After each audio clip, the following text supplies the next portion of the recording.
Hey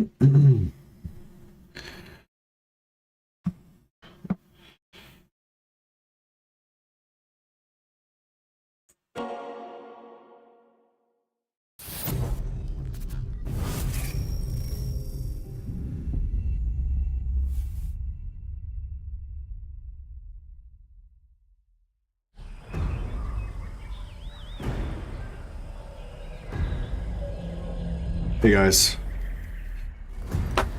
yeah, it's midnight on Friday night here in Australia, or 10 past, sorry I'm a bit late. I've had my, I've been to work today, I've hung out with the wife, I've watched 2 episodes of The Bad Batch, and I've had my 1.5 hours of sleep, and now it's Warhammer time. What is the point of this stream? This stream is to play Warhammer and for chatting about Warhammer and to just, you know, kill lesser races and take slaves as the Dark Elves. That would be the main point. Hey John Vu, hey Benji, hey Jesus. For Malus, jungle is suitable, right? How about getting Lockyer and Lustria then? Yeah, I mean, there's no kind of limits. Malus is so playing Malus. Yeah, as per the description, this is we're going to be doing the 2-turn Malekith start. I've got a couple of guides on my YouTube channel about how to do that. But yeah, it does only work on legendary or very hard difficulty. So I think a lot of people, they try and do it and it doesn't work, and they don't realize it's because, yeah, they're not on very hard difficulty. But also it doesn't always work unless you get a good Rite of the Warmaster army. So yeah, we'll demonstrate that. We might have to restart a couple of times before you get a good Rite of the Warmaster army. But yeah, we'll explain that when we get to it.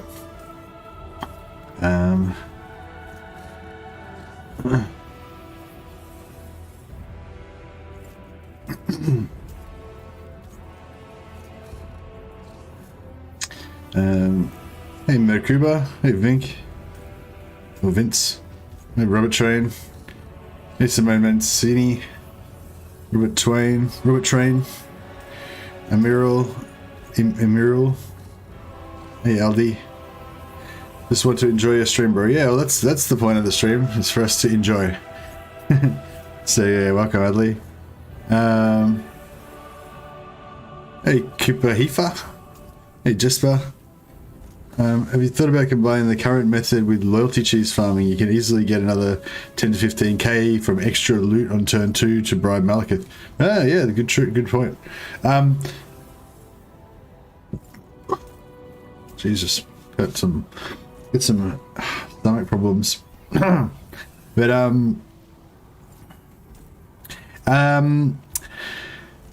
yeah, I don't think we'll do much. I don't know, we might do a bit of loyalty cheese farming if I feel like it, just to show off some loyalty cheese farming.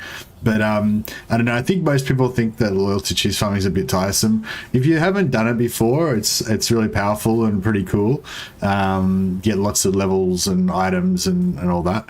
But if you've seen it before, it's kind of like a bit, you know, bit tiresome. Hey Graymond, how you going? You got this, Sugar Papa. All right, thanks for the vote of confidence, much appreciated. Hey John, hey Tripic, hey Malus Darkblade, this is your stream, buddy. Oystein, I forgot how to pronounce your name, but I guess I'll have to figure it out all over again.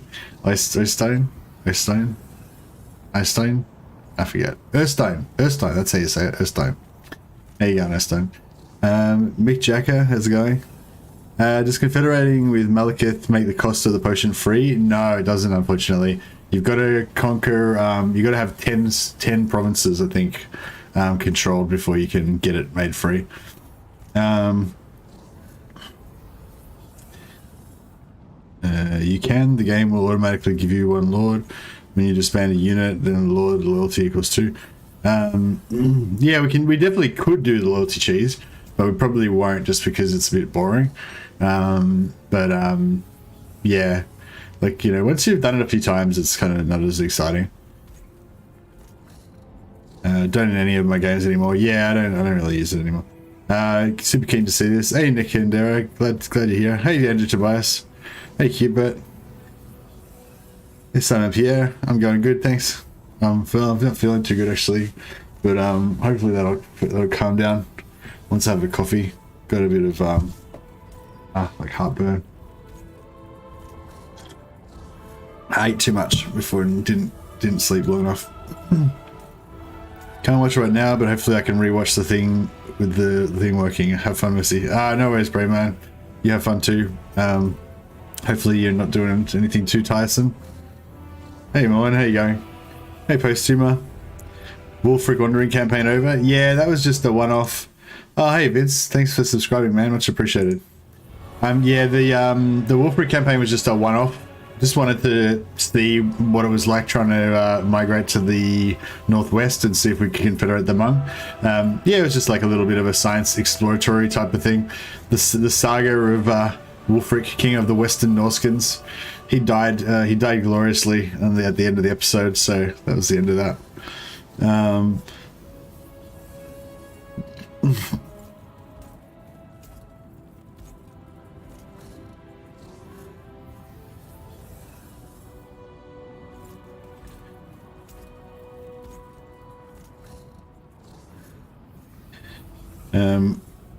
Very loyal to loyalty cheese myself. Also, hello, says Govan.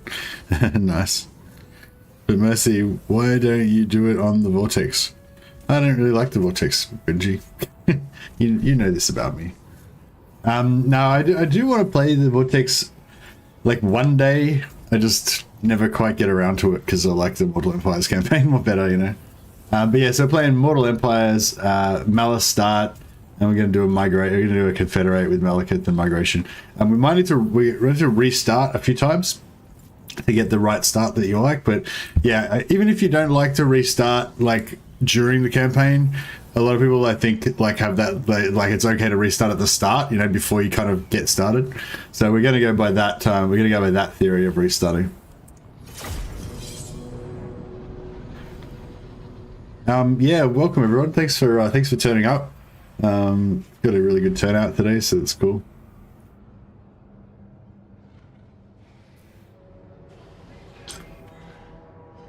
But yeah, I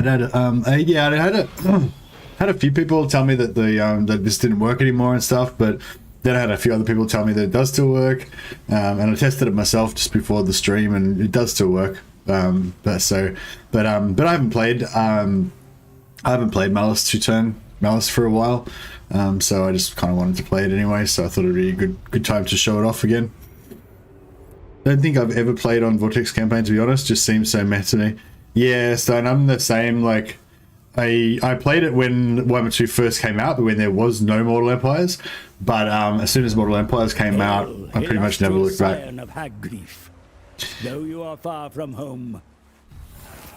Still works, but I had to declare war on the other elves. Yeah, I just did it before, and I had to declare war on the other elves, but I didn't get a very strong. Excuse me, Rite of the Warmaster army. So yeah, if you get on turn 2, you're gonna summon the Rite of the Warmaster army, and you're gonna get a randomly determined army made up of powerful beasts.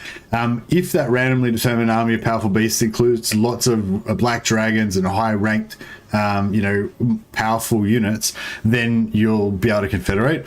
If it has a really low amount of powerful beasts and it's generally a lower average level army, then you won't work. You have to restart. That's basically how it works.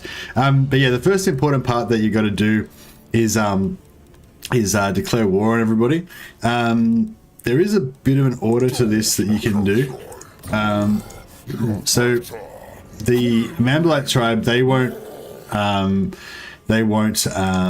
let you do anything with them. So you kind of have to declare war on them first. But before you do that, you can get non-aggression. And possibly, sometimes you can even get a defensive alliance with Crone Hellebron, but not today. No. We can get some money from her though. Maybe.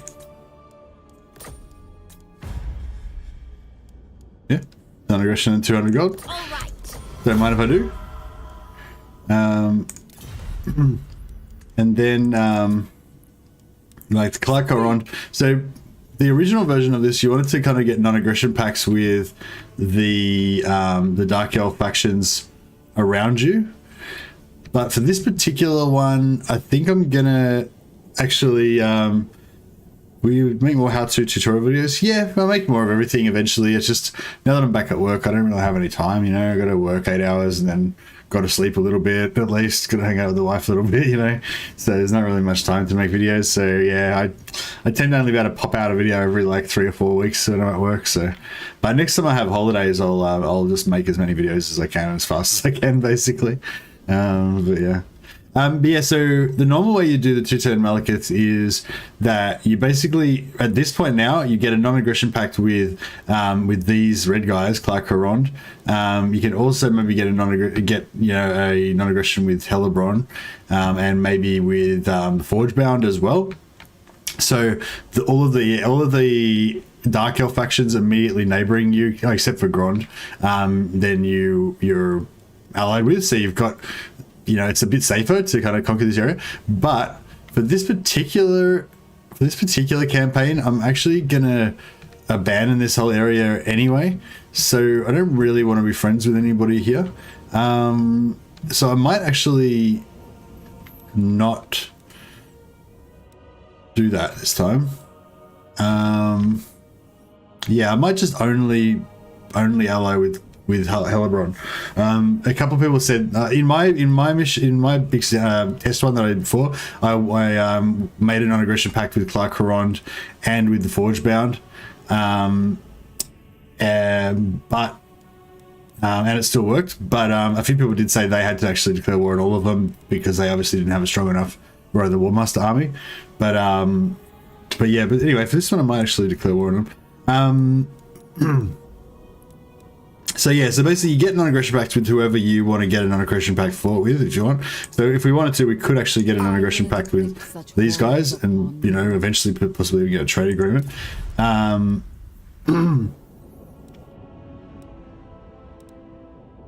But yeah, I'm gonna just declare war on pretty much everyone this time around, I think.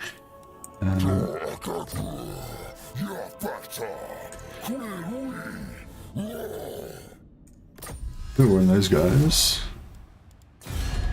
and then these broken chains orcs, we can get them to join the war against the Manbalite tribe, so they're fighting each other. No, they don't want to do it. Alright, screw it then.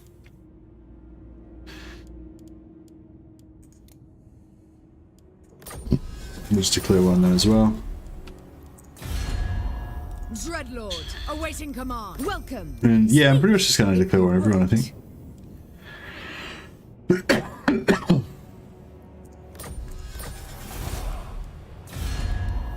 Unparalleled, do not. This one's pretty important to declare war on Grond, because that'll make Malekith attack Grond, because he's getting pulled into it. So the point of doing this is we're pulling Nagaron and Malekith into all of these wars because he's allied with us.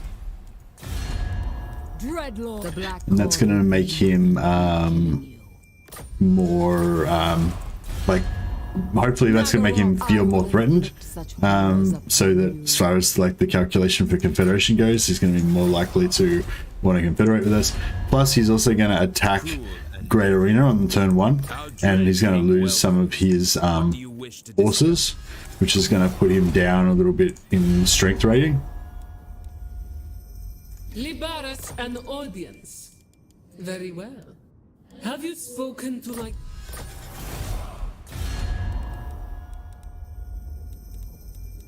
Cool, so we declare war on everyone except for Hellebron.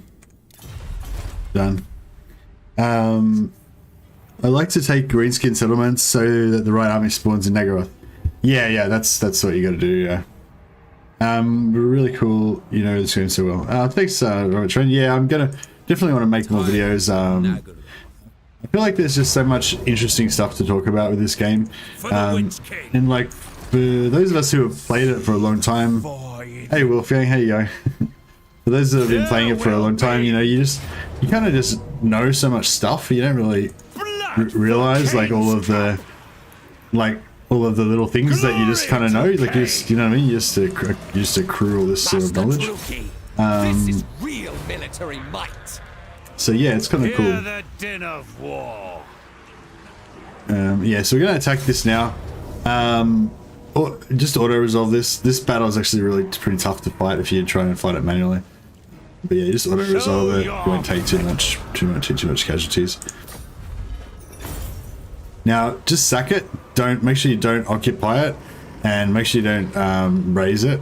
You gotta sack it. I suppose you possibly could raise it and then occupy it next turn. But anyway, we're going to sack it. Plunder and fire. Excuse me. I am consumed. This is a good raid. Doesn't really matter what you do, really. The ocean awaits. I approve of these dark deeds. Save a little bit of money on wages there. We can combine those two. In my soul.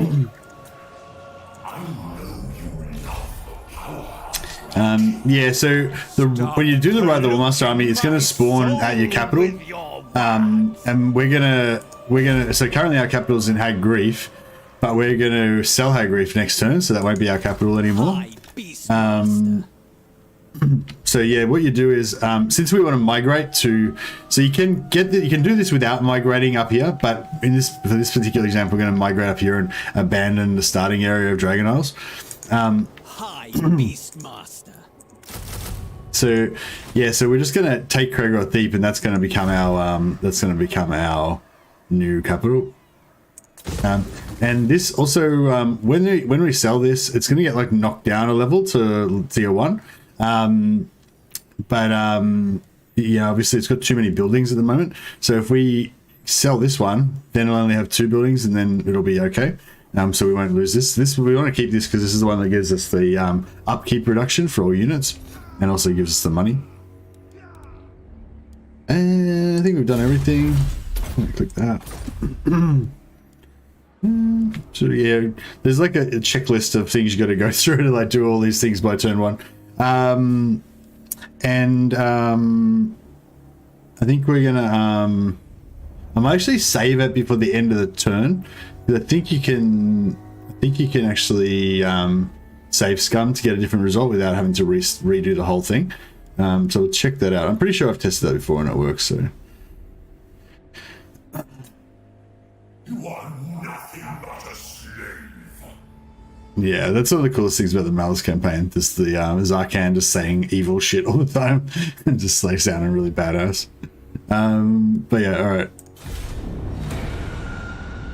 Okay, so I've just pressed escape because the game, if you play on legendary, the game auto saves at the end of the turn. If you play on very hard, you can just save the game manually. So it's not such a big deal. But if you're playing on auto and you're playing on legendary, then you can just, if you just pause it now, the game's just saved automatically. So you can just go into your save game folder and just change the name of that current saved game to something else. And then we've got ourselves backed up. So we made like a save point at this point, even though we're in legendary, and the whole point of legendary is that you can't save. You know, if you're a dirty, rotten, filthy cheater like me, then you can. Yeah, normally I don't really try not to do this too much because it makes the game a bit less fun. But yeah, in the name of science, we're gonna save. Let's back up the save there. Hey CeeLo, it works ? It works full stop. End of stream ? Hey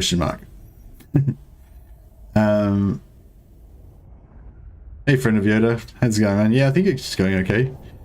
Jesus says getting Rakath to give him one of the monster armies later on.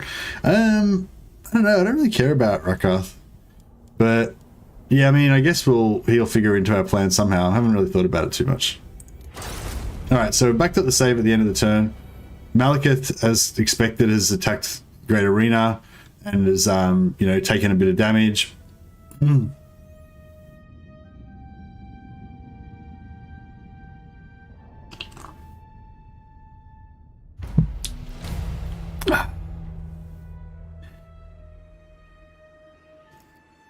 It works. It works. Enslaved filthy rat things, indeed. Yeah, I was super psyched about Rakarth when he came out, but now he seems really meh. Yeah, I don't know what it is about Rakarth, but just never grabbed me. I literally haven't even still had a good campaign of Rakarth. I've played it, but maybe we should actually fight this out. Since we're gonna save scum, so if I was gonna restart over and over again, then I would just auto-resolve this to make it faster.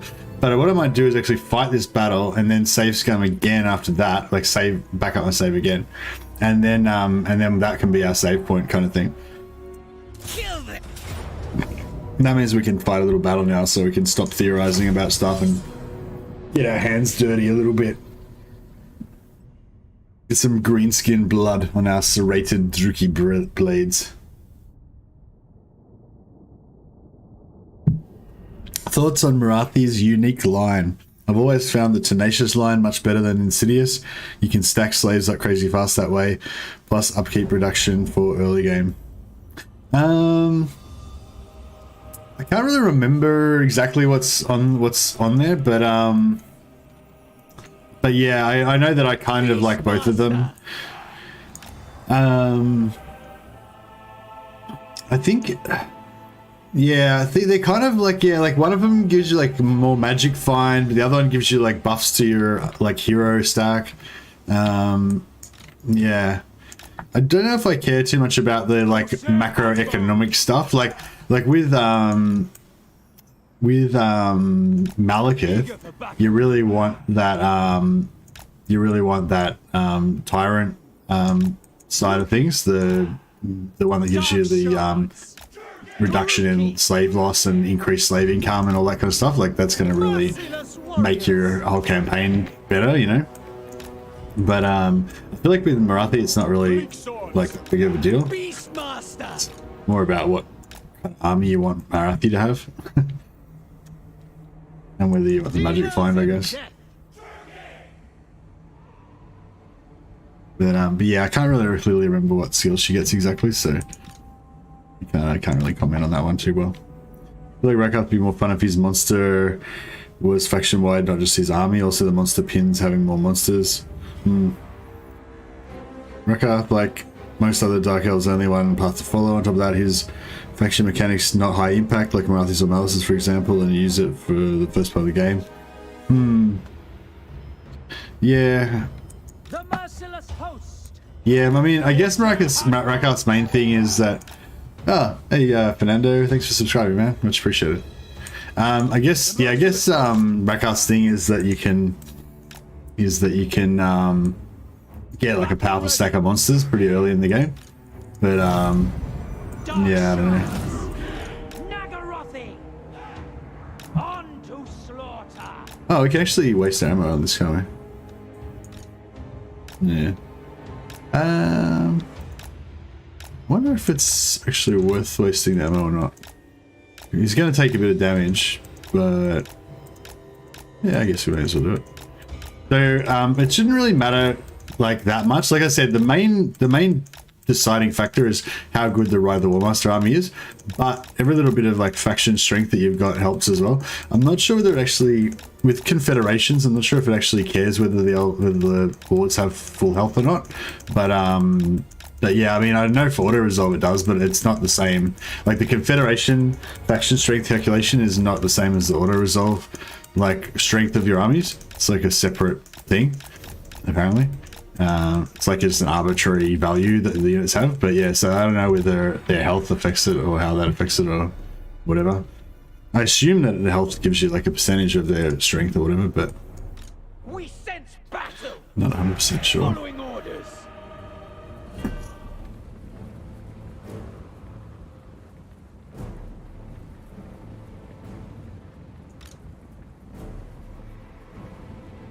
Corsair handbows. Dealers in death. Corsair handbows. Dark shards. Slaughter them. Going. Corsair handbows. Kill them. Roaring minions. Bleak swords. Advancing! Beastmaster! Cold ones! Druki! Battle ready! For the king! Druki! Onward! To destruction! We are ready! Dark elves! Corsair handbows! We are ready! Oh yeah, you fools! Kill! Glorious They're all going the wrong way. Forward! Corsair handbows! Wrangler! Onwards to murder! Druki, forward! Merciless warriors! Would Malus be more fun if you had Oxyotls mechanics? Yeah, I think like everyone would be more fun with Oxyotls mechanics. Oxyotls got a cool teleport mechanic. Beastmaster! Merciless warriors! Eager for battle! Moving out! Advancing! Corsair handbows! Carnage awaits! Carnage awaits! We are ready! Cold-blooded killers! Corsair handbows! The merciless host! Murder awaits! Nagarothi! Cold ones! Dark elves! Move! Understood! Corsair handbows! Hack! Cut! Advancing! Destroy! Lord, with haste! Moving out! Death is coming! Corsair handbows! Dark shards! Cold-blooded killers! Attack! It is done! Moving out! Nagarothi! Hack! Cut! Die, weaklings! Dealers of death! Onwards to murder! Cold ones!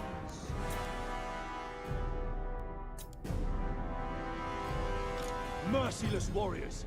Corsair handbows! Right. We are ready! Slaughter them! The merciless host! Corsair Yeah, so it probably is not really necessary, but moving out! just Eager for battle! yeah, just get a little bit of extra faction strength from XP maybe, and just not lose much of our army, so should like preserve as much faction strength as possible.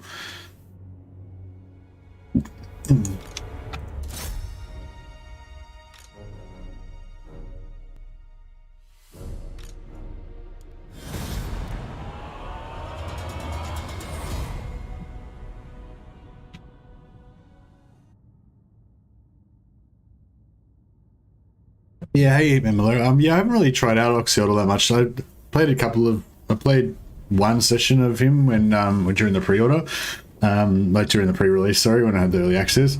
But I haven't actually played a proper campaign of Oxyotl since the DLC release. So have to still explore Oxyotl more. But yeah, I mean, at first glance, his mechanic seems pretty cool, and it seems to be the sort of thing that you could, you know, probably do some fun stuff with. Just haven't really fully explored it, how to exploit it or what you can do with it. Right, so we're going to occupy it, and we'll loot and occupy it as well.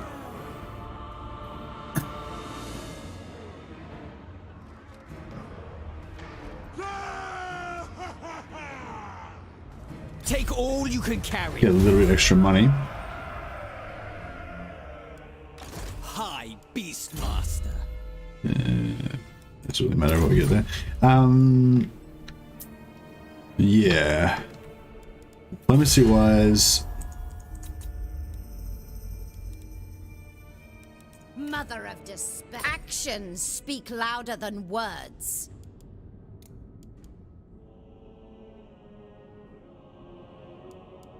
Fine. Agreed. Yeah, it's got a defensive alliance already with Hellebron. That's pretty good. Hey, Shophouse Hero. How you going, man? Hey, No System Gaming. Welcome. That's the mad. The Vlad trait strat with Oxyodal is actually really strong, by the way. It's basically carrying me late game, fighting the Autotide. That and Vision everywhere on the map sanctums. Oh, awesome. Yeah, I still think that'd be a really cool thing to make a video of and stuff, but I don't have a save game to, like, you know, check it out with or anything. But I mean, yeah, if you wanted to send me the save game, I'd be really interested to check that out if you want to email it to me. Otherwise, yeah, I don't know when I'll have a chance to look at it, but I'm definitely interested though. I think it's really cool.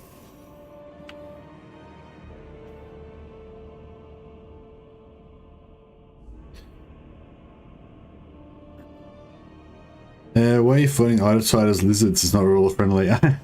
Oh well, you know, who knows how the great plan unfolds. The great plan is mysterious. You can pretty much use that as an excuse to do anything you want as the lizardmen. They're very morally free. Right, I think we're pretty much done as far as diplomacy goes.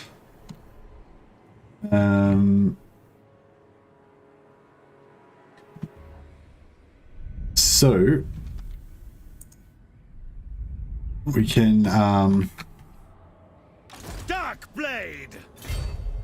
Black-hearted dreadlord. we can attack this again. Now every time you initiate a battle, it saves the game as well, so we can use this as another save point. So that way, I think we should be able to come back to this point right here and like like change our save game. Like change our seed if we need to, if we get a bad lower of the Warmaster army. But yeah, so I've just backed up the save again. And we'll occupy it with this guy. Actually, no, we'll take it with Malus. So you'll get a little bit extra XP. Spare none. Okay, so again, we can just auto-resolve this. I mean, we probably could actually fight this one and do better. I don't know if I can be bothered though. It's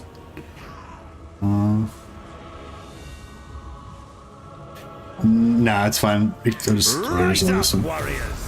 Yeah, it's fine. Didn't lose much. Okay, so now we want to actually occupy it, right? This is going to give us the opportunity to sell sell Hag Graef. So do loot and occupy, get a little bit extra money. Nice item there. Now, the game just auto-saved at the end of that battle, right? But when you get these kind of dilemmas, if you reload and auto-save, the dilemma doesn't pop up. So if I was to choose something now and then reload that most recent autosave that happened just then at the end of the battle, this will never happen and you'll just miss out on the entire dilemma. So just be aware of that. But yeah, so we're going to take the money. Now that means that our capital, we've lost our capital of Hag Graef, which we just sold to Malekith. But because we took this settlement, Craigor Deep, that becomes our new capital because it goes to the closest settlement to your old capital when you lose your capital. So if we hadn't have taken this, then the closest settlement would have been Dragon Fang Mountain. Our capital would now be down here, right? But because we took that other settlement, now our capital is still up there. So that's pretty cool because we want to migrate. We want to migrate over here. So that's the whole point of doing that.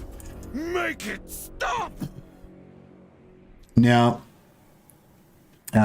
Yeah, so the thing we want to do now is get the Ride of the Warmaster army. So we go like this, and then because the Ride of the Warmaster army you don't get this unlocked unless you've got Malus in full control of his possession. So you got to buy 2 of these potions.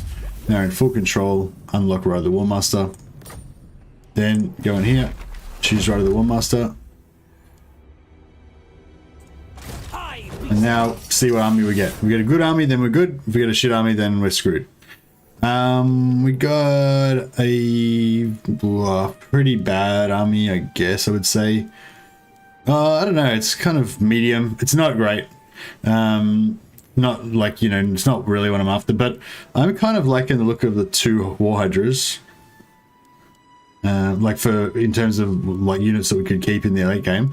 And these Cold One Knights, they're kind of bad, but they are cheap for Malus. He gets a 50% reduction, I think, for those. So they're, you know, possibly something you want to hold on to. So yeah, so anyway, so now we've got our faction strength now is very high. So we're strength rank 4, and the game now considers us to be like strong.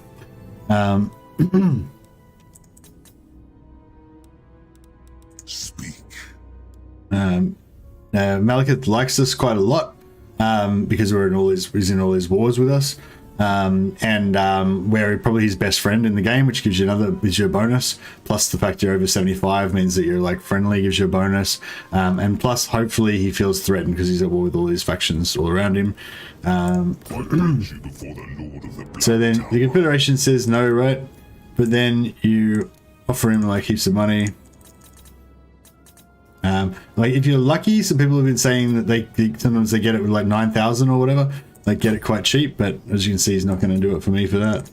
Go for a bit more. So now it's saying medium, moderate. Now you can definitely do it without going to the war with the Hmong, and I would definitely recommend trying to do it without going to war with the Hmong, because if you want to try and hold on to this area up north here, the war with the Hmong is really bad. It makes it much harder. So if you want to just play a normal kind of Malekith campaign, but playing as Malus or whatever, then you don't want to be at war with the Hmong. So you just kind of restart until you get a strong enough right of the Warmaster army that you don't need to get at war with the Hmong. But for this particular campaign, I actually want to be at war with the Hmong. So a timely arrival. My warhounds have not eaten in days. Do that, and that should make it a little bit easier to get the war as well, because the Hmong are quite a scary nearby opponent for Malekith to have to deal with. These factions are going to be really far away, so we don't really give a shit about them. Might as well declare on them as well.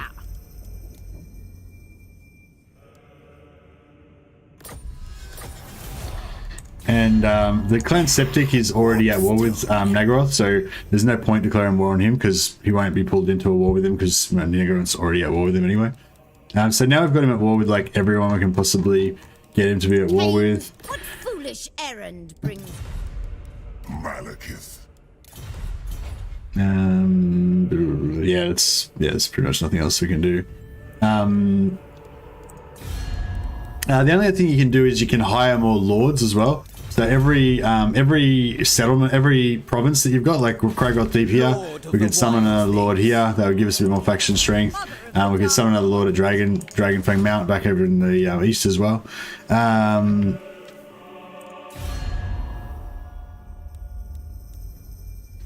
generally already just declaring the war among us to raise them by turn 7 or something, so I don't have to worry about them backstabbing me. Okay. Well, when you do this method, you end up with a really powerful army right here, this right of the Warmaster army, and it's pretty far away from the Hmong. So yeah, I can't really even get to there by the turn 7, you know. So yeah, because this army is so expensive, you know, you kind of have to get rid of everything else. I mean, we're probably going to run the bankruptcy attrition method for a while here, so it doesn't matter too much, but yeah. But yeah, anyway, if you want to just sort of play a normal campaign, then you sort of, I don't know, usually like kind of conquer around here with your Ride of the Warmaster army and then just kind of turtle or whatever. I don't know. It's, I get it's good that there's different ways to play, I guess, but yeah, I don't usually take the Hmong out first. I usually take out the Skaven first. Overlord who seeks the counsel of the Witch King. So the idea is to get this for as little money as possible, but we might struggle to get it to happen at all because our army's the Rider Warmaster army's weak. You forget yourself.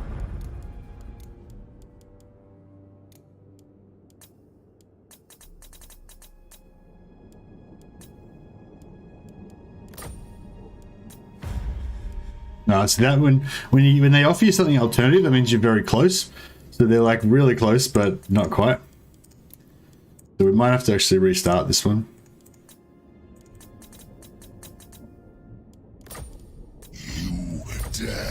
Yeah, see, so we didn't get it because we didn't have a strong enough Ride of the War Master army, right? So we'll do a restart and then we'll try and get a better Ride of the War Master army.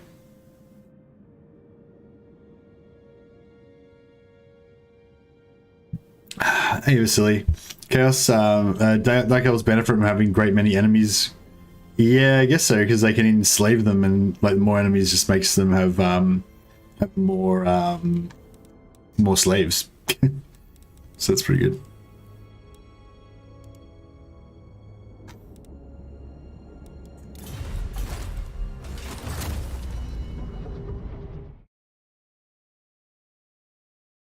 All right, so we'll just rewind a bit.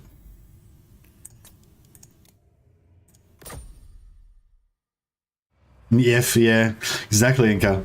So that was showing you how it can not work.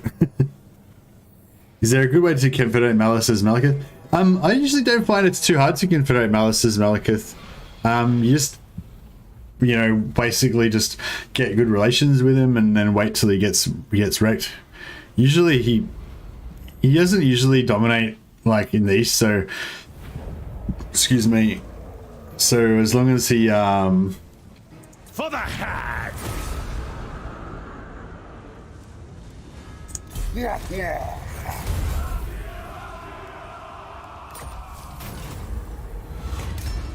Okay, so now we want to get a different we want to get a different seed. The fury of the dragons. A waste of talents. So we'll like do this.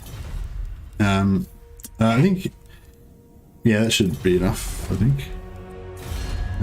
Did we do anything else last time? I can't remember if we did anything else last time. Me? Oh yeah, we declared war on these guys. And Greatest of the dragon. You are a we're on dark these mirror guys. of Ulthuan's splendor. So yeah, so try asking them for the military alliance, and then I've been looking forward to this. Prepare to be. And then them declining it. That should have changed it to a new seed. Alright,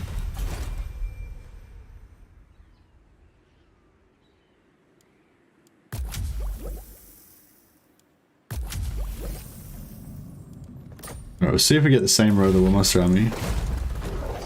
I think we should get a different one.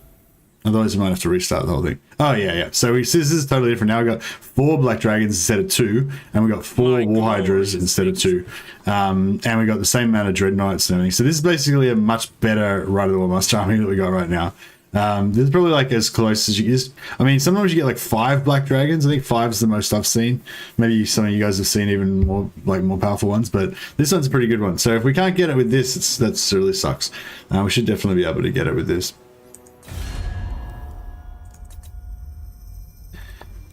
Where are we? Speak. The Truki are mad, bloodthirsty killers, and you seek to rule them. So yeah, see, we're already getting moderate chance at 990. So yeah, it's like close. Should get rid of that.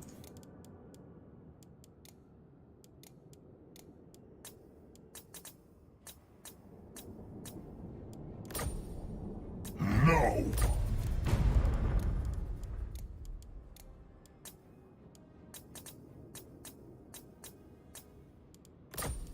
I refuse. Might charge me a bit for it after all. You forget yourself. I wonder if like if you get rejected a bunch of times beforehand, if that makes you like have less chance of getting it or something. Dick. I hate it when he rejects me. I really want this army. Hey Vaden, how you going, man? Welcome to the stream, and thanks for subscribing. Alright, this is kind of annoying now, because I really want this army is actually pretty good in my book. The weak are crushed. Wonder if there's actually a random element to it. Wonder if we Helibron, try and bandying go for a words military with you alliance. will not please my lord. Weak and feeble.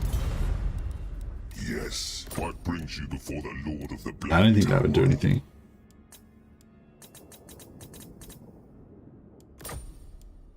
Weakling. What else can we do? We can declare with him, but it doesn't do anything. Ask for money. Oh yeah, okay, good call. Malekith, I am king. Although, does joining war ruin your Merciless host. I suppose. wonder if that 300 could be all the difference? Really could have got that more. I refuse. It's like, oh, it's very close. What else can we do? What else can we do? We can... Dripping hafts. Pain's dripping hafts. I feel like that sounds really bad. We can summon another lord or two. Which one of these lords is probably like worth them more? I guess the ones that are worth high beastmasters, they're more expensive, so I guess they're a little better. Can't believe this one didn't work. I thought that one was going to work for sure. Of Nagaroth, speak. No.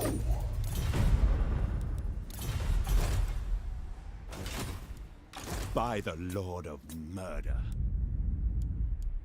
High Beastmaster. High Beastmaster. Speak, the Witch King of Nagarond will hear your words.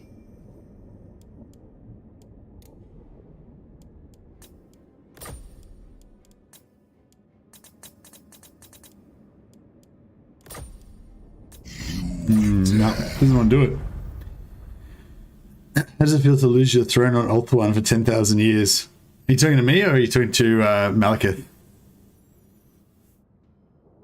He wants 18k. Yeah, I know, what a dick.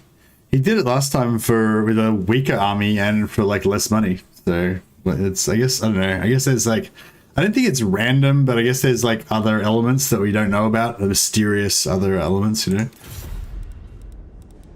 Yeah, we declare with everybody, unless some of these wars might be anti, like, you know, not helping.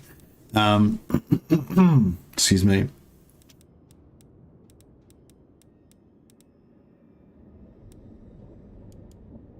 Wonder if, what else can we do? What about if we break our alliance? But they will change nothing.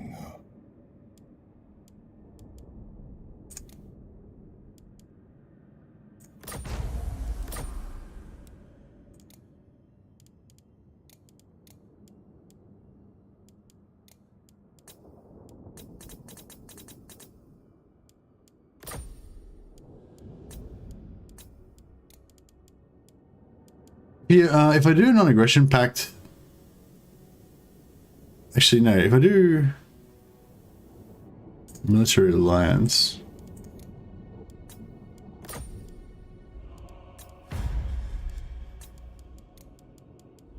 Another 300 gold. Very well. No, we lost friendship though. No, I fucked it now. Alright, no, it's definitely not going to happen on this one. No, that's really disappointing. I was hoping we were going to get it. God damn it. Alright, we'll try reloading that one again and try one more time.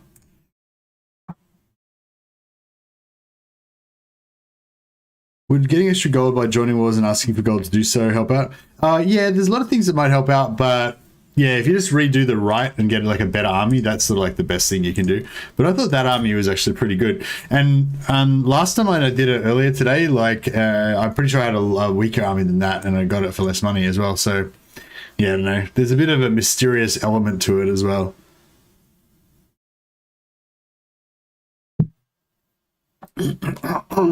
Excuse me.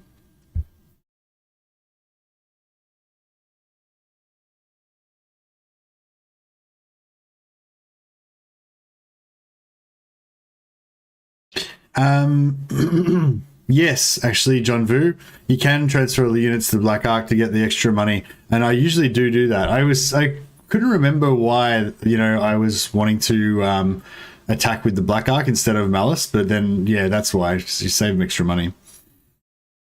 For the Hag! Wealth is power.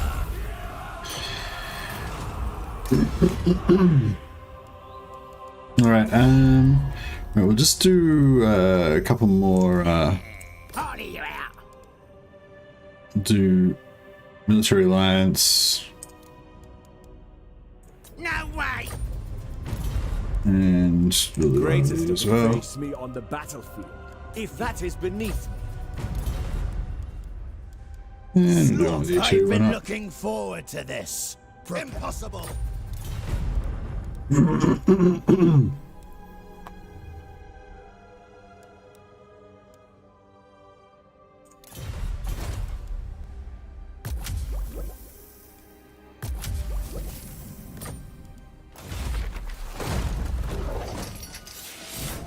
Yeah, I was just changing the seed by doing that. So this army's clearly not as good as the other one. Not as many Hydras, not as many Black Dragons.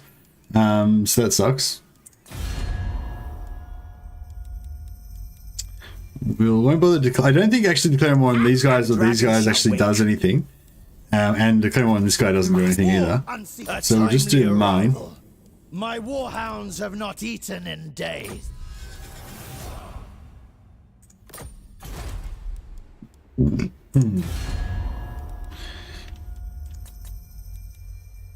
Overlord, you stand before the Excuse me. supreme ruler of Nagaroth. Speak. You Yeah. Alright, I'm pretty sure it's not going to work with this one either. Chosen me. Now, worst comes to worst. Worst comes to worst, I have got... Well, I guess we could go back and save that extra 600 gold. Cain honors me. I feel like it shouldn't matter that much because you can get it for like 9,000 sometimes. Know this. I will not. I'm just surprised that previous one didn't work. I've actually got one saved that I did a few hours earlier that that actually has already got it succeeded, but I'd rather do it like on stream to start off the campaign. You think you believe it's me?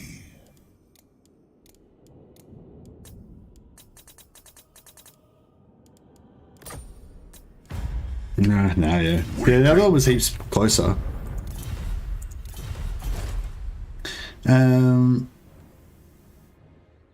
How does it feel, Malekith, when Teclis conjured up Arcane Bolt to obliterate Nogorond and you burnt something of chaos?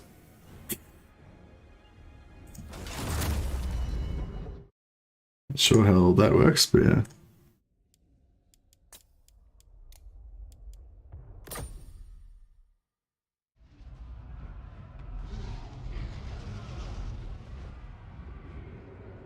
Is it possible to get a majority of the army to be useful units like Hydra and Dragons? I've never seen it like the majority, but I've seen like quite a few. I've had like 4 or 5 Black Dragons and 4 or 5 Hydras. Yeah, the Hydras are the only ones I'm really interested in, actually. Like, if I could get an army with like 5 or 6 Hydras, then that would be perfect for me. But the Black Dragons are the better ones for the Confederation strength. The higher your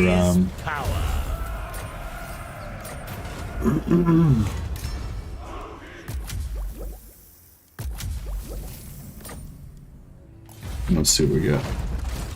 Yeah, the higher tiered units are disproportionately counted stronger. Yeah, I don't think this one's as good. My glory. Won't bother too much with this. We'll just declare one of them. Whichever woeful deity protects.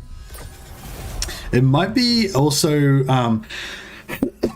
actually there is another factor as well. I think when Malekith attacks Great Arena on turn 1, if he occupies it, whether he occupies it or raises it, I think it makes a difference as well. I can't remember which one's the better one now, but yeah, it might be better off to go back to the start and redo the first turn. So, you think you can lead the Truki?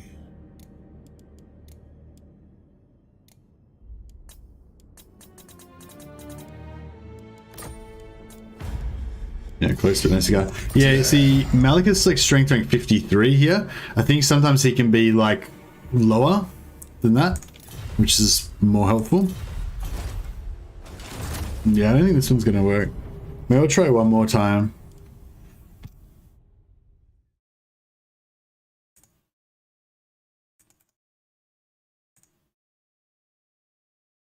I might just go back to the...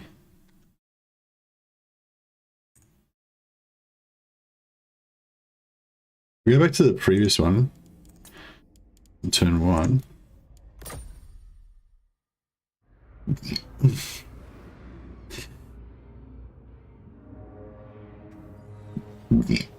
Excuse me.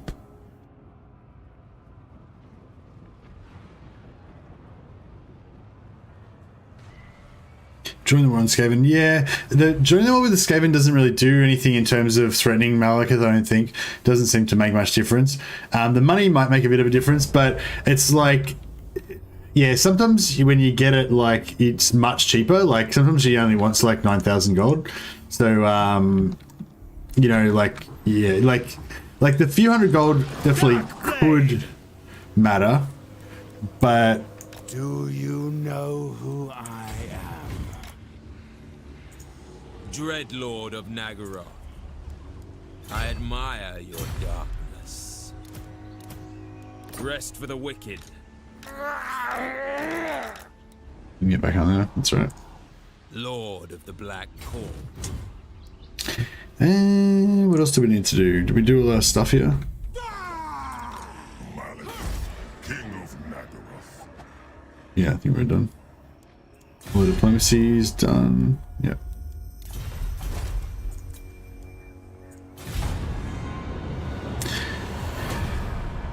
Do you have a method for fast confederation with Malus as Malekith? Hey, John. No, you don't really need to do anything special to confederate Malus with Malekith. You just do the normal stuff, like just have good relations with him and wait for him to get smashed. There's nothing you can really do to, like, make it happen faster or anything. Like, you know, you can do the normal things like give him money to make him like you more and stuff. But if he ends up doing really well and becoming really strong, then he might not go for it. Satisfy your bloodlust, minions. Fill the loot sacks. But yeah, usually it's fine. Usually as Malekith, you just confederate Hellebron on like turn 2 or 3 or something, and then as soon as the cooldown's off that, you should be able to get Malus, hopefully. Well, not necessarily as soon as it's off, but you know, you won't be able to get Malus obviously before the cooldown's off, but yeah, after the cooldown's off, then you can hopefully get Malus. Does this get rid of their...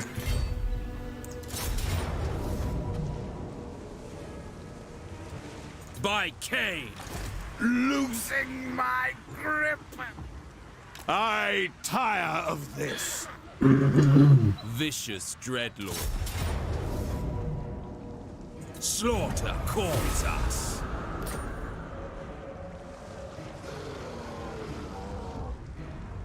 Yeah, that's good advice, Vasily. So Vasily said, give gifts to Malus, this is, as when you're playing as Malekith, give gifts to Malus and declare war on Red Cloud and Eshin to drag him in, wait for him to get smashed. Yeah, that says you basically need him to get smashed and him to like you, so it's just sort of normal confederation.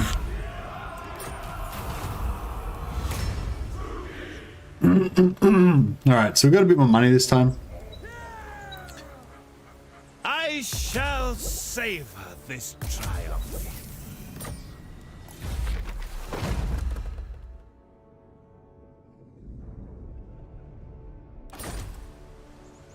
Glorious carnage.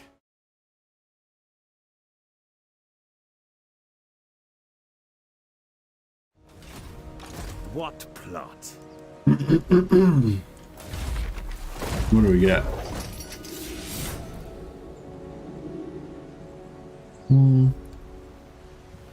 Not the best.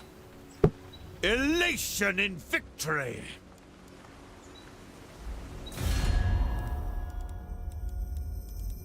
Let's put one in the mark. I've been looking forward to this. Prepare to be...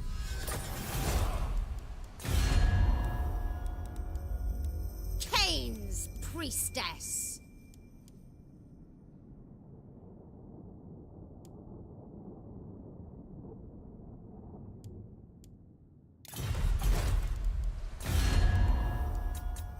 Overlord, choose your words carefully. I most certainly will. Yeah. Yeah, a bit of a shit army that I didn't really want, but screw it. It's alright. Yeah, I would have liked to have gotten a better army, but I'm getting very tired of redoing this over and over again. But yeah, so there you go. You do it a few times, you get different Rite of the Warmaster armies, you get a bit more money, and you declare war on everybody, and then get Malekith on turn 2. Yeah, as I've got a couple of guides on my YouTube channel that explain the 2-turn Malekith version. There's kind of the second one, the assassin version, is the one I mainly go for now. Excuse me. So yeah, we only got one War Hydra, so that's kind of depressing. I always bring doom. In terms of keeping the army long term, I don't really want to keep anything out of this army long term except for the one War Hydra, and maybe some of the cold ones could keep for a while maybe. But yeah, that's about it for that. Crumbling. Tyrant. I didn't take the defensive alliance with Helebron before I confederated Malekith that time. I don't know if that made a difference, but yeah, I just thought maybe it might, so I just held off, then took the defensive alliance after I confederated him. I wouldn't mind going back and seeing if it would have worked. No, it doesn't matter. Yeah, it's fine. Don't want to screw around with it anymore. Just want to give me 300 gold. I am a queen. What a dick. Oh, well, we'll take the defensive. Agreed.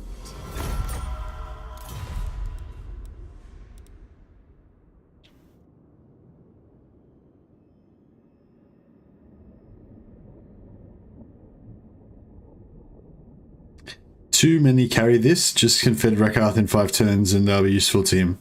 Useful on him. What? Oh, too many Carbitus. Yeah, yeah. Yeah, I don't like the Carbitus because they don't regenerate, so, you know, it's a bit shit. Any tips on how to stabilize after this point? Does spawning the army in Hag change much? Yeah, it does. Changes a lot, yeah.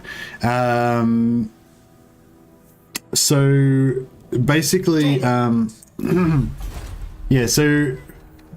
Basically, well, in this version, I'm gonna actually just abandon the Dragon Isles completely, because I don't want to have to think about it or care about this area at all. So I'm just gonna completely abandon this this area entirely. Fear my malice. A headstrong commander.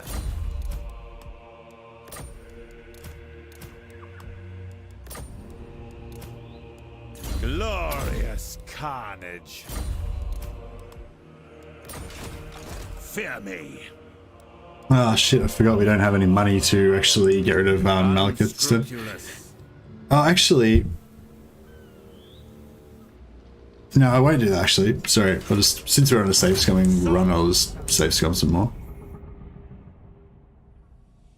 Oh, actually, can I... Actually, no, I can't save scum. But, that's right, whatever, doesn't matter. Yeah, so... so this, what I'm doing now is the bankruptcy attrition version. So, basically we're now making minus 8,400 gold per turn, right? So, what you can do is, this army is actually getting a discount at the moment, I think, because we're in Hag Graef. Yeah, so this army is costing me 7,400 and whatever. This would actually cost me like 15,000 gold or whatever if it was not in Hag Graef. would cost even more. So we're actually getting like 50%, 60% reduction or whatever. So, but yeah, just to answer your question, Resgroth, the bankruptcy attrition version, my normal method is that I keep this army, I keep everything, right? Because I'm making minus 8,400 gold per turn. Every one of my armies is going to take attrition every turn. So since you're already taking attrition, there's no point in giving a fuck. You may as well just make it, do as much, have as much as you can, you know? So, you know, one version of it is that you actually keep Malus, and you keep this army up here in the Dragon Isles. Another version of it is that you actually recruit units with the Black Ark on turn 1. That kind of helps you with your faction strength as well. But also then you can use Malus and the Black Ark to then attack Dreadrock. Even though you're taking attrition, it doesn't matter. And then at the same time, over here, you use the Rite of the Warmaster army to just smash everything around this area, because the Rite of the Warmaster army is way more powerful than anything else in the game right now. So you just use this to just smash its way through and conquer everything. All the time, you're just taking bankruptcy, attrition, and negative, whatever. But every time you make money, you can spend that money on stuff, and then at the end, by the end turn, you lose it all. But yeah, anyway, so yeah. It definitely makes a big difference. You've got this really powerful army. You just smash everything and go for a few turns in with bankruptcy attrition. And then once you want to stabilize everything, then you just get rid of all your extra armies, get rid of all of this, and just change it to dark shards instead. My cruelty knows no limit. Suggest you let Hellborn grow and confederate her later. Just secure Nagaron and let her take the northern and eastern parts of the map. Yeah, that's definitely something you could do, Vasily, but I'm not interested in doing that right now. I just want to migrate to Ulthuan in this campaign. So yeah, I'm just going to go to Ulthuan. I used the right army in the Dragon Isles version, and then the attrition until turn 11 method before. Yeah, nice. Yeah, you can. That's the other method you could do. Instead of taking Craggroth Deep, you just don't take Craggroth Deep, and then the Rite of the Warmaster army will spawn down in the Dragon Isles, and you can use that to take that over. Good day. So it's a decent army for turn 2. Yeah, well, it could be a lot better, but we didn't get a good version of it, unfortunately. But it doesn't matter really. It's just going to be like a throwaway army. Does this work the opposite way if I start with Malekith? No, it doesn't. I'm just saying, Orange Joe, you've got to start as Malus to get the Rite of the Warmaster. Malus doesn't have the Rite of the Warmaster, so he can't do this crazy method. Unrestrained. Excuse me. What is your dark purpose? Lord of the wild things. Mother of the dark Supreme sorceress of Grond.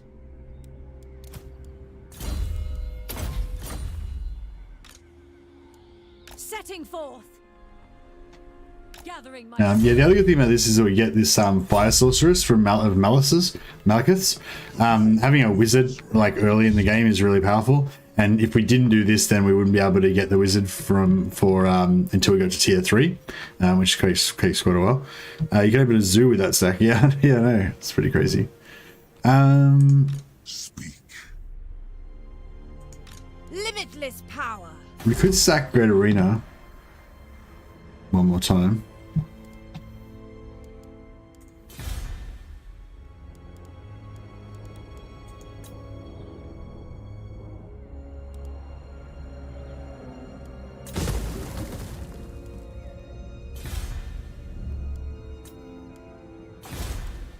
No funds, yeah, I know.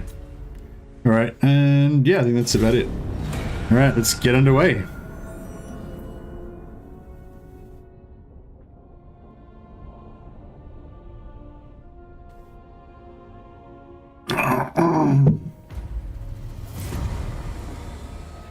Your prestige grows, my lord.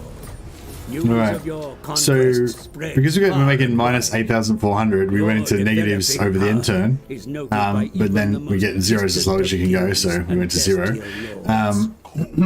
Excuse me. And then we got the reward for conquering stuff, and now we've got 3,000 gold again, which is cool. So we can actually recruit stuff if we wanted to. You can also hide your money in recruitment. You want to give at least a couple of gifts to Hag Graef. So basically, we at turn 7, the cooldown's going to be off and we're going to be able to confederate another lord. So we want Halbrand to be ready to go. So you see she's heading to 59, but 59 is not quite good enough. You need to probably get her to about 75. So she's pretty cheap. So we'll give her I'll give it 4 gifts just to make sure. Very well.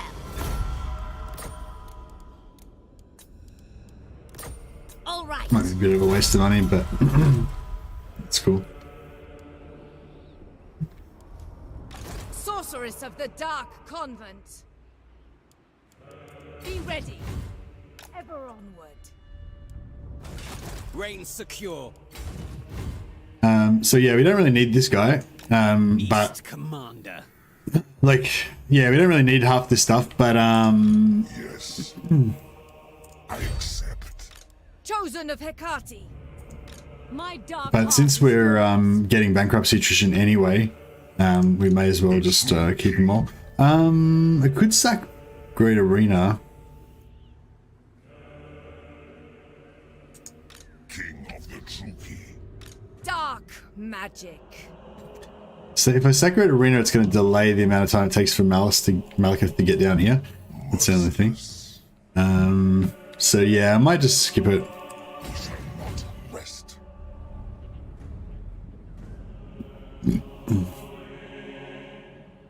On my way. Supreme Sorceress of Grond. Seeking entertainment.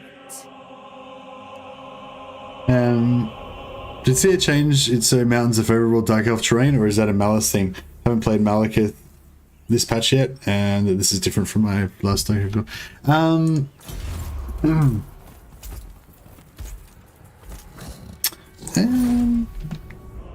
don't know, I can't remember what the normal one is, sorry.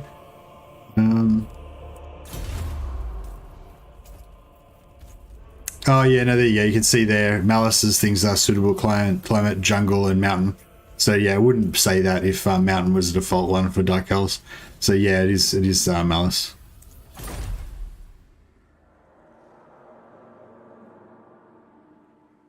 She's pretty cheap now as an 80-year-old hag. If she declares Death Knight and rejuvenates back to being 20-year-old, she won't accept that much cash to be with you.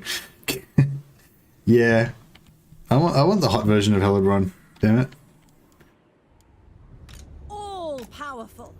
What do you All right. seek? So yeah, so we're rocking our minus 7,000 gold per turn. Except now, see, we've got all of our units in Hag Graef, so we're getting the 60% reduction across the board. So actually, only costing us minus 7,200 now. Huge discount. It's fantastic. So we want to hide some of our money. We can hide 1,000 with that. What's that one? 800.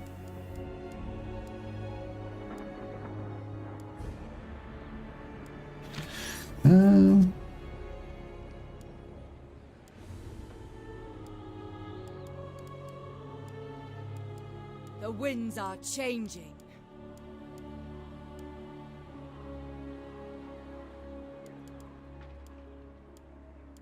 So you need something that takes 2 turns. So we'll try and build that. Oh no, just demolish that. Demolish that. And so we're going to lose 700 gold. And I don't know what else to do really. We can hire another lord, I guess. Oh yeah, shit. I need to get rid of... Crap. I forgot. Need to hire a lord to get rid of Malus. We afford? No, need a bit of money. Okay. So we will just cancel that.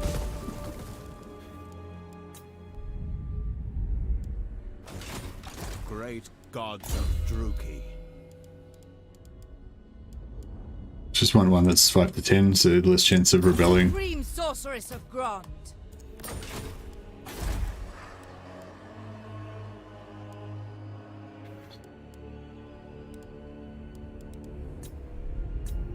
Yeah, 600. Is there anything that costs 600? It's better if we could cancel it, but at least we get the we can at least we demolish that again and get like a few hundred gold out of it.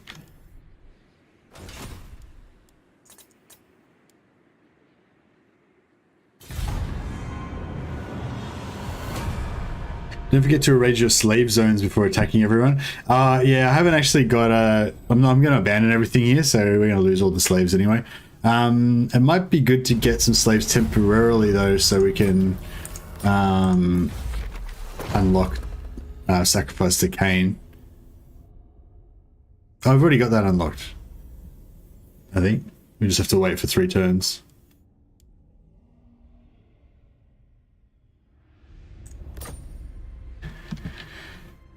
Actually,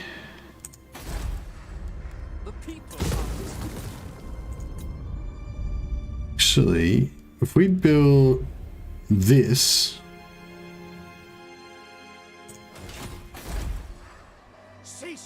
that would be good.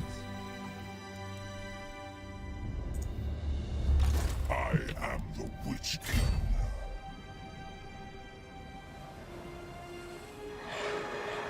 Death follows with me. Ready to ravage. We accept. Traveling in my stead. Forward! High Beastmaster. Who seeks me? Traveling.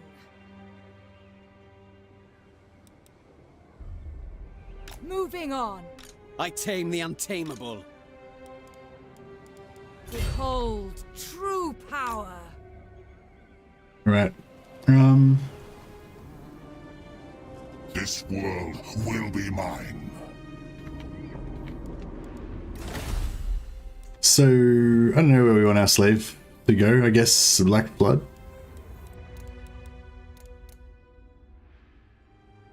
Yeah, I guess it's... I mean...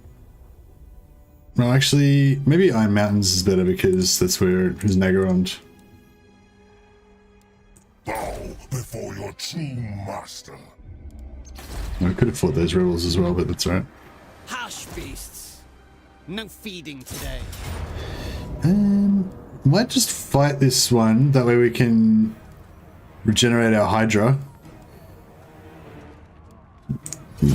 And we can preserve our army. So the one thing about if you're doing this bankruptcy attrition thing with the Rathalos army is that you've only got until the health runs out in this army, because you're not going to ever get any replenishment. So yeah, you want to probably fight a lot of the battles manually, so you just minimize the amount of health damage that you take.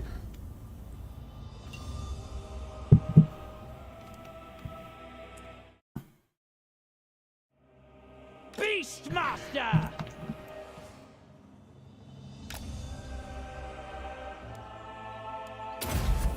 Oh, we don't have a wizard, so not really much point to do that. Fine. Orders! Oh, actually, no, we do have a spellcast. We got Malekith. Forgot about that. Of course.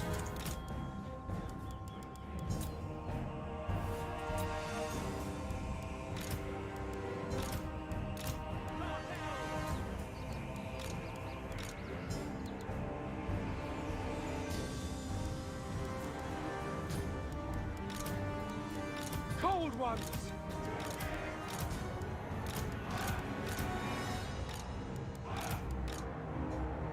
Forward! Murder awaits!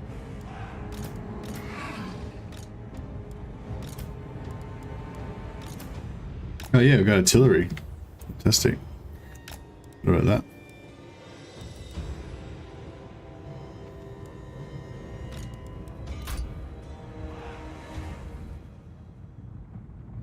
Cold ones! The merciless host! Onwards to murder!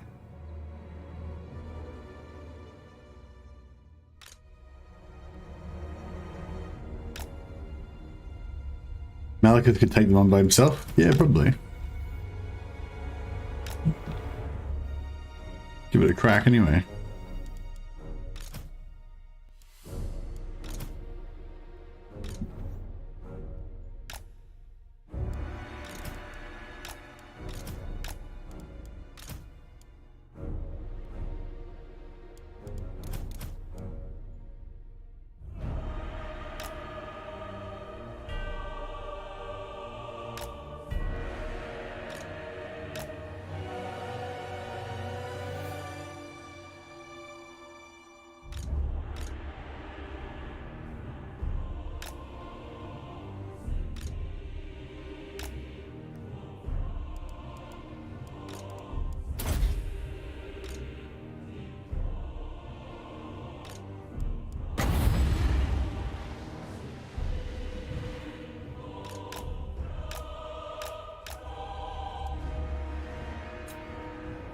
Supreme sorceress. With haste.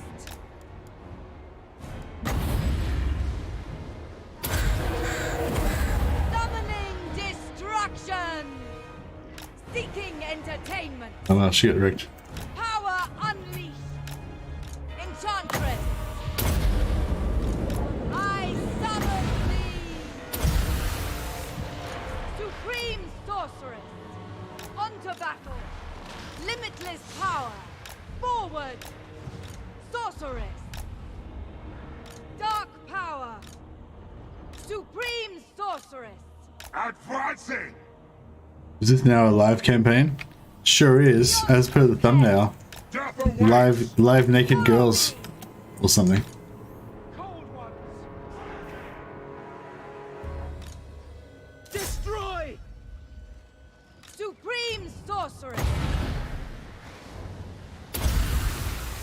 Counter! Spreading terror. Hearken to me. I lust for slaughter! Supreme sorceress. Shifting. Onward! Yeah, I don't know. I'm doing a really terrible job of. Did a really terrible job of this. Whatever. No survivors! Whatever. Spell sorcery. The destroyer hungers! Hear my words! Merciless warriors!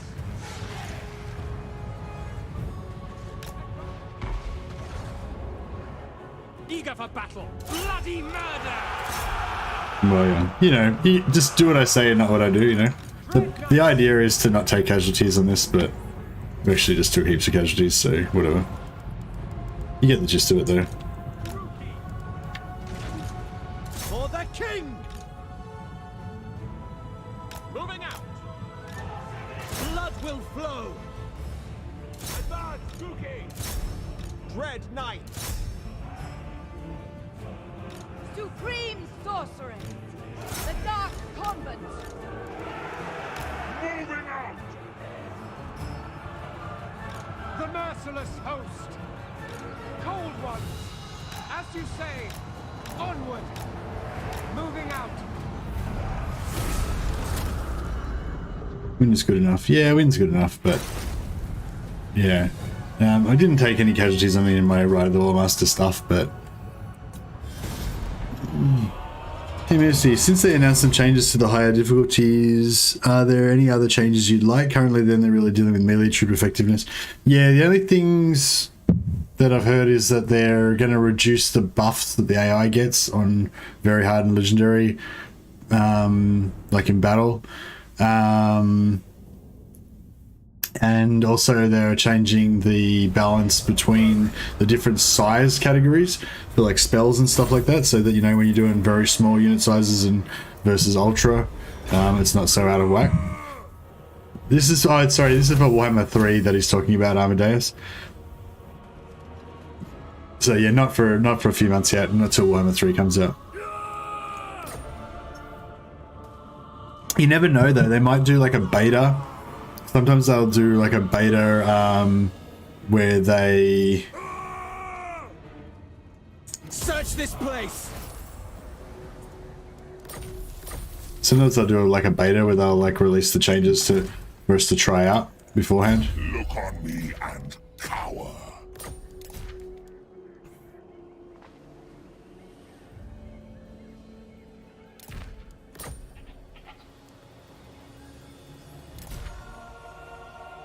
Already got a few nice items on Malekith. It's pretty good. The strong shall always dominate. Tried playing the game in the lab, double unit size. It was actually not that bad. 200 spearmen per unit sort of thing. Oh yeah, that sounds alright. Supreme Yeah, it sounds like it wouldn't be too bad. Supreme sorceress. We could wait here and sack this again.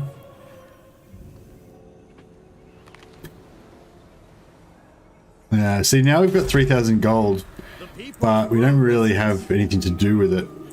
We want 1,600 there. It's 880. A bloody victory. 825. Okay, so 880. Can't cancel anything there. I might occupy this actually, just so that we've got another thing to. Beastmaster. Malekith, King of Nagaroth. Actually, I think we can get instant replenishment from battles. Ready to ravage. Feed minions. Druki dominance.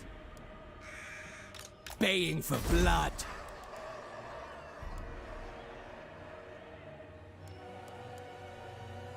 Actually, yeah, that's no use. We need, yeah, I should have taken it tier 2. So you want as many things that you can build units like this.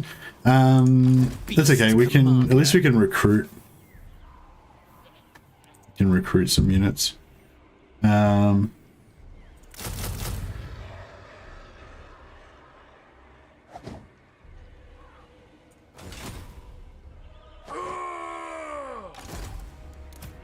Revel in this glorious slaughter.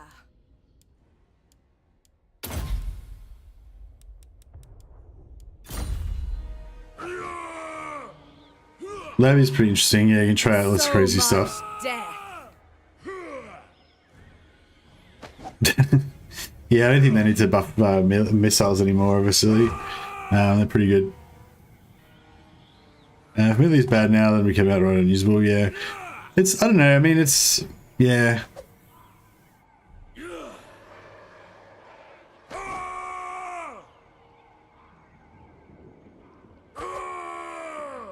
Yeah, archers weren't very strong in Rome. Yeah, I don't know, I mean, yeah, archers are pretty strong in this game. I am the Witch King. My cruelty knows no limits. Lord of the wild things. You're kind of on track here.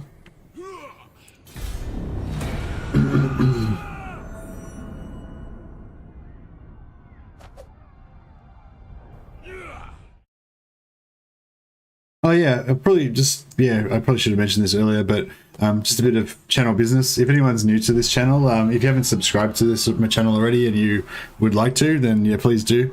It really helps me out with getting game companies to give me, early access to games and give me, free stuff and that sort of thing. All that kind of stuff generally sort of stems from having a high subscriber count. Doesn't really matter too much about the quality of your content, I think it's more about the numbers. So yeah, if you feel like doing me a favor, then yeah, chuck me a subscribe. It's much appreciated. King of Nagaroth. Critters, submit. All right, guess we'll get on to making Tretch have a bad day now. King of the Druki. Seeking depravity. No rest. Ever onward. Preparing to march. Moving.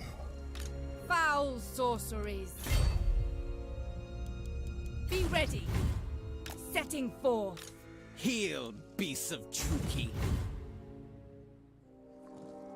Beware the stampede. Moving the flock. On the prowl. Sister of the Dark Convent. I know the way. Tretch, have a good day. Not when I'm around. Okay, so this attrition, taking 7 attrition on that one, 7 on that one, 9 on that one. It's weird. He's gonna go from 100 down to 91. He's gonna go from 78 to 71. He's gonna go from 61 to 54. He's gonna take 5. Oh, so it's like a percentage of your overall.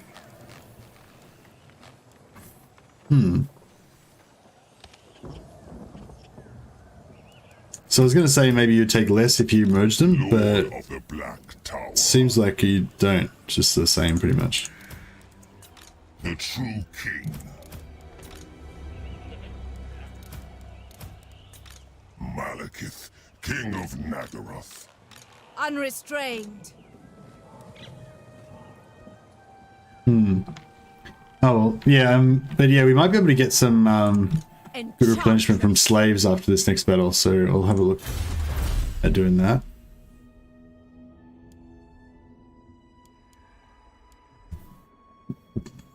Excuse me, sorry.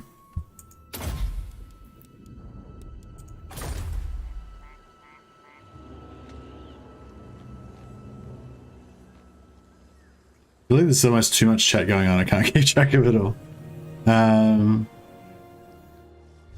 Maybe I'm not trying very hard.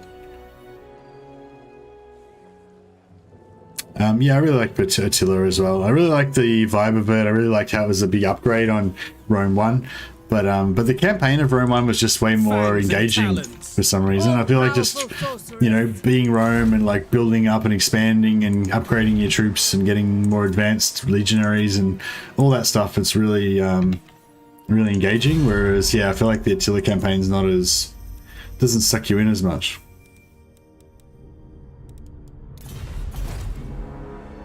Alright. Oh yeah, so in terms of our like crap.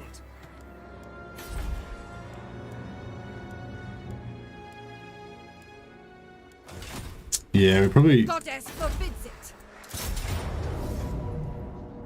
yeah, maybe should have Pulling back. actually fought this, left some army there and destroyed these rebels, but oh well. You called? Can't have everything.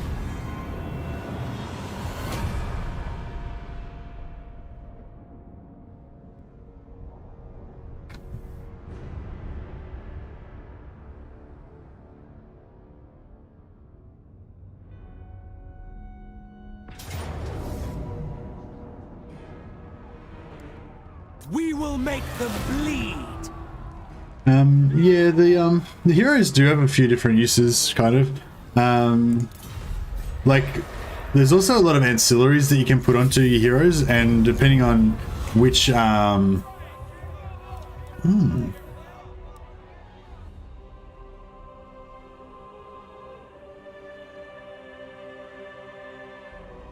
we'll just take the gold. Or actually, we're going to take the 5,000 gold. That's pretty solid. What can we do with 5,000 gold? Probably nothing, really, though. We don't really have enough like places to spend it.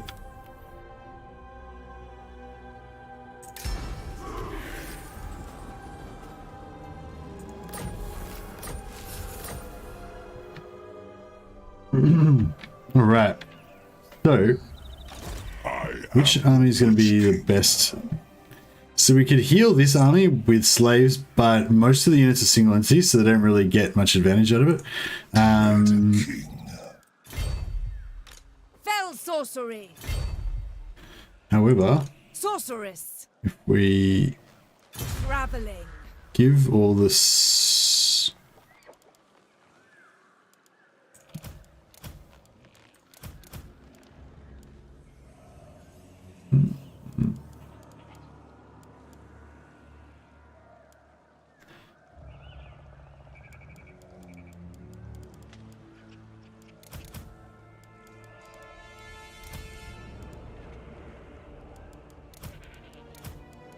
We do like that.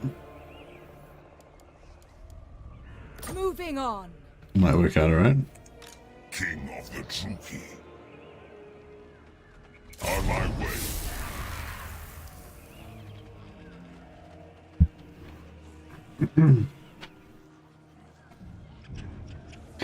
Oh yeah, I was just gonna say there's different a lot of different ancillaries, and like yeah, like sorceresses actually are kind of good because you can put a lot of ancillaries on sorceresses, so they can be good for like buffing your income and also for public order and stuff like that as well, even though they don't actually, you know, necessarily well actually no, they do buff public order, sorry. Yeah, you can buff public order with them, but you can also stack money ancillaries on them, even though they don't have the actual buff to money like assassins do. And same with masters. Masters stop your slave decline, but you can also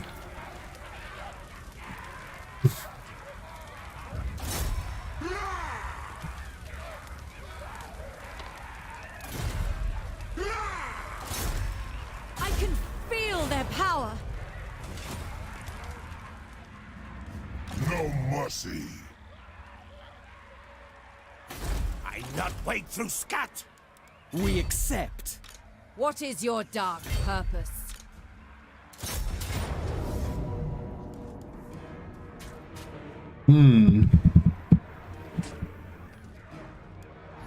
We might take a lot of damage of this.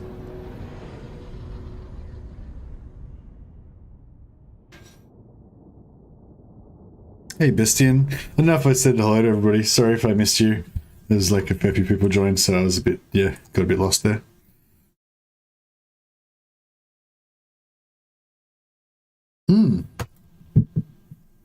Shit, I didn't even realize this was a siege. Or that we've actually got Tretch Craventail. It's pretty nice to get Tretch's speed trait on Malekith actually for his dragon, because dragons are kind of a bit slow and naff. I wonder where our the Warmaster stuff is going to come on. They don't have any artillery, do they? Fuck. I wasn't really prepared for this. Dark shards. What's the best way to do this without taking heaps of casualties? Malekith.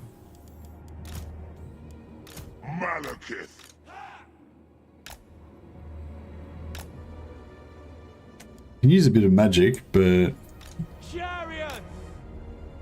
Dealers in death.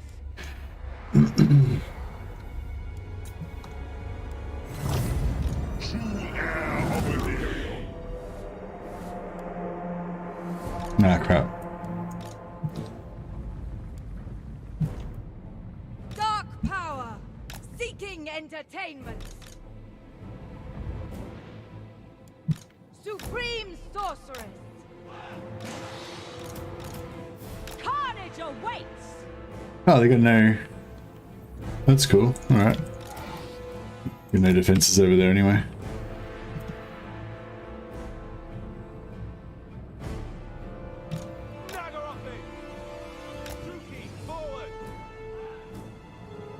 Maybe we should just go for the doorway. Supreme sorceress. Reveling in pain.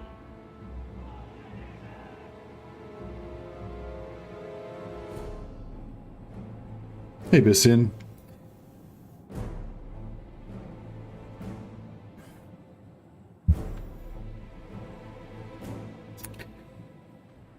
Why do people keep calling game mechanic cheesy? I don't know. I guess they think it's cheesy.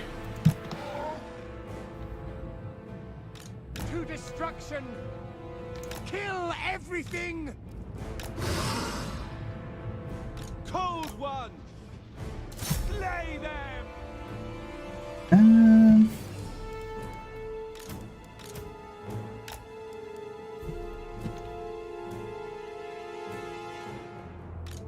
Fell sorcery. Onwards to murder. Bit fucked up already.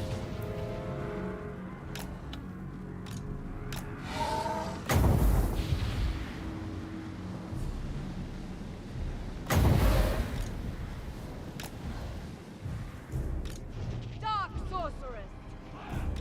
Druki. I am yours.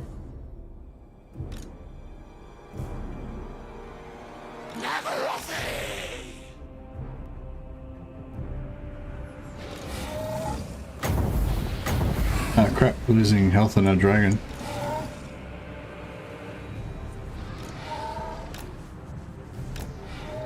That's not right.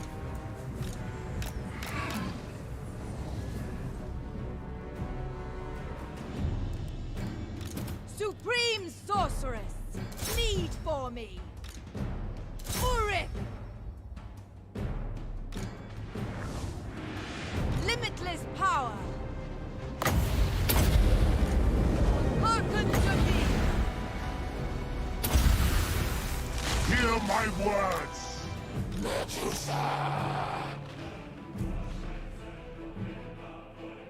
Play over the walls. Yeah, I'm kind of bored with this already. I can't be fucked fighting the siege battle. I just want to like smash everything Supreme sorceress. into melee.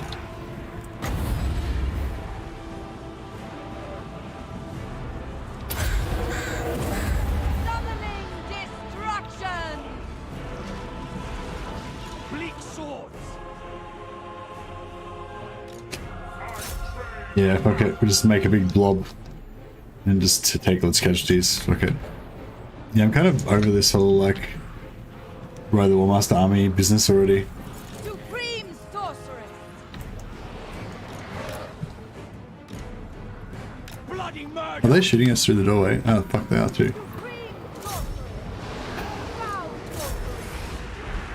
Dicks.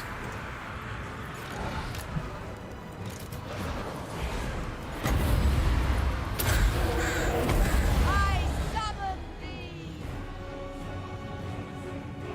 All shall tremble. Cold-blooded killers. Hey, Coke Monkey.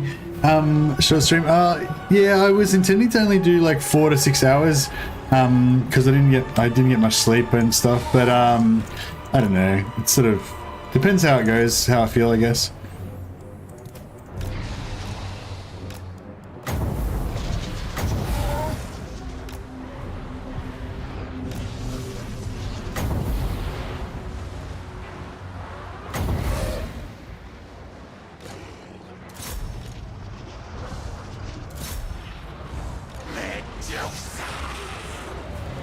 Enchantress. Do my bidding. Oh shit! What's going on there? How did they get in there? I just like kind of ran through everyone. Just did it. Malekith. Just went for it.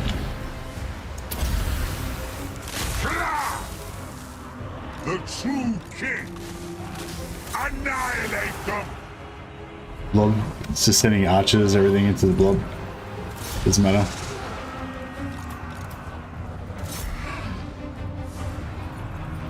We are ready.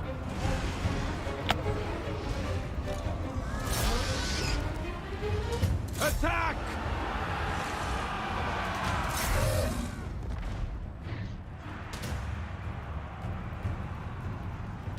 Malekith. Got in here. Oh, the door's not down. That's why we're having trouble.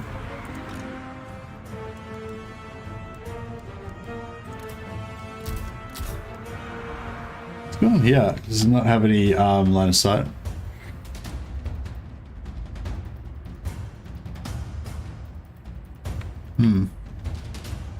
Yeah, I can't really see over the walls.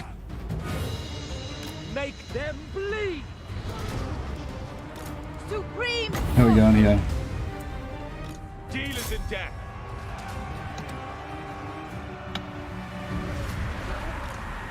No mercy. Lord of Nagaron.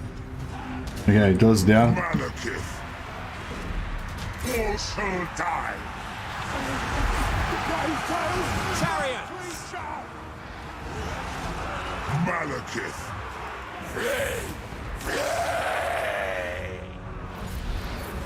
Theorem. This is a mess. I probably should have just auto-resolved it. It would have probably done better.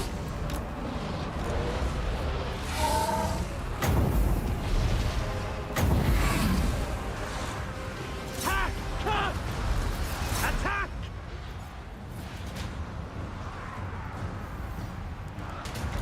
Supreme sorceress. Chariots! By Cain! Cold-blooded killers!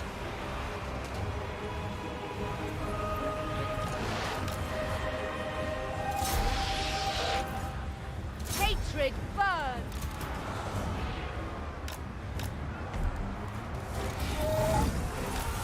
Back! Come to me. Setting forth. Horsehair handbows! Kill them! Taking colossal casualties in this. You know, what can you do? What's going on with this?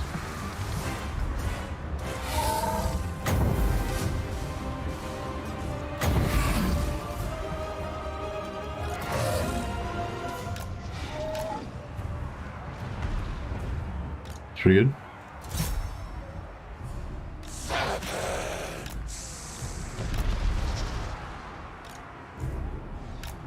Blackguards!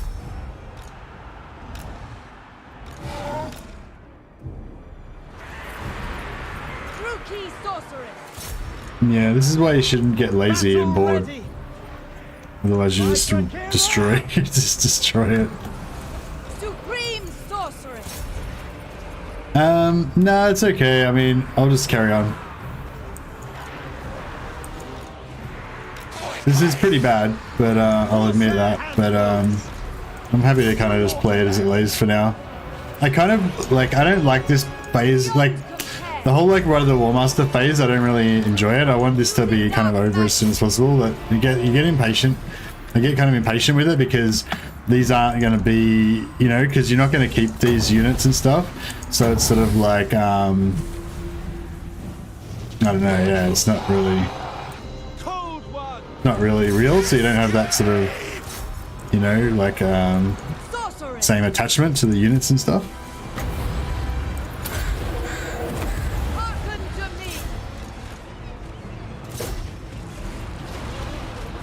Where's my Hydra? Is she still healthy? The Hydra's the only unit out of this whole lot that I actually want to keep. Oh, and maybe some of the cavalry and stuff.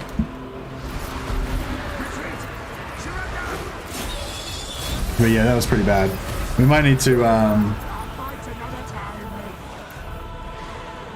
yeah, I don't know, it's just because you get all of this army, you get all this stuff for free, like you don't have to work for any of it, you know, so you don't have that, like, you know, connection to the units, I feel like. And then I know, like, most of these units that I've got now are sort of shit units that aren't very efficient, that I don't really want. So the end goal is to get rid of pretty much everything I've got except for the Hydra and some dark shards, you know. So I just find that it creates like a real like psychological like disincentive to care about your armies at this point, you know. Yeah, that was pretty terrible. Look at that, I just got everything fucked up. But yeah, so that was pretty much the opposite to what we were trying to achieve there. But that's okay.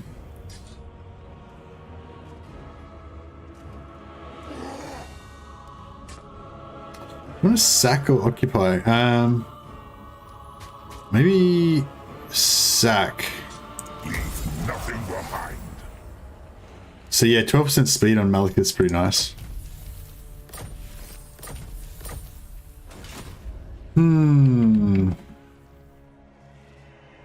Ah! Hear their screams. Supreme sorceress of Grond.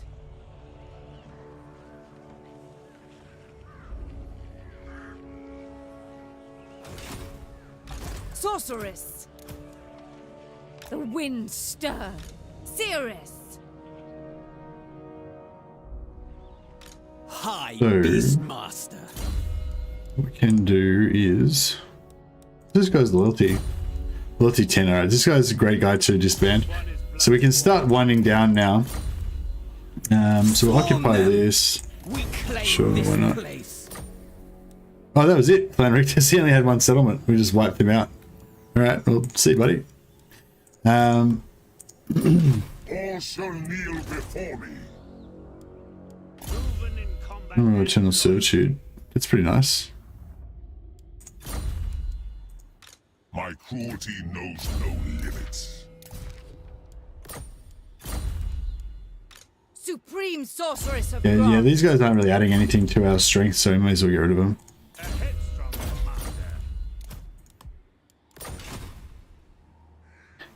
But you see, we're now getting down to like almost being able to actually afford our armies. Wouldn't be Mercy if it wasn't Dark Elves. Say what a chopper. How you going, man? Sieges are painful. I'd rather throw 3 to 4 armies in auto resolve than fight them. I mean, yeah, it's just the units. It's like, because I'm not invested in the units is like the thing. I'm trying to think now whether I should just get rid of the Ride of the War Master army right now, because we've got like 6,000 gold right now.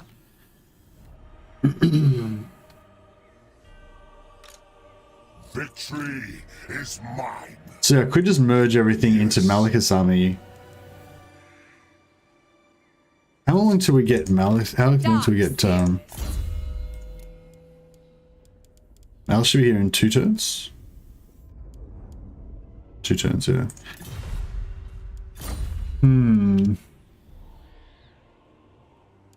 So we get rid of that. Doesn't do anything for us. We get rid of those. They don't do anything for us. Unrestrained. They're pretty shit.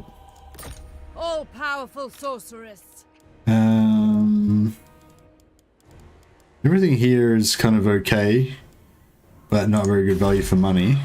The buildings are crumbling. I am the Witch King.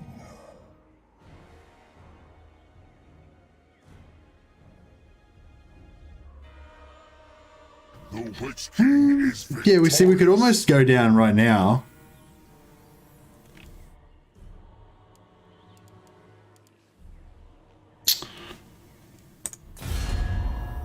Well, maybe we should keep it for one more turn, just so that we can get Kane's bride. Oh yeah, Hag Graef, Bandying words with you. they're all will over not us. We please should be able to get my her on lord. turn 7.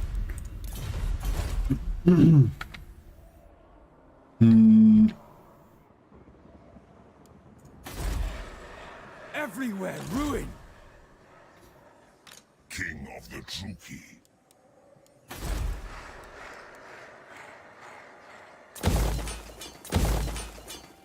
All shall kneel before me.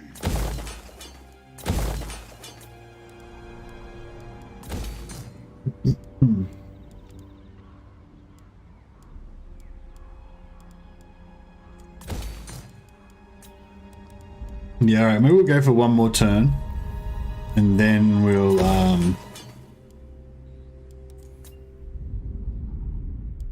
get rid of our brother one last Sorceress time. of the Dark Convent. Setting forth, Mother of the Dark Convent. Lord of the Black Tower. I'm going. Slithering worm. Excuse me, sorry.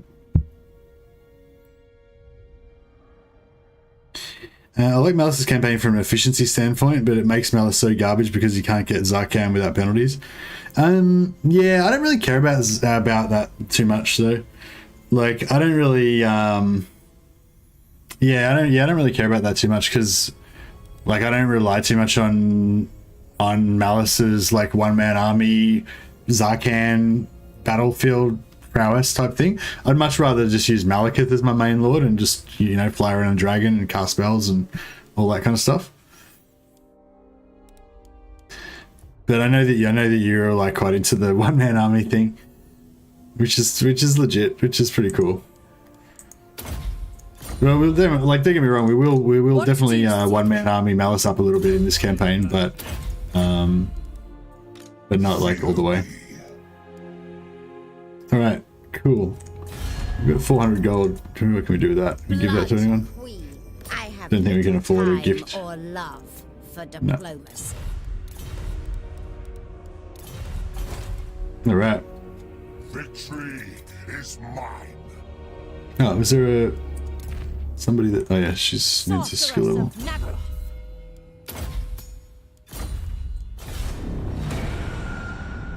Malus is more edgy than Malekith. Yeah, that's true. What do you think will happen with Sigvald and Sartorial in Warhammer 3? Yeah, actually, that's a good point. I wonder if Sigvald will get a faction change or something. That'd be pretty crazy. Okay, so now all these guys are going to start offering us peace treaties. That's another reason why it's kind of good to keep your Ride the Warmaster army as long as possible, because your faction strength is really high. But you know, it costs you all the money you can potentially make from the peace treaties. It costs you again, so it's like, yeah.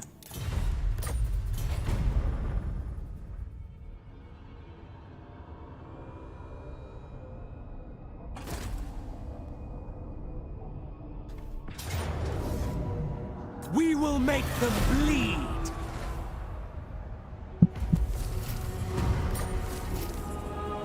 Yeah, I might have screwed up a little bit by not taking a strong Ride of the Warmaster army, and also by not keeping it healthy. But we shall see. What is your dark purpose? Foolish request.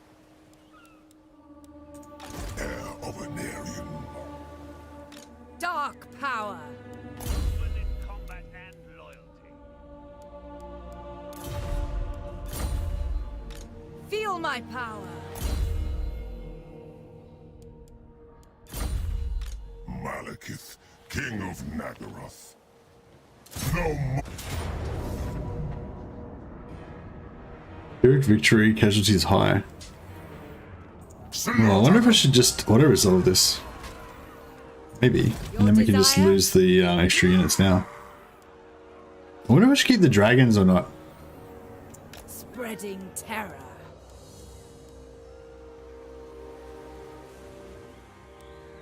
Die, weaklings.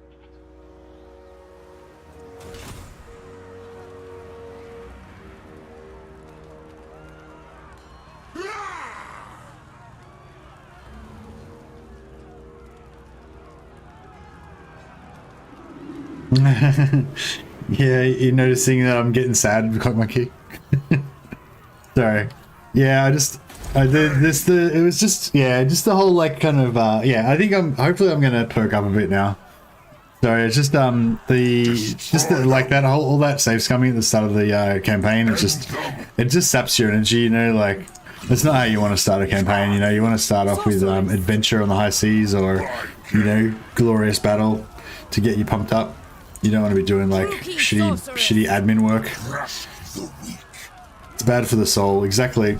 Same with the vassal cheese, like the vassal cheese for vampires and the loyalty cheese for dark elves. They're powerful, but yeah, that kind of nitty gritty stuff. It's not very. Okay, so what are we gonna do? We're gonna lose a bunch of cool chariots, which is a bit of a bummer.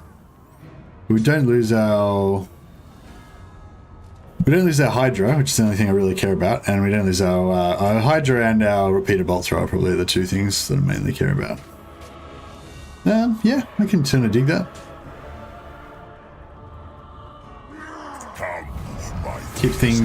Keep things moving. I probably should have seen if the sorceress could have made it. That would have been good. No. And we'll loot and occupy. The victor, the spoils. My cruelty knows no limits. Hellebrot, what foolish errand brings you before me? No offer, demand. Moderate? Yeah, I'm fine. This is beneath me.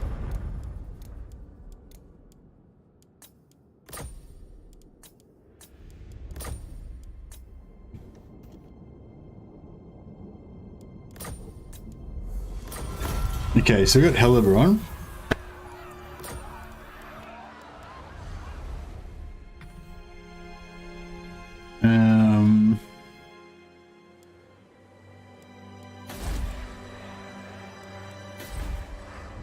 Death Knight is upon us.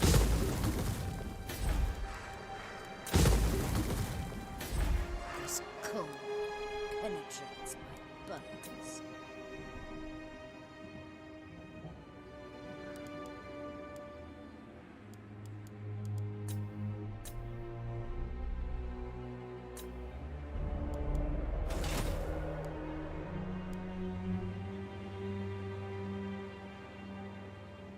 Looks like Warriors of Chaos not getting an overhaul is the reason why I'm going to hold off on Warhammer 3.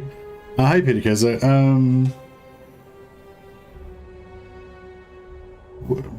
I don't know. I mean, like what I don't really get.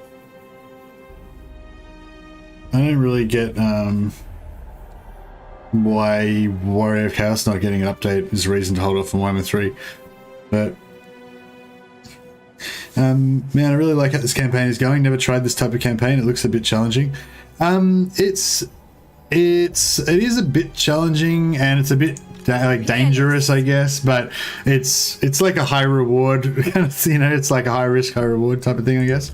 Well, it's not really that high risk. It's just managing the bankruptcy attrition. This is a strategy, by the way, Legend of Total War came up with. So I originally came up with the 2-turn Malekith campaign idea, Then another guy came up with a better version of the two-turn Malekith Confederation. That's the assassin version that I've got on my YouTube channel.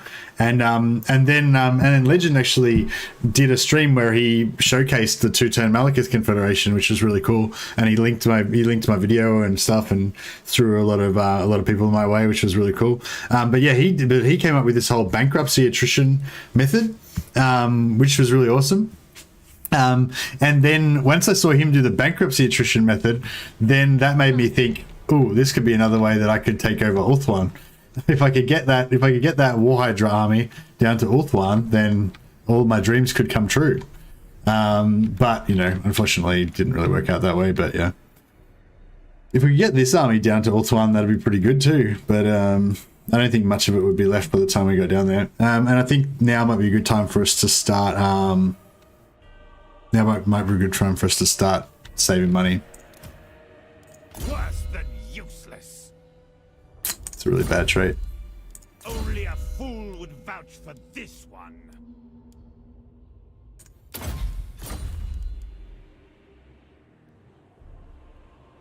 Not now. Soon.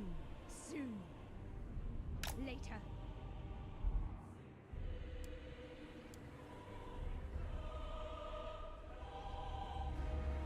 Another whisper, another time. That's how you found me, Cosmos? Oh, from when Legend did the two-turn Malekith. That's pretty cool.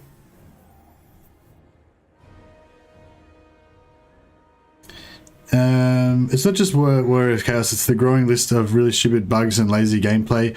Beastman update isn't something I celebrate. They should have been better since they came out. I think that's, I mean, I don't know. I mean, I'm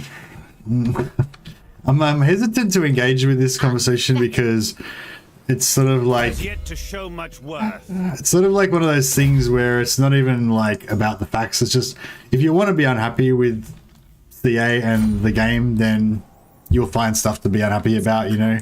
If you want to be happy and celebrate all the amazing things that are in the game, then you'll be able to do that too. You know what I mean? It's not really like, yeah. Yeah, I don't want to like diss you or anything. I'm just saying that, yeah, it's like, I don't know. Yeah, I guess that's one way of looking at it. I am Cain's I just think that this game's given me so much joy. Like, I've literally been obsessed with this pretty much almost since it came out, almost non-stop. And there's just so much amazing stuff in it. Like, yeah, for me personally, I just think it's crazy good. It's amazing. Still tired. But yeah, but I understand that people I don't know. Some people expect more, I guess. I don't know. Yeah, I don't know. I do think it's kind of weird though. Like, I don't know how you can. Oh shit! It's fucked up then. Because now I can't get rid of this lord. Whoops. Should have got rid of all of these units before. Supreme Sorceress of Gron. I don't know how we're going to go getting rid of all of them before she rebels. Powerful enchantment. Can try. So basically, every time I do this, there's a slight chance she's going to lose loyalty, and you know, if she gets down to 1 or 0, then she's probably going to rebel. But if you disband the whole army at once, then she'll definitely just instantly rebel. But if you do one at a time, there's only a very small chance she'll lose loyalty from 1. So you can kind of sneakily, it looks like we got away with it. You can like sneakily just disband each unit one at a time. The other thing you can do is put them on water. Oh, she lost 1 point. That's alright. The other thing you can do is put them on water, because apparently they don't rebel when they're in water. Forbidden magic. Dirty, slithering worm.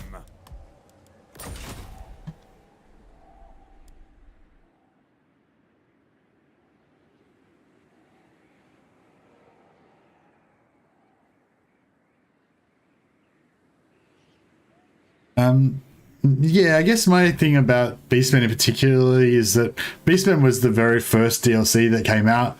Like, CA didn't know, like, compared to how good they've gotten now, they didn't even know what they were doing, you know, at that point. That was at the very start of the Warhammer experience, you know.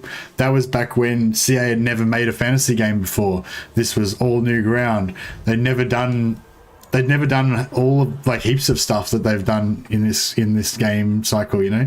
Hey, Saragloth, why earlier today? Oh, I usually always do early streams on, well, I usually always try to do early streams on my Friday and Saturday night because I don't have to work tomorrow. I work the next day. Don't have to work the next day, so I can. So the plan is, so normally what I do is I get up at 4 a.m, then I stream for 5 hours, then I go to work, and then, you know, have my evening, try and get a bit of sleep, get up at 4 a.m. stream, go to work. Like, that's my normal weekday thing. But on the weekends, my sort of cycle is I try and stream early. That way I can just go to sleep straight after the stream when it's still quite early. Like, if I finish this stream at like 6 or 7 in the morning, it'll still be quite early and I'll be quite fucking tired because I've only had like an hour's sleep. And then I can sleep a little bit in the morning and then get up and still have the weekend, you know what I mean? Because otherwise, if I stream at my normal time and then I sleep till like 3 o'clock in the afternoon, and then I basically lose my weekend and don't see my wife and stuff. And also so I can try and make videos on the weekend and stuff. Yeah, basically it's just so I can do earlier. And also, like, I tend to get a lot of people as well, because I think because Legend's not streaming, you know, normally Legend would be streaming at this time, so there wouldn't be as many people on. But because Legend's not on, there's heaps and heaps more people around that want to watch stream, so it's kind of worth it to be on earlier as well. So anyway, basically I try to always stream early on weekends, but it's really hard for me on Friday nights because I finish work at 5:30, or I usually finish work about 6:37 actually by the time I actually knock off. But, you know, and then there's not that much, you know, there's not much time before stream time, so I find it hard sometimes. But yeah, I just had an hour and a half nap before the stream today, and then get back into it. Good stream, by the way. I'm new to your channel. Oh, awesome, William. Thanks for coming along. Do you think we'll get do you think we will get DLC in 3 to add Neferata? I really want her with the last one. Hey, William Genter. I reckon we might get Neferata in Warhammer 2.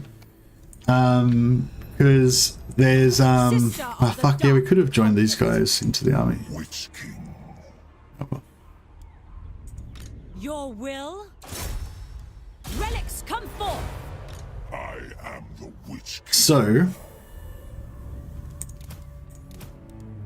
Dread King. Spellcaster!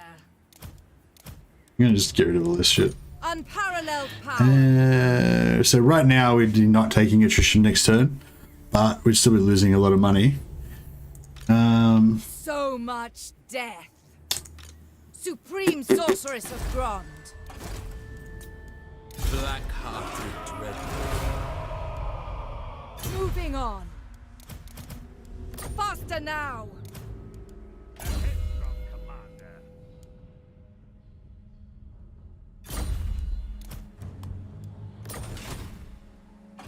Tyrant of Nagaroth. Cruel and deadly. Dry land. Lord of the Black Court. Tyrant of Nagaroth. Murderous Lord. Lord of the Black Tower. Black-hearted Dreadlord.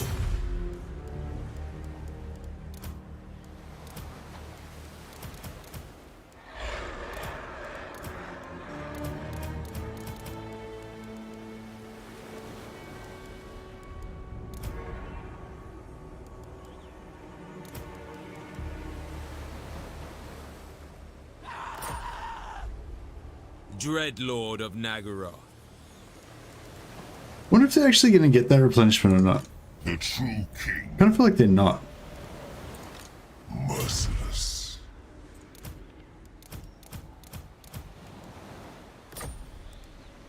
Feared by all. Chosen of Cain. No, I feel like we're not actually going to get that replenishment, even though it says we are. But I don't know. I mean, maybe we will. Malekith.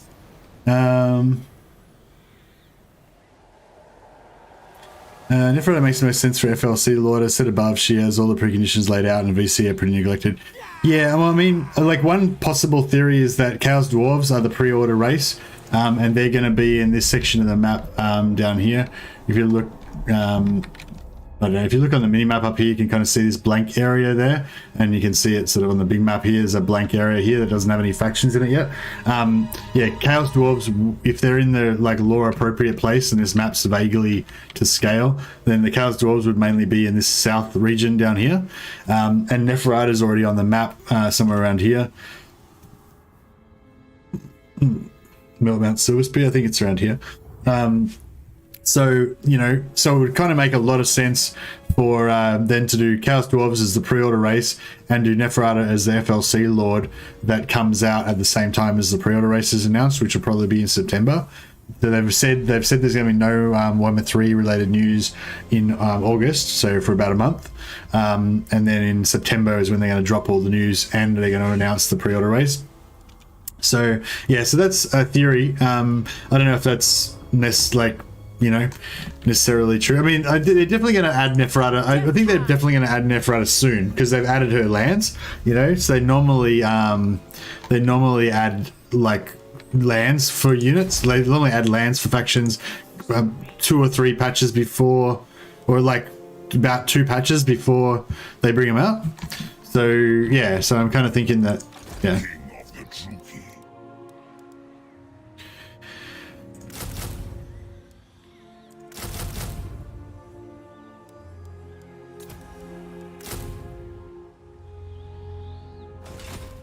Black-hearted tyrant.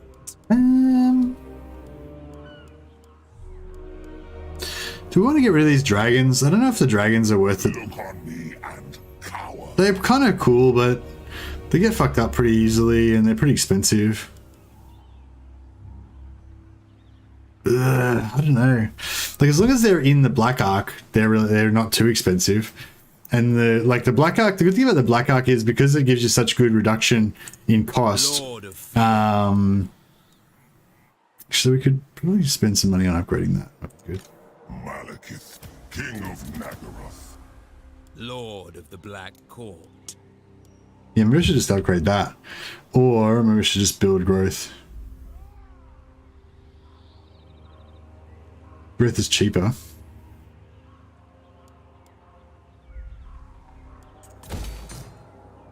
Just a slave hold. Slave pen, yeah. Damn it, I want to. You actually wondering about keeping dragons where you got 5 cold ones in that army?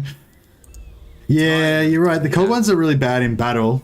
They're kind of good in auto resolve though, and they're kind of cheap. Like, because they're the same sort of thing as the dragons. Like they're like a high tier unit. They're tier 4 or 5, so they're kind of good in. So yeah. So my thinking is basically with the black arcs, right? The black arcs give you a massive reduction in cost. At right now it's minus 50%. Oh, is Akoi in chat? Didn't even know he was here. Oh, hey Akoi. Let's go pre-order race ogre boys. It's time. Hey Akoi. Sorry, I didn't even notice you say hi. Can't wait full map of Mortal Empires. Yeah, that'd be great. Both ogres and chaos dwarves as full race with the campaign. Did they ever say how many races 1 and 3 would have it all DLC? Yeah, you never know. They could do like a crazy double race pack pre-order thing. Who knows? You know, I mean, it seems like unnecessary. Like, why would they give away 2 races basically for free?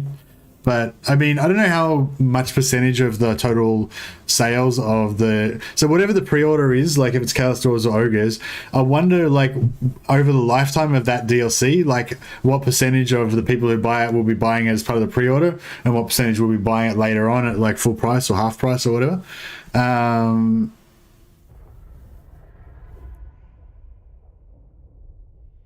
All of the evidence points to Ogres. I don't know about that, Oakley. I don't know if there's any evidence that points to ogres, really. What do you think is the evidence? I mean, the fact that they've released the so it's, yeah, I guess there's evidence, but it's like, I feel like it's circumstantial evidence, you know what I mean? Like, there's nothing like confirmed saying it's ogres, basically. There's a lot of stuff that could mean it's ogres, but it could just not mean anything as well, I feel like, you know? Pre-order race is Albion. It's ogres, just accept it. It's probably ogres, yeah. Ever vengeful.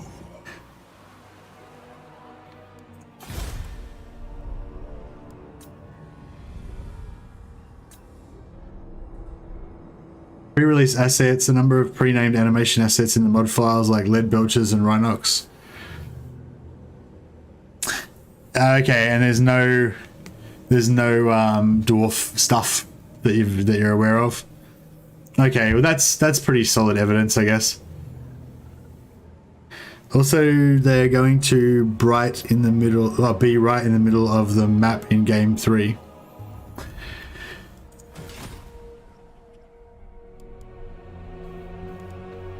Yeah, that's a good reason to get them into Game 3 early on, but that's not a good reason to get them into Game 2 right now. You know what I mean? That's kind of what, that's sort of like I think the main kind of point, the main argument in favor of Chaos Dwarves is that Chaos Dwarves have a space to go into Warhammer 2 right now, whereas Ogres don't. So if they're gonna let you play the pre-order race in Warhammer 2, that kind of means Chaos Dwarves, you know? Could easily be wrong. I mean, yeah, I feel like there's a lot of evidence for ogres, but then there's a lot of kind of reasons why it could be Chaos Dwarves as well. Yeah, the Neferata FLC versus Chaos Dwarves kind of makes sense as well, I feel like. Although they're both kind of evil. I don't know if have we had an evil versus evil camp? Normally they do like a good sort of order race versus a destruction race, don't they? Not sure if there's been any more like evil versus evil packs before. Oh, it's not really an evil versus evil. It's like a race pack and an FLC lord, so it's not really. Fear my Malus. Yeah, I don't know.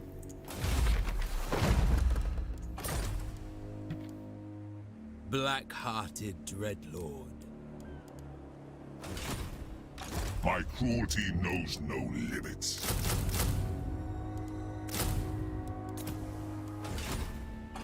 Dreadlord of Nagaroth.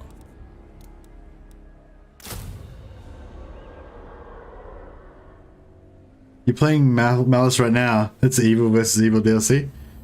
Oh yeah, true. Yeah, fully. Malus versus Snickich. They're both evil. Yeah, okay. So I guess we can have evil versus evil, but it's not. It's only. It's going to be a race pack anyway, so it's only one faction.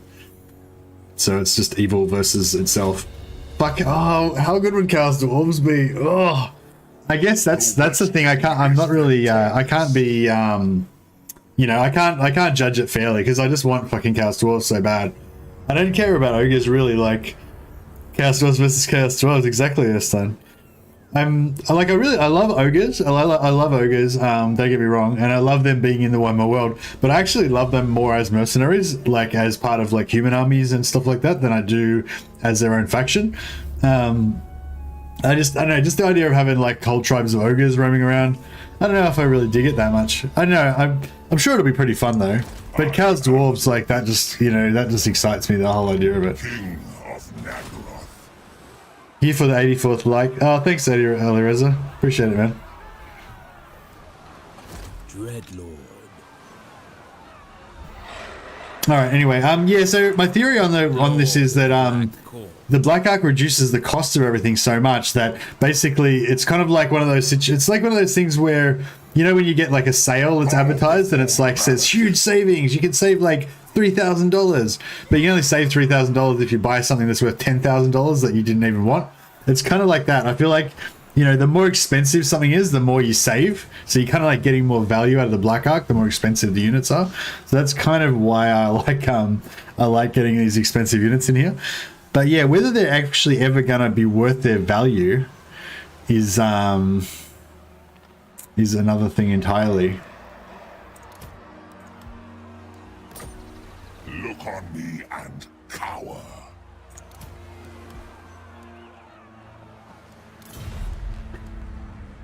don't know which one's worth more out of the Cold One Dread Knights or the Dragons. They're both pretty shit. They're both pretty bad. Tyrant of Nagaroth.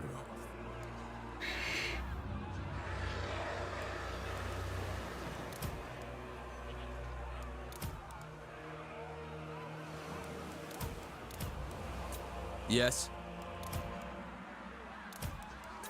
Black-hearted dreadlord, noble born, dreadlord of That's, Nagaroth. I don't know. It's not great, but it's something. Prefer dragons to cold ones. Yeah, true. The good thing about the cold ones is that Malus can bring them onto land and still be minus 60 cost though, which is pretty good. Malus doesn't get any reductions or anything else. Let's see, I did a Marathi game plan with loyalty exploit my recent campaign, and guess what? The separatists refused to attack me and instead went south and captured ruins in Lustria. Lol. You've got to you've got to kill them all, bro. You've got to kill them all. Yeah, but yeah, that's happened to me as well. It's fucked. And then they just like go out of control. They start like making their own separatist empire that starts just taking over the world, and then you can just never get rid of them. They're like a plague. But yeah, sorry man, that was my fault. My bad. That does happen sometimes. The Witch King is victorious.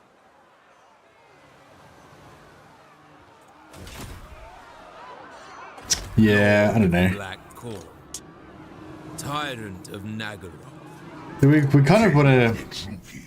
The other thing is we want to kind of preserve our armies. We don't want to rock up on Ulthuan just like with nothing left. Speaking of cavalry, people still calling cavalry mechanics bugged. I was testing them last night a bit, and I thought their performance was acceptable.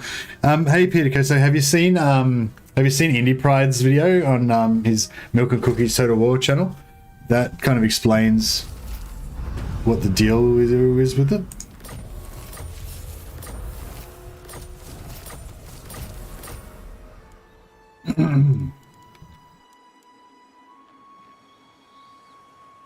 Where are you planning to land? Planning to land in Kothic or Yvres. So we'll skip this part, even though that's going to take us longer to get there, and then we come around here and we come in through Tor Yvres and Kothic. Yeah, I feel like Tor Yvres is the way to go. Either the top of Tor Yvres or the bottom of Tor Yvres, but either way. Lord of the Black Tower. Okay, so we might. I approve of these dark deeds. Black-hearted dreadlord. Okay, so we're still getting a bit of replenishment there, My cruelty which is knows good. no limits. Moving.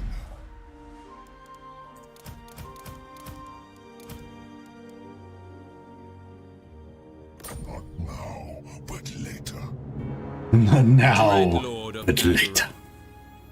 Sounds pretty badass. Malekith, King of So Nagaroth, it's weird. So how come they get replenishment but he doesn't? King of the Druki.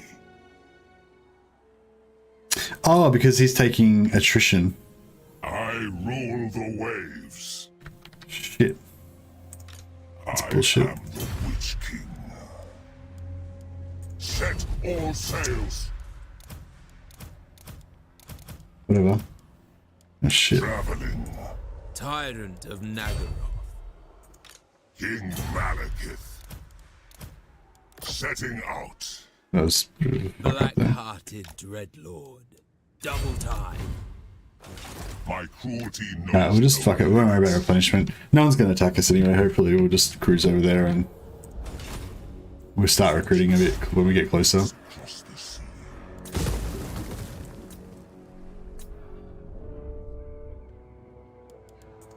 Noxious potions.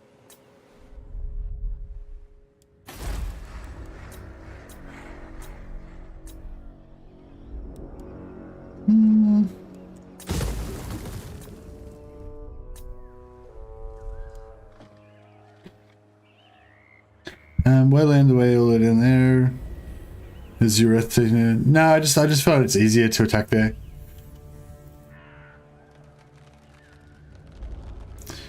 Yeah, sorry, but the circumstances there weren't really realistic. Plus, it depends on how charge works with the melee attack stat. Therefore,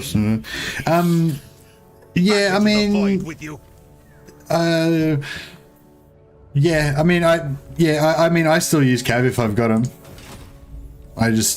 But yeah, it's good that Indie Pride made that video, because now I know not to charge into units that are charging me, basically.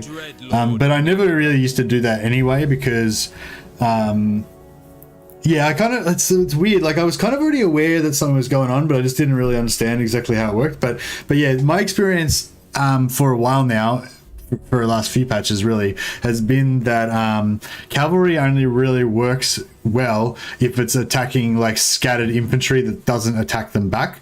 So basically it only really works well on archers. You can go, yeah, you know, sometimes they can be useful to break infantry, but mainly they're only really useful on archers or fleeing, you know, broken infantry. I find if the infantry fights back at all, even if you're fighting against a really weak unit of infantry, excuse me, if the AI actually tries to attack you at all, then you generally get fucked up if you use cavalry on them. Whereas the like human archers, their AI seems to just always want to flee, you know. So once you get into them and start fighting them, then they'll engage. But when you get that initial charge, they'll always be fleeing because of their skirmish AI. But yeah, if you attack anything like even a swordsman or spearman unit, they won't be fleeing when you actually hit them. They'll turn around and try to face the charge, even if they don't get into actual charge. Even if they don't get into actually brace stance, just the fact that they're facing you and attacking you means that your cav will get fucked up. That's what I've found anyway. So yeah, but it's like always, it's been like that the whole time, you know. Basically the only thing cav's good for is fighting, you know, fleeing units and archers, you know. So nothing's really changed with my cavalry tactics. I still don't really hire them, but if I've got them anyway, like if you start the campaign with them, then I'll use them as much as I can. Man, we're gonna get 12,000 gold very soon. As soon as we get some kill a few more enemies, it's gonna be pretty handy. So yeah, so one thing that went a bit wrong here is that we could have built the slave hold building if we had left an army back to destroy these rebels and not let them take Hag Graef. Then we would have had the slave building, and then we would have been able to build a second black arc from here, so we'd have 2 black arcs to take for our invasion of Ultron. But it wouldn't really make much difference because we can't really afford to have like 3 armies anyway. But you know, that would just be another bit of icing on the cake, you know, to have a second black arc leveling up.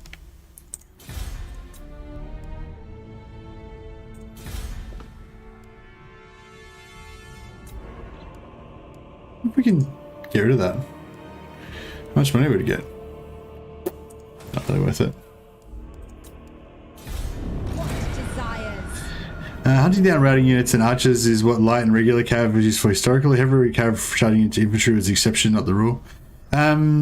Yeah, I don't know if charging straight into pikes and stuff or into massed heavy infantry and stuff was ever really a thing, but yeah. Hey Nanny, how you going, man? They're good for distractions. Oh yeah, there's other things. Sorry, you can use them for like distract kiting and for countercharging cavalry as like a suicide thing, just to stop the cav from fucking up your whole archer line and stuff like that. But yeah, in terms of like fighting enemies and killing stuff and not dying, like yeah, it's pretty much just archers and fleeing infantry only. Slaughter calls us. We're like repopulating the map with Dark Elf rebels.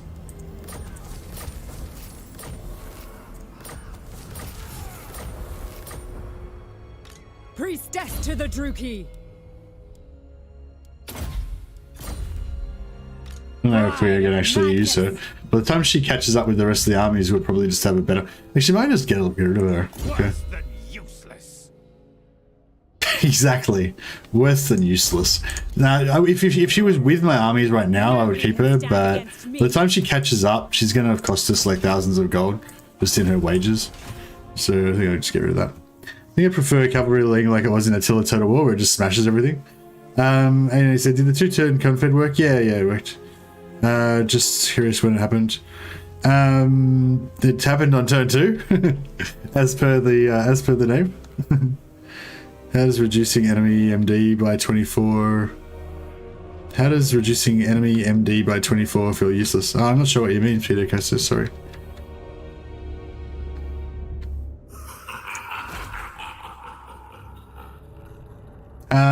Yeah, it took about. I think I had to reload about 5 times to get it to work. Ainani, if that's what you mean.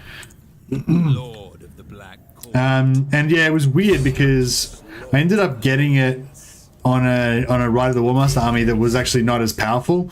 The most powerful Ride of the Warmaster army, which would have actually made this campaign a lot cooler,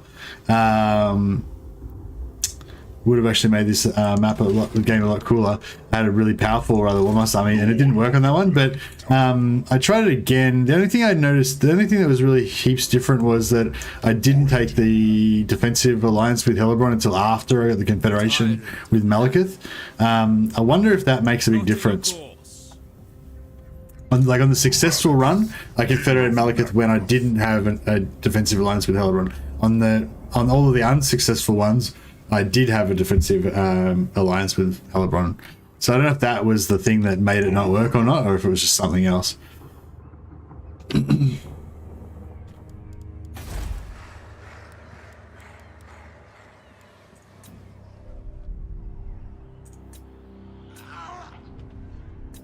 Alright, we're going to need to capture something fairly soon, because we're going to have no settlements soon. We're going to start taking attrition from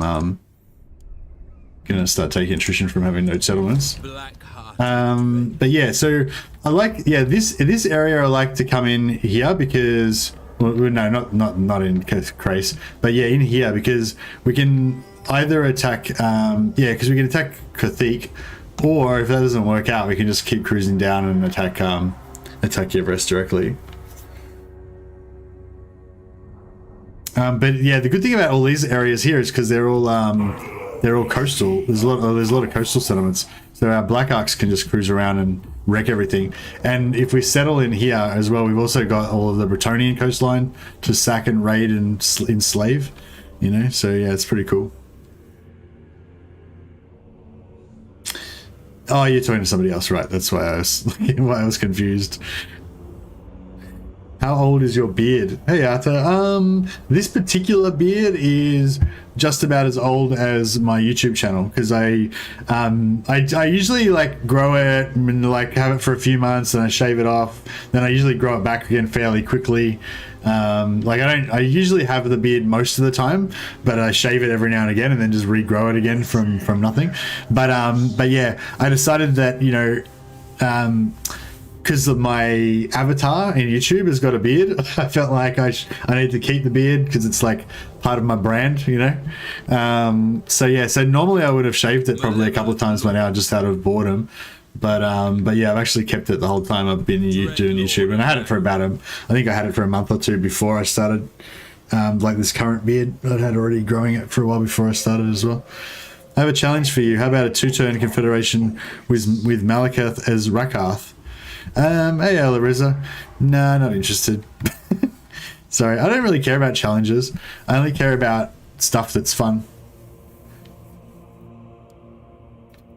Legend's the man for challenges. If you have like something that's like really difficult that you don't think that he could do or whatever, then that's the sort of stuff I think that he gets into, because he likes the challenge, you know, and he likes to win. Unless it's like something that would just be really stupid and boring and not fun at all. But you know, if it's like something interesting, and like I think Legend quite digs that idea of just doing hard things, you know. Whereas yeah, I don't really like doing hard things. I like just finding ways to make shit easy. So you want to be Legend of Total Beard? Exactly, Legend of Total Beard. That's me. Although actually, there's a lot of beard. There's a few beards, because there's Legend's got this like short trimmed like regal kingly beard, and then there's Zerkovich has got a pretty famous beard as well. It's been around a lot longer than me. As Zerkovich says, Legend doesn't play Warhammer, he breaks it. Well, I think that's true of all strategy gamers, really, isn't it? Like, we're not here to like play by the rules. We're here to dominate. I roll the waves. You know, I don't think like strategy games aren't like I don't know, like strategy games are kind of about winning, you know, to a degree, or about control at least.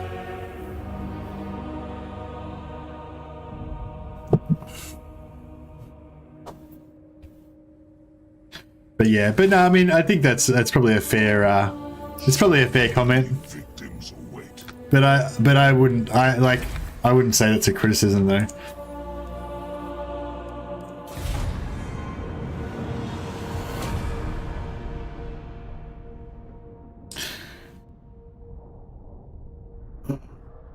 That my friend is jolly good.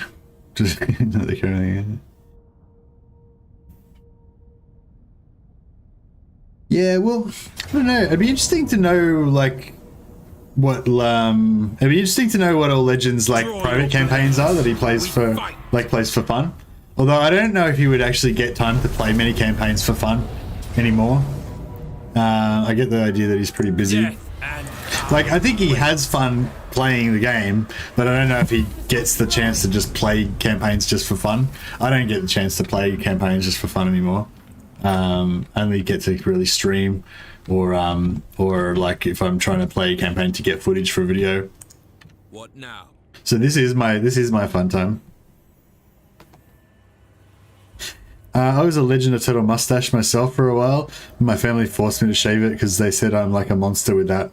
Oh yeah, did you have like a porn kind of mustache? Hey Precious, have a good stream. Oh, thanks man. Very nice of you to say. Good wishes are always welcome. Hey Frick James.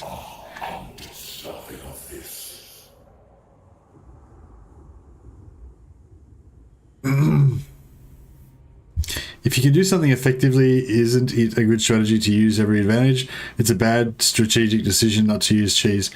I know he used to play campaigns for fun in his off time, but I don't know what he's up to these days.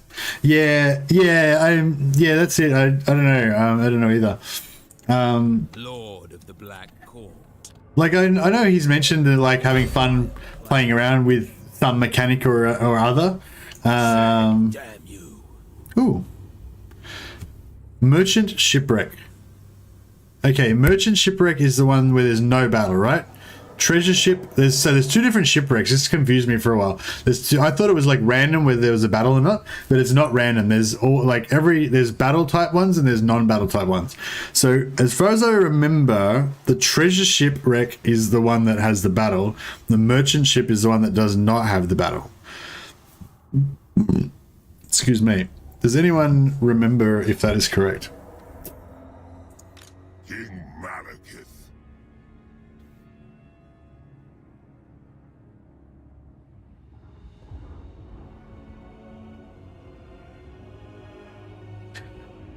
Well, cargo is a battle. You think it's a battle? Pretty sure it's not a battle, isn't it? I control you.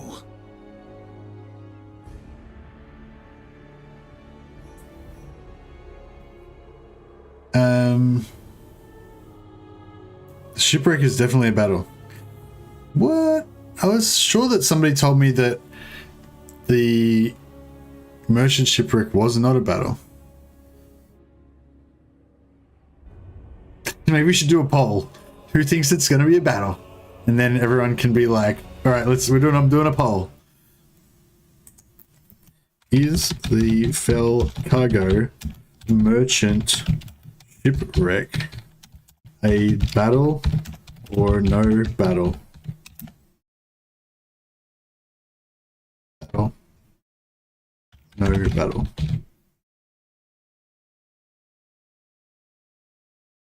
Okay. I've put up a oh, did it work?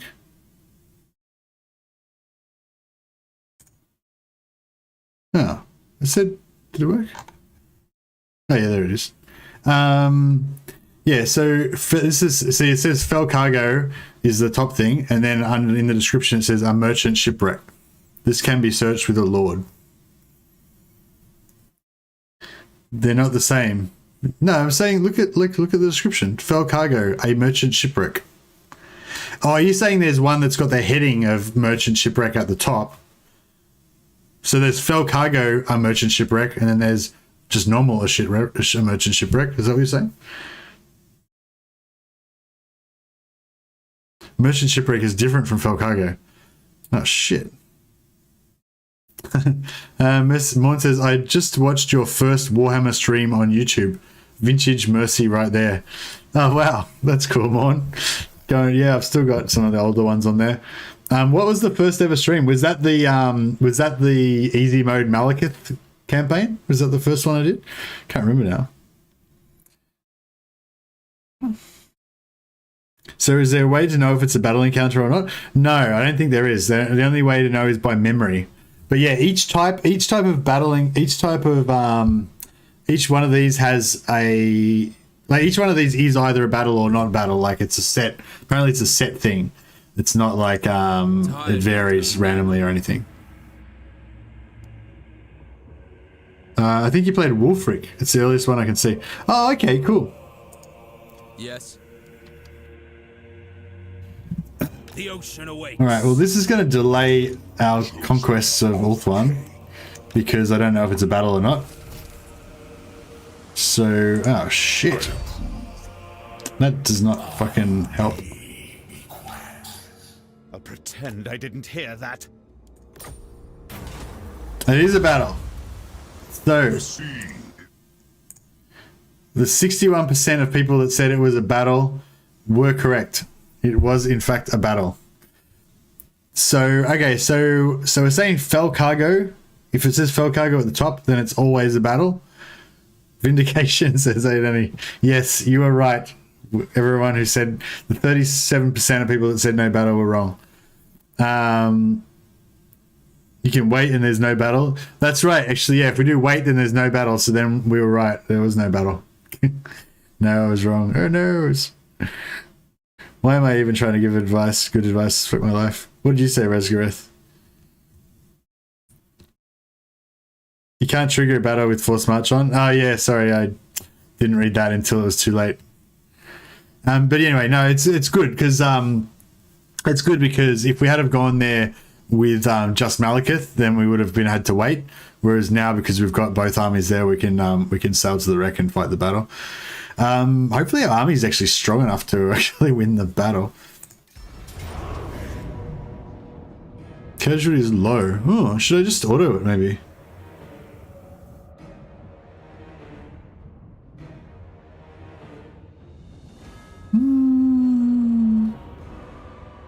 Slaughter calls us.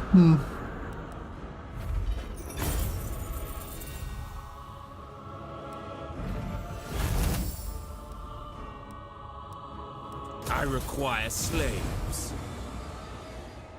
Okay, we just got 17,000 gold, so that was pretty solid. Can we get rid of this thing now? I didn't say it was just like stuck there. Oh, we get 6 turns of plus 30 growth. That's pretty solid, actually. If we can quickly conquer something, like ASAP. I am the Witch King, Lord of Nagaroth. Underway. Black-hearted dreadlord. Do you take me for a fool?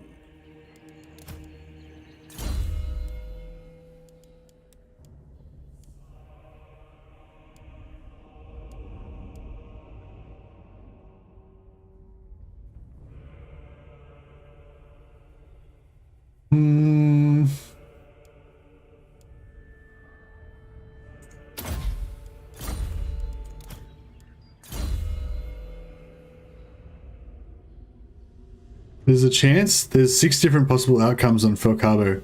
Oh, really? Is that the subheading? Fuck, that was really loud. It's like, I hope that wasn't really loud for you. I just like talk so loud that I hurt my ears. Like, that's weird. Anyway, so is it 6? Like, as in, you're saying after you choose the Felcargo, you don't know, and it's just randomly one of the 6 things? Or you're saying the subheading, how it said merchant shipwreck, that determined that it was going to be a battle? You can usually tell by the look of the ship whether or not there's going to be a battle. I think there's a significant size difference where the battle wrecks are bigger. That one had the look to my eyes. Okay. 10% income isn't too shabby. Yeah, true.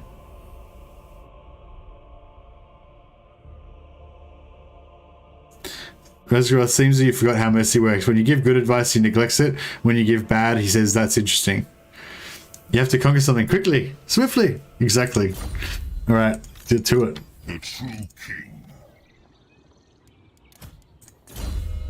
All right, we got some AOE flame magic now, which is good.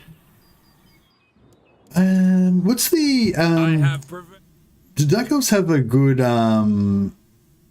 do they have a good automatic ancillary that you get for like joining and leaving the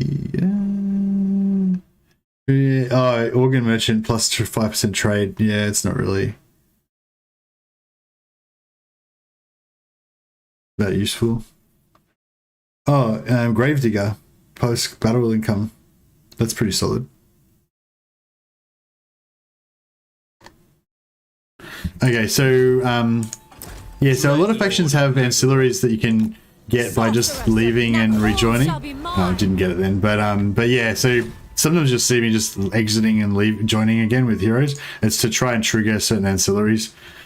There's actually a good one that gives you extra battle loot. So if you've got a lot of heroes in your army, you can stack it up and get lots of monies from your battles. Pretty cool. How much longer have we got before all of our settlements get taken out? So Chill Roads probably not going to last. Maybe one more turn. Claude Coasts is maybe one more turn. Rose Skulls should be there for a little while, hopefully. All right, so I think we've got at least 2 turns, maybe 3 or 4.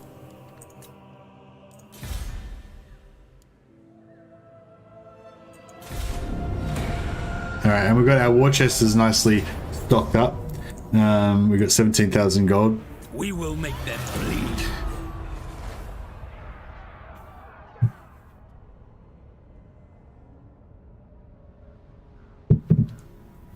Even if we have no settlement, the Black Ark won't take any attrition. So it's not that big of a deal as long as we still have money.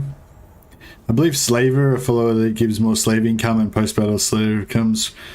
Slaver comes from murdering captives, yeah. Yeah, and that's a really good one to get to. The thrill of battle awaits. Slaver or Overseer, both give more possible. Yeah, I think Overseer was the one I was looking at. Sorry, Gravedigger. Gravedigger's the one. If you just join and leave again, you can get a chance to get Gravedigger. And you also have a chance to get Organ Merchant, but that's a bit of a shit one. It just gives you trade income. Alright, how are we going now? We've still got 2 settlements left. So we've got at least, well, we've got this turn. I think this turn and maybe next turn is about as long as we're going to last. So it doesn't really matter though. Malekith. Doesn't really matter. I suppose.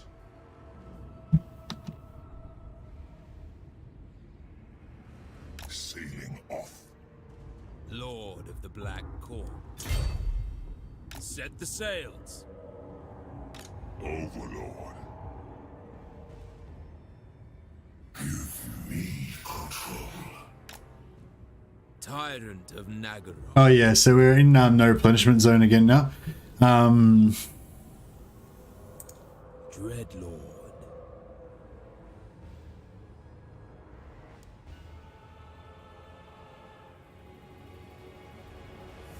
Anchors away. King of the Druki. Setting out. Traveling. What? Yeah, Matt, we just got a bit too close. My cruelty knows no limits. Setting out.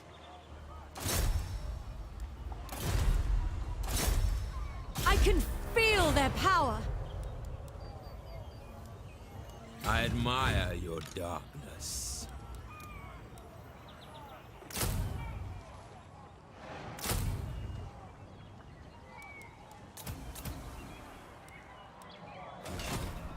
Speak. Corsairs, make haste. Malevolent Lord.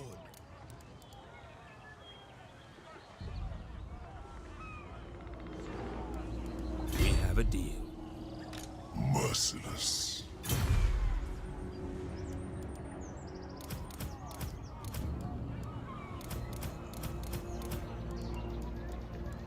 Ceasing for now. Such slaughter awaits. Malekith. I've got another King of good Skull Reef here as well, which you can get some good money out of that. Heir of an Aryan.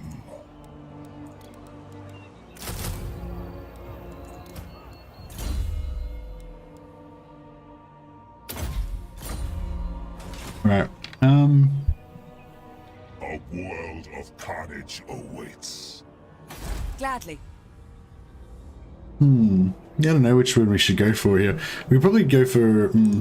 Magic. Misnar's got. Yeah, Misnar's got a barracks, but the barracks will get destroyed when we take it over, so it's kind of useless. But yeah, we can still. Yeah, we can take Misnar first, build a few more units, and then go for Torka to I agree.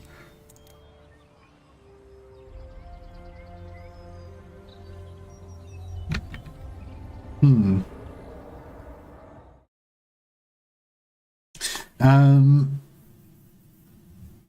you know anything about the High Elf ancillary drops being removed in Gainvale and Vors of Orlandel?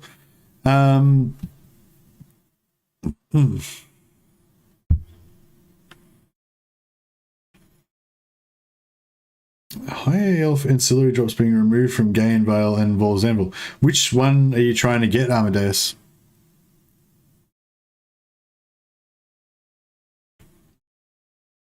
Can you believe that Legend actually sends you to Mercy's channel when you ask about Dark Elf campaigns? No, I haven't. No, I haven't. I mean, yeah, sorry. Yeah, a lot of people have been telling me that. It's that's really nice of him. I don't know if he. I think he actually likes more. He probably. But sorry, this is what happens when you only have 1 hour sleep. I think Legend actually knows more about Dark Elves than me. But I think he's just a nice guy, and he likes to he likes to spread the love around. And maybe he just gets sick of answering questions, so he's just like, fuck it, I can farm that one off to Mercy. But no, I don't think I'm really more knowledgeable in anything than Legend is really. He's just got that experience, like 12,000 hours I think he's up to now in this game.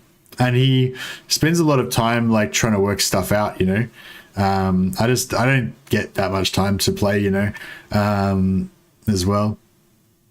And yeah, I've definitely got. I'm a long way behind him. I think I'm only got about it. How many hours have I got? 5,000 or 6,000. But yeah, I mean, yeah, I'm pretty good at Dark Elves. I know a fair bit about Dark Elves for sure. Well, I wouldn't say I'm fairly good at Dark Elves. I know a lot about Dark Elves. Yeah. But anyways, Cold One Dread Knights on Legendary. Why do you do this to me? Yeah, I didn't recruit them. They just came with the Rite of the Warmaster army. Lord of the Black Tower. I'm basically keeping them for auto resolve power, and because eventually I might want to put them into Malus's army and have them be like roleplay dudes. It's more of a pimp stack thing. It's just a yeah, it's not really for efficiency. I'm making up reasons for why it's efficient, but really I just think they're cool and I want them, even though they're so shit and they fucking die all the time. Like as soon as we try and use these in battle, they'll just get completely wrecked. But as long as we don't actually fight in battles, we just auto resolve. Like they'll do alright. 12k hours, Mr. Nerd. Well, it only takes one good backstab for all that to go away. Let me tell you, I got 10k plus hours in Path of Exile, and I haven't touched it in the past 4 months. Yeah, Path of Exile is a great game. I've played quite a bit of that. Nothing like the amount of hours I've played in Total War, but yeah, it's a great game. That's one of the games that I play with my my guild mates, my gaming buddies. But yeah, I haven't played it in, I don't know, a year or more now. It's ridiculous that board boys are faster than cold ones. Yeah, I don't really know like the lore comparison, like which one would be faster or not or whatever. I don't think cold ones are particularly fast in the lore, but it's just mainly the fact that they go. It's not so much that they're slow. Like the fact that it's slow is shit, but it's also like the way that the charge bonus interacts with speed. So it's like I feel like cold ones should be able to charge into something and just rip everything apart, you know? But because of the way, I guess it's because of the way the charge bonus works or something, like that's not how it happens, you know? Like they go slow, therefore they don't get much charge bonus, I guess, and I don't know why, they just don't, it's not good. But yeah, let's think. I wish they were bulky tanks and killing machines. If they operated not as shock cavalry, but as like really combat type of cavalry, you know, like I'd be happy with that. That'd be really cool. But King of the Druki. Black-hearted dreadlord. Yes. all right. Well, I think we need a new home. We better do it now. Of course. It'll be easier to cheese this with some archers, I think. So, we might just. Lord of Fear.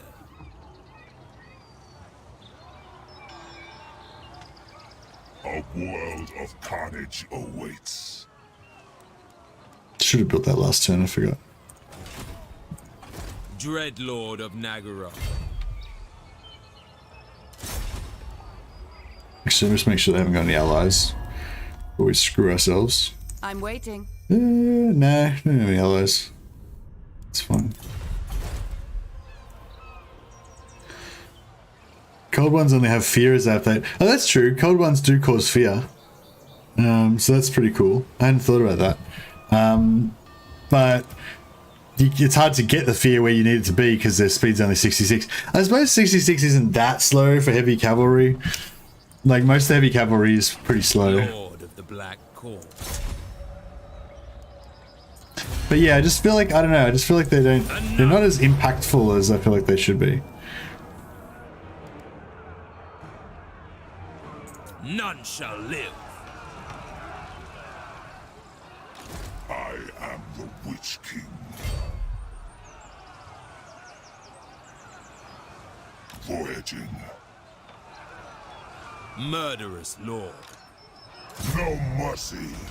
Feared by all.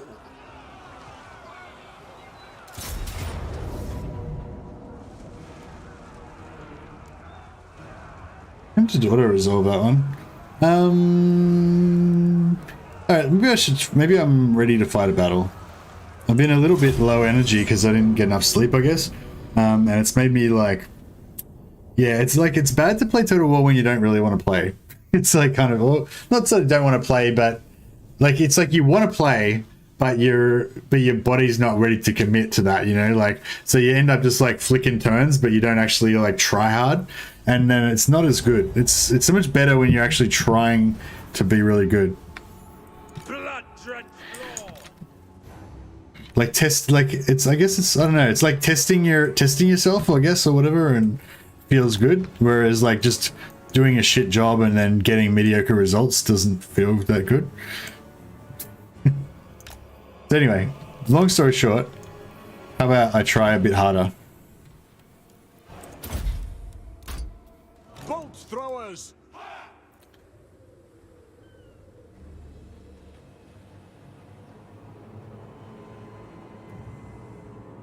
Did Okoye go away again? I always feel like I neglect Okoye when he comes into the chat. I always say hi and then I kind of get distracted and forget about stuff. Everyone just wants their favorite sooner. I'm just biased as Ogre Kingdoms have been my favorite since I was 13. Yeah, so he did write stuff, but I was just too busy off on some tangent that I forgot to read the chat for a while. Yeah, the Noblars are cool as well, yeah. Alright, cool. I've responded to Akoi like an hour later. He probably like went to sleep already by now. But yeah, I feel like I always do that to Akoi for some reason. I think it's maybe because he doesn't chat as much. He's not as verbose as some people. Like he'll just sort of say stuff at a slower pace, you know, so I'll get distracted by something and then just like wander off chasing butterflies. Black-hearted lord. But yeah, it's really cool of him to drop by. It's always cool when big streamers come to the channel. It's like a I don't know, it's like an event kind of, you know. Pretty cool. Well, it's cool it's cool to chat with anyone who's interesting to chat with, I guess. But you know, there's that extra like little bit of like celebrity excitement when, you know, Legend or Akoi or Great Book of Grudges or someone with like a pretty big channel comes into chat.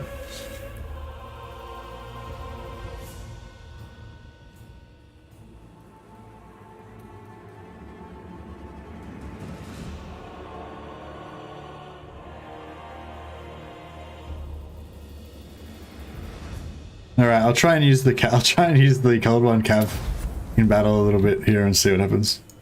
Eager for battle.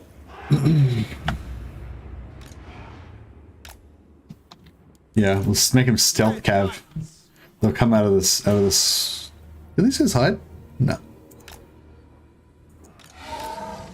We'll keep this bad boy in reserve, because he's just gonna get the shit shot out of him instantly, I'm sure.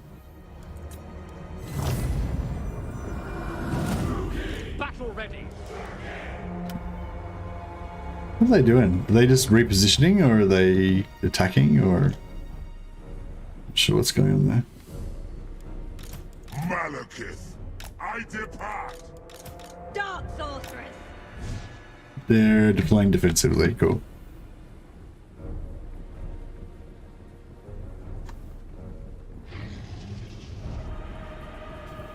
The new auto results made me very lazy with fighting battles. Yeah.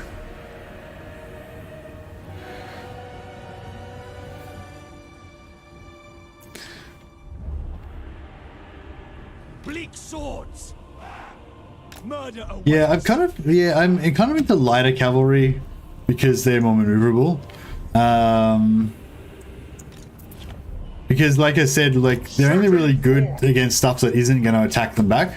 And so if you're not going to actually contest anything, like if you're not going to actually fight anything, you're only going to fight defenseless stuff that doesn't fight back, then, you know, you may as well...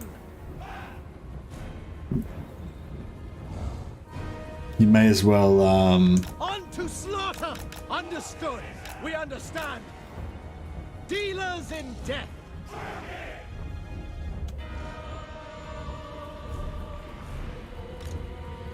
Following orders! Just like pop all these guys in between. It is done!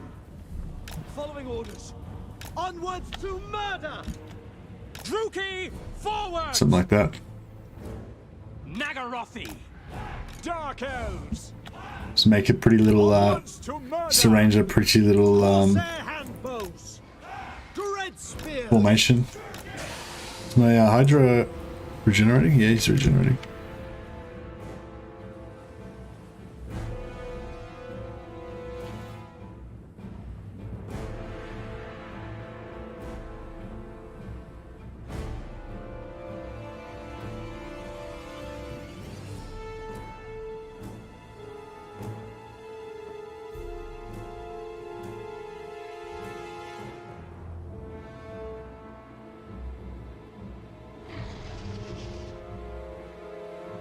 Legend said a couple of times he doesn't like Dark Elves that much. Yeah, I don't know why he doesn't like Dark Elves that much. I feel like Dark Elves are a pretty cool faction, you know, they're just really I don't know, they got a lot of cheese, they've got a lot of different viable kind of tactics, I guess. Well, I mean, I guess like just War Hydra spam and Dark Shard spam are the two main tactics, and like later Shade spam. Although not too late, you can actually get Shades out pretty quick with your Black Arcs if you try hard enough. Black Guards. I guess we should just attack them at some point. Malekith. Could waste their ammo if we wanted to be really tricky about it. Onward. Lily's ranged over a lot of stuff. Dark Shards, Shades don't have crazy range. Yeah, Dark Shards don't have crazy range. I guess that's... yeah, I guess I kind of enjoy the close range firefight action more. Like maneuvering around and shooting from different angles and stuff like that. That's why I really love the... Ooh, dodge it. No, he didn't dodge that. He ate it. That's why I really love the... Shit. Maybe I should get over here behind this tree. Get behind the tree! No, I didn't make it. Alright. See if we can dodge the next one.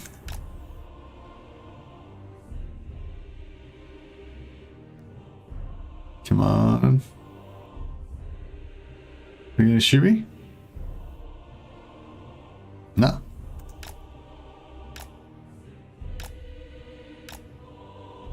Alright. Yeah! Tree blocked. I win. It compares them to, oh shit. Oh, he dodged that one. What a legend. Yeah, I guess I like them because they're fun. Not so much because they're good. But I mean, they are good. But yeah, they're just fun and they're different to Dark Elves. And they've got a really different aesthetic to Dark Elves as well, which is good, I think, when you're like when you've just played a bit of Dark Elves and you're kind of sick of being all nice and glorious and golden and everything, and then you just want to play some like badass evil dudes and have like, you know, goth chicks with whips and stuff, you know, whatever. It's a really good contrast to the High Elves, I think. Yeah, nice. This is the Tree of Glory. But yeah, they do have a lot of AP, which is cool. Oh, this tree is fantastic. Such a good anti-fireball tree.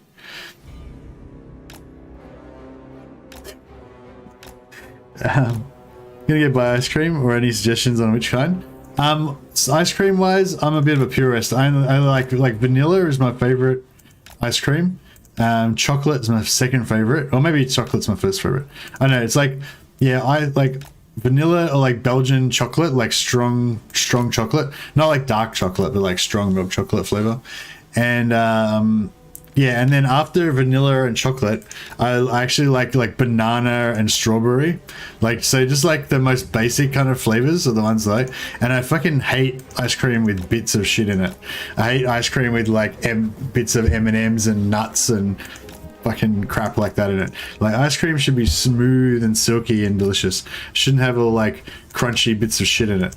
I don't mind like little swirly bits of like raspberry jam or whatever in there. You know, sometimes you have those like berry syrup type things swirled through there. That's okay, but no kind of like chewy crap in there. I don't want any chewy crap or crunchy things or anything. Ice cream should be smooth and silky. That's my take on it. Sometimes I don't mind a bit of like sorbet. Honeycomb, nah. Honeycomb as a flavor is shit, and honeycomb as like an object, you should never be in ice cream because it's crunchy. Ice cream should always be smooth and delicious. That's my take on it. We used up all their Winds of Magic.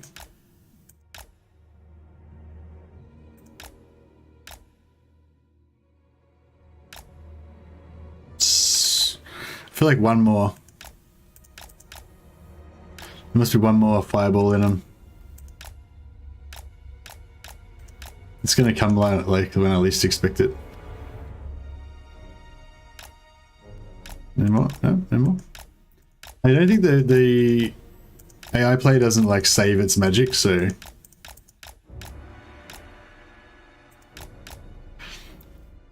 That is ejected by... Yeah, I know. You've ruined the stream now, Razgroth. I'm going to be talking about... here's mine, definitely vanilla. Oh, lovely. I love ice cream with waffle cone mixed in. God damn it, Timothy. That's... Get out of the stream. It's disgusting. You can have waffle cone, or you can have a wafer, which you can then use to scoop out the ice cream and like eat the ice cream off of the wafer, you know, and like, so you choose how much wafer you get in there, but you don't want the wafer all like crumbled up in there, like random landmines of wafer in your beautiful silky ice cream. It's disgusting. Dark elves are awesome. Correct. Get gelato instead. Yeah, gelato is good. Winds and magic should be shared between armies. Can't own the wind, really. Knowledgeable heroes, lords increase it faction wide. Yeah, true. There's no more fireballs. Alright. Fuck it. My fireball tree is of no use to me anymore. Alright, so ammo wasting time. We're gonna just fully cheese this battle out. Yeah, I've had my my lazy battles at the start there where I just got all my dragons killed and shit. Now we're gotta stop swearing constantly as well. Now we're into let's take it seriously, because we've got to conquer Ulthuan. I've been trying and failing to make Malekith the Phoenix King of Ulthuan for quite a while now. I've actually succeeded in invading Ulthuan a couple of times with Lockyer, once with Hellebrand. Yeah, once with Hellebrand and a couple of times with Lockyer. So it's definitely doable, but I've failed. Every time I've tried to do it with Malus, I've failed. And every time I tried to do it with Malekith, I've failed. So I really want to do it with... Malekith. I don't mind whether I'm playing as Malekith Nagaron faction or whether he's confederated into somebody else, but yeah, basically it's Malus's mission to put the Witch King back on the Phoenix throne.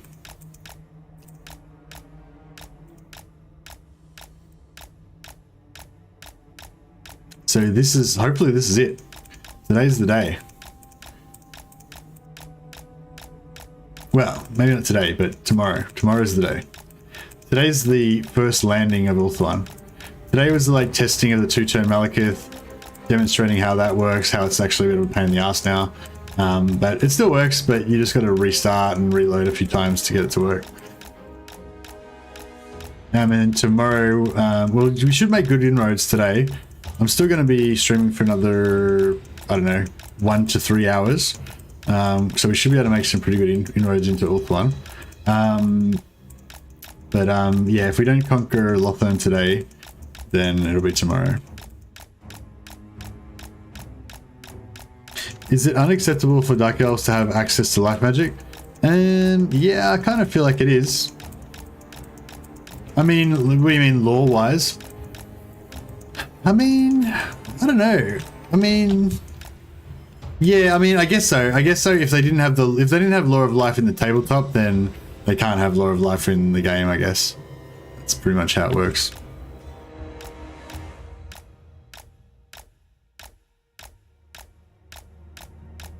Great thing about the Fleet Masters is that they're unbreakable. So you can like do this right down until they've only got like 5% health left and they'll never break. I mean, that's bad because they die a lot, but because they never run away. But yeah, they're really good for wasting ammo. Although if they had a shield, I guess that'd be better.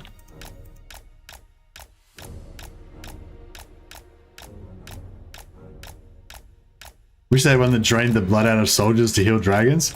Yeah, that'd be pretty cool. They have actually got a spell that heals themselves at the expense of other units, but yeah, apparently if you overcast it and it backfires, then it actually does an AoE heal on nearby units. I'm not sure how effective it is though, or how easy it is to do, but yeah, it's a thing.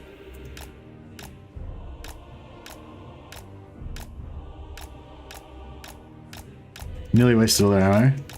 Soul Stealer, yeah, that's the one. Yeah, so Soul Stealer, I think it normally just heals the caster, But I think if you, some guys were experimenting with it in the Discord, and they were saying that if you overcast it and it like backfires, then it actually does the heal as an AoE.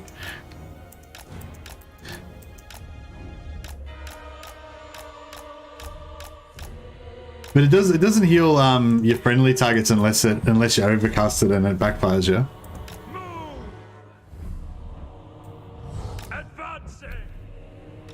Alright. Time to advance. True heir of Anarion. Very well. Forward!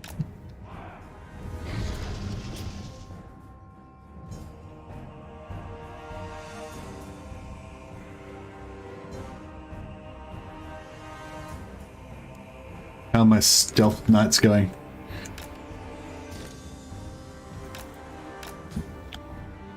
No, can we not hide? Can we not hide here? Fuck you then. Dicks. I really was screwing around with that. They were, meanwhile, back at the ranch, they're just wrecking all that shit.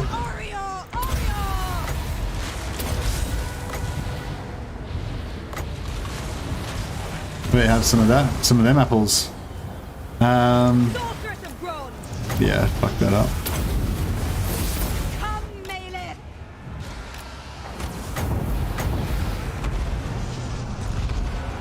Advance, Spooky! What's this? Oh, that's pretty sweet. I didn't even know that he had that. I mean, I knew he had it, but I forgot. Forward! Battle ready! Going! Going! Advance, Druki! Corsair handbows! The merciless host! Figure that out. They won against these missile cavalry. So we missed it, unfortunately, but just proves that Cold One cavalry are in fact the best cavalry in the game, because they just beat these Illyrian Reaver archers. Boom. Satchel of Potions is pretty awesome. I can imagine Khorne will have a lot of battle regen. Yeah, I don't know how they'll do Khorne. I feel like it'd be better if Khorne didn't have actual regen or healing. Just because I feel like it's just not thematic. I feel like for Khorne it should be more like they just, like kind of like Northscale, like they just have like physical resistance, you know, yeah, just have like physical resistance while they're fighting or whatever, or a reward save or something like that, to make them reduce, like shrug off damage and stuff like that. But I think like actual regeneration and healing is not really a Khorne thing per se. It's really more like a Nurgle thing, if anything. Or maybe Tzeentch. Tzeentch has got like a bit of a healing vibe to it. I think one of their Acold Hellbrass is one of their heroes who's got like a permanent healing aura that heals everything around him, friend and foe alike, which is pretty chaosy, which is pretty cool.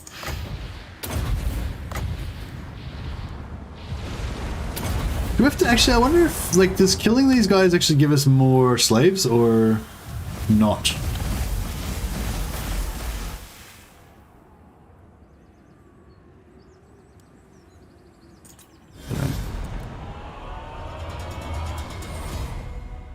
Any faction that can't heal has a candy cap. Well, I mean, being able to heal is good if you've got a lot of single entities and heroes, for sure. If you're mainly infantry, then healing doesn't really help that much because it doesn't keep the infantry alive. They still die. You know, like, because like any infantry model that's still alive at the end of the battlefield regenerates their full health anyway, so there's no point healing them once the battle ends. And during the battle, while they're actually taking damage, you can't out heal the incoming damage, so it doesn't make any difference really. So healing's like, I don't know, I feel like, yeah, healing's not that great on infantry. But it's really good on single entities and monsters and lords and stuff.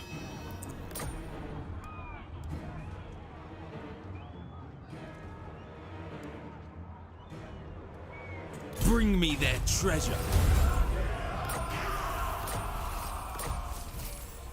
Oh, we got an envoy. Very nice. The Witch King is victorious. My cruelty knows no limits. Lord of the Black Court.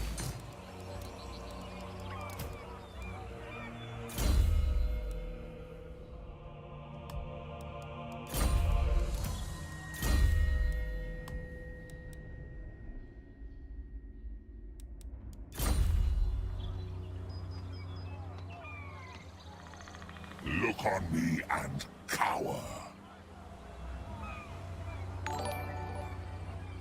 Hey Sebastian, thanks for subscribing, man. Much appreciated. In tabletop, healing magic could regenerate, revive models. Life magic could regenerate models on the TT, says Peter Koso. Oh, that's interesting. Yeah, I didn't know that. Empire is based on Prussian culture. Empire's based on the Holy Roman Empire, isn't it? Was the Holy Roman Empire like predominantly Prussian? I thought it was kind of like a mixture of everything, like all the German states. The true king.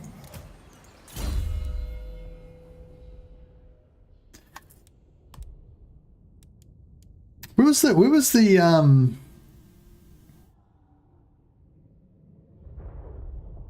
Holy Roman Empire? Yeah. Dreadlord. Such slaughter awaits. Black-hearted Dreadlord. Dread King. I wonder if we should get some Dread Spears up in there. Just for some bit of auto-resolve power.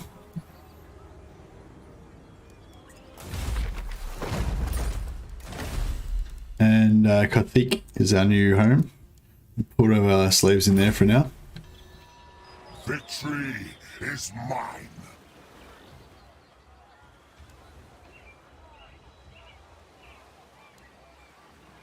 Never.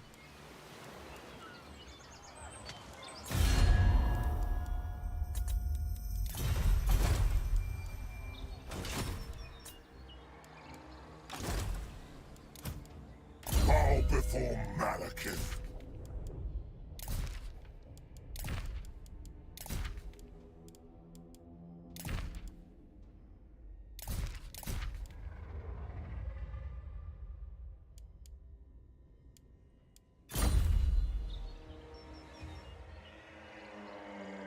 Right, this is looking pretty good. Hopefully we'll be right to attack Karthik next turn. I think we should be fine. I mean, a few more archers would be good, but these bad boys are pretty good at taking walls, so that's what we're going to be counting on. They don't have too much. Unlikely. They don't have too, like, we'll outnumber them, I guess, sort of. So hopefully it should be alright. I'm just going to put the jug on while they keep this in turn.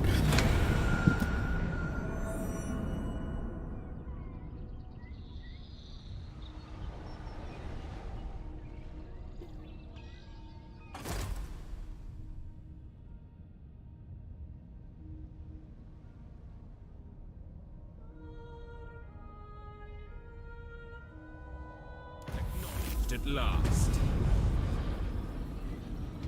Right. Get some more coffee on the way. High elves are based on French culture. Oh, I don't know about that, Amadeus. I think Bretonnians are pretty clearly the not French guys of the setting. I've heard some people say that the High Elves are somewhat based on the English, on the British, like the British Empire. Hey Ember, how you going? Yeah, like kind of like British colonialism and stuff like that, and also with a little bit of influence from as like Japanese imperialism as well. You see some of the like some of the imagery and stuff, like that's like a koi fish, you know, like it looks kind of Japanese, and like some of the clothes and stuff. Like if you look at Tyrion's armor, kind of looks a bit like Rising Sun inspired and stuff like that. Yeah. What I hear. The political games don't fit Britain. Orcs are based on the English.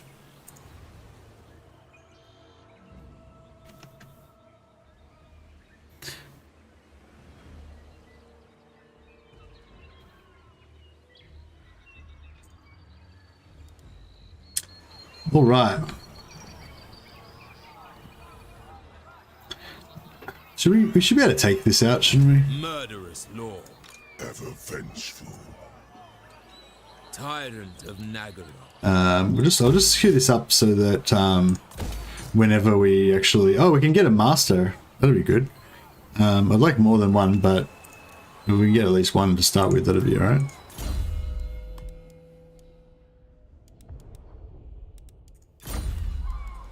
Malekith. Oh, it's turn 13. We can we can what level is this? Absurd. Level 3, right. We can use the ogre exploit to trigger the ogre camps, which would have been really good right now because I could have like 3 extra units to attack this fortress with, but yeah, doesn't matter. Should have done it to Misnar, but yeah, I didn't. A vile plan. Die!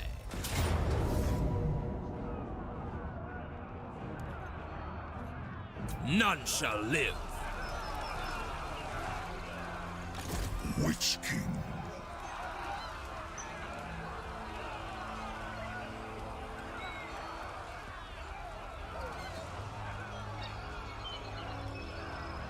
Wonder if I went here, if they could get on.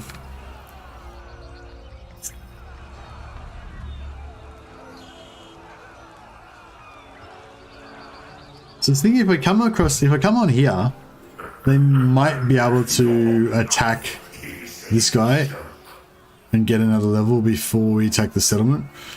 But he might get screwed and not be able to, like the movement might. See, if I came from here and then went aboard there, I would be able to attack the settlement, but I'm not sure if I'll be able to attack this guy. Yeah, we might just have to leave him in there and deal with it. It's fine. King of Nagaroth. I know my path. Carnage awaits. You will suffer for this insult. Dreadlord of Nagaroth. Valiant defeat. Valiant defeat, eh? Don't know about all this. What's the map?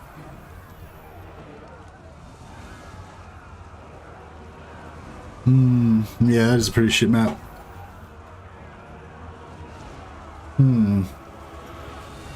Alright, I might just get my coffee before we yeah, I'll fight it. I'm not gonna auto resolve it, otherwise that'll be the end of the campaign. Yeah, no, I'll fight it. If we can hide and waste the ammo, we should be fine. We might be able to do that. Yeah, I'll just get my coffee and then we'll come back and have a look at the map and have a think about how we're going to approach this one.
Hey, Maryhill.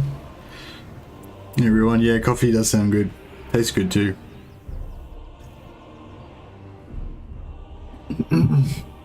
Yeah, high elves are cool. I love high elves. I like I kind of like the evil version of both. Like, like I love dark elves. Well, no, I guess I like the. So with dark elves, I don't really get into the like really like the pervy Slanesh pleasure cults or the like, you know, perverse torture stuff and all that. What I really get into with the dark elves is just the like badassery, like the ruthless warrior culture and the like just the total lack of weakness, you know, like the dark elves. Like if you read the Malus Darkblade novels, like, you know, like the perfect dark elf is this just like ruthless bastard. He might be a little bit sadistic and stuff like that, but his like real defining characteristic is this like kind of like indomitable will. Like, you know, like I don't know, it just, you know, like they struggle to survive and to dominate is like just powerful. And yeah, I don't know, there's a sort of, I don't know, like there's a certain lens that dark elves see the world through, that everyone else thinks is kind of evil, I guess, but they've got their own kind of ethics, I guess, kind of. But the ethics are like that you always fuck over everybody and like ruthlessly and eliminate your enemies and blah blah. And if you didn't, then they wouldn't respect you. You know what I mean? Like if you showed mercy to one of your enemies, like, and it was not advantageous to you, then they would despise you. You know, they wouldn't like be grateful to you. They would be disgusted, you know? Yeah. So like dark elves have got a cool thing going on. Anyway, so I like that kind of more like martial, noble, not noble exactly, but like kind of that side of the dark elves, not so much their like sadistic, pervy version. And whereas conversely with the high elves, the high elves have got this sort of like high moral kind of life magic, heal the forest fucking type of shit going on, save the world and all that. But they've also got this like just arrogant, elitist, like racist, xenophobic, you know, like aspect to them. And like that's the aspect of the high elves that I like. Like I like all the evilness of the high elves, basically. Like of them just being pricks, basically. That's like, yeah, I don't know. So yeah, anyway, that's my take on high elves and dark elves. But yes, dark elves are badass. And they just take no shit. They're kind of like Vikings in that way, you know? Like the whole kind of like Viking philosophy, you know, is that you fight, and if you win, then you get all the good shit, and if you lose, then you die, and you don't whinge about it, you don't be a pussy. You know, like that's kind of like the Viking philosophy, kind of oversimplified a little bit, you know?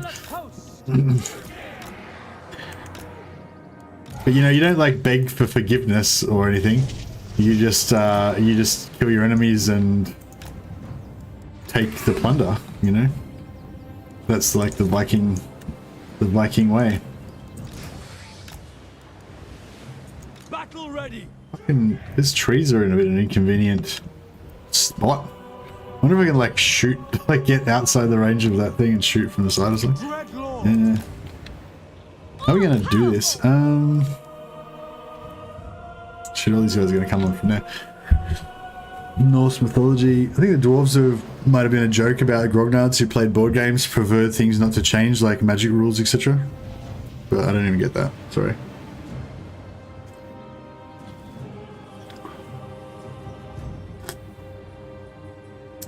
Clear the walls left to right. Dragon take out the bolt thrower. Maybe, yeah. I don't know. Oh well, this is interesting. So a dragon can actually chill out over here. That's actually inside. This is actually inside the map.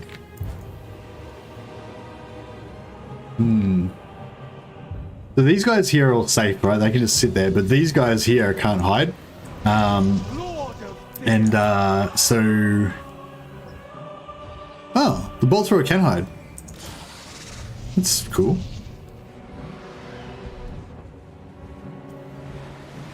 Okay. Well, in that case, maybe we just hide the bolt thrower. And just leave it, yeah, and we just have to, all we have to do then is put the, just put the Hydra behind a tree and Bob's your uncle. Perhaps. Noble born.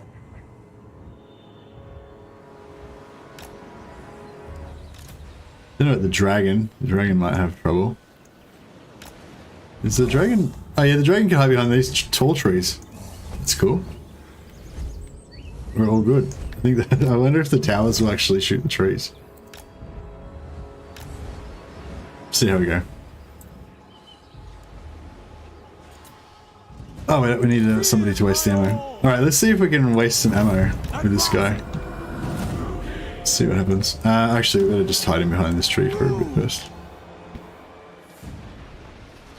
Actually, we'll hide him behind this tree. Oh shit. All this stuff's pretty awkward. Blood will flow. Bleak swords. On to slaughter.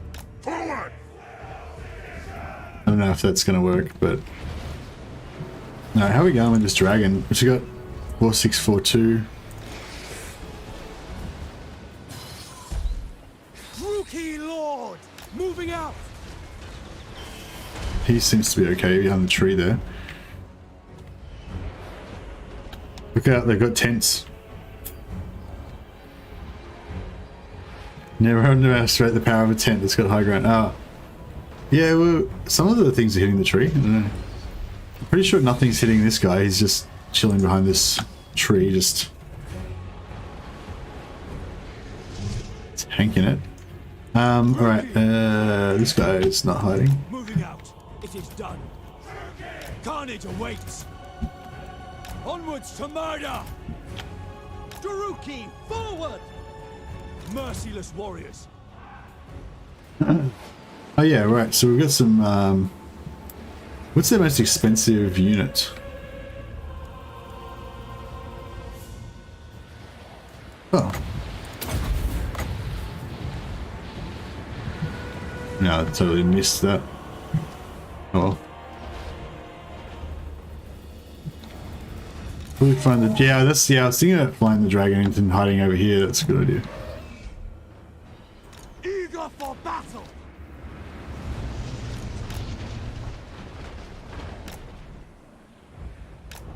Dread Lord.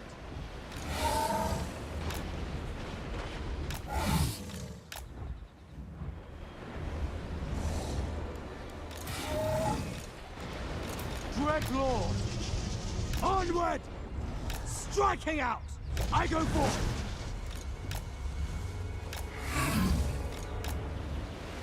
Marching!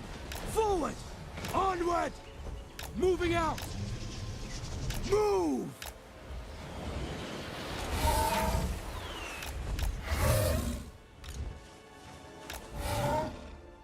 Striking out! How are we going here? Marching! Leaving! Make them bleed! Advancing! I go forth! Going! Move! Should we try and get the catapults to shoot him as well? I don't know. Forward! Leaving! Onward! Striking out! Going! I go forth! Marching! Advancing! Forward! Onward! Marching! Striking out! A lot of arrows. Move! Leaving! Moving out! Carnage awaits! On to destruction! I go forth! Going! Leaving! Forward! Moving out! Bloody There's normal rock archers. Yeah, I don't know. Striking I don't out! think I've heard of any black rock archers. Blow! Marching! I live What's that? for murder! Oh, nice Honor armor. the king! Sneaky. Onward! Going! Move! Dragons I go stealthed. forth! Advancing! A dragon Navy SEALs doing an amphibious landing over there. Move! Going! Leaving! Marching! Kill everything! Forward! Yeah, if we get rid of most of their arrows, then our Black Ark Corsairs should be able to just bum rush the walls. They don't have any. Oh, actually, it'd be good if we could kill some of these. Be good if we could kill some of those. What do you call them? rangers because Striking out. their anti-infantry will wreck our corsairs a bit maybe. Bloody murder. Going marching. Leaving. Oh, I probably could have done this on triple speed instead of normal speed. That probably would have been a bit more enjoyable. Our Hydra is taking a bit of damage.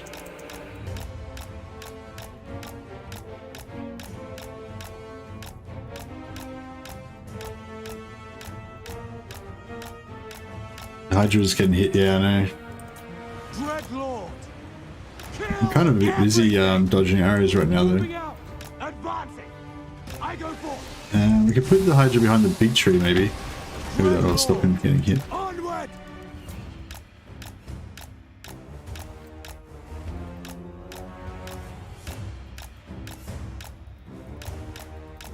Where are we going with these arrows?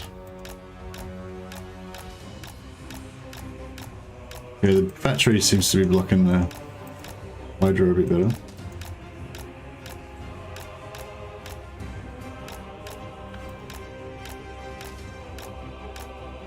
Alright, all going to plan.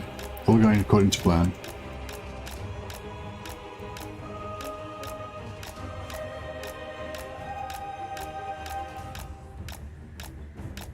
Go break the other gate away from the archers. I'll check out the other gate in a second, so I just have to keep dodging these archers so I don't get the shit shot out of me.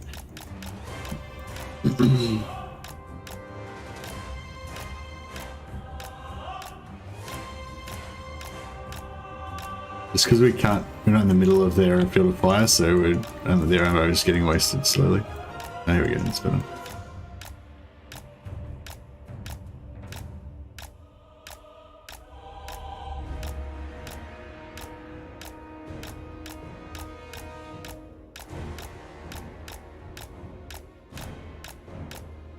Hydra's bored. Hydra doesn't get bored, he's like very disciplined Hydra. He's just waiting patiently until he's ordered to attack. Because my fleet master's getting fucked up a fair bit by these archers, but alright. Nearly done. Okay. What do we got over this side? We got no archers over there. We've got some in reserve. There's nothing we can do about those. Alright, might be bum rush time, hey? Servant of Hecate! Attack!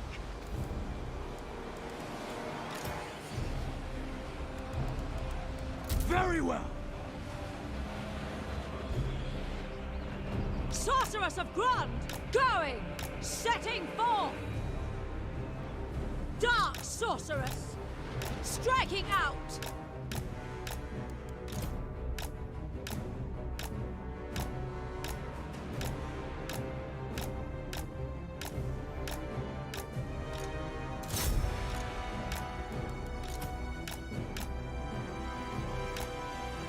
His dodging's not very good.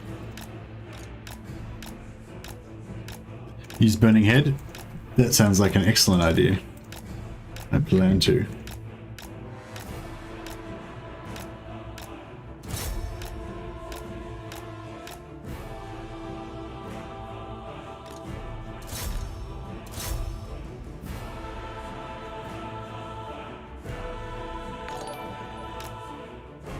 Hey Alan, thanks for subscribing, man. Much appreciated.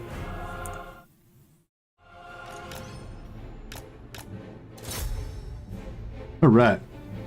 Yeah, I think we can get some Burning Head. Do you think burning, like normal Burning Head's better for like non-armored troops like this? Oh yeah. Ooh. Ooh yeah. That was a good one. Yeah, I feel like overcast Burning Head seems pretty good.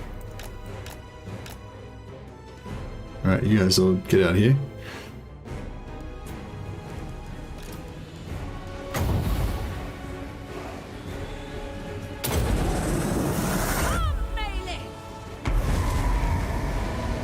Ooh, no. Look out. Oh, I missed.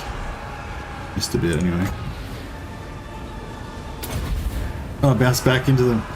Suffering the jocks. Look how long it is. So good. Burning Head's really long. I wonder if this is actually... Where's the artillery pieces? Oh, I thought they had some... No, they don't have any artillery. Okay. That's fine. Oh yeah, we need to focus on these rangers wherever they are. Oh, the rangers are shit though because they don't... Because they... Dreadlord!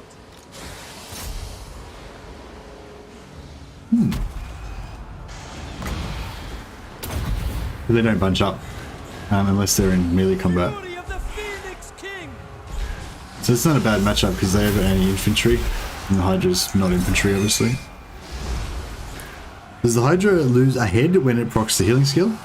I don't know. I haven't noticed it doing that.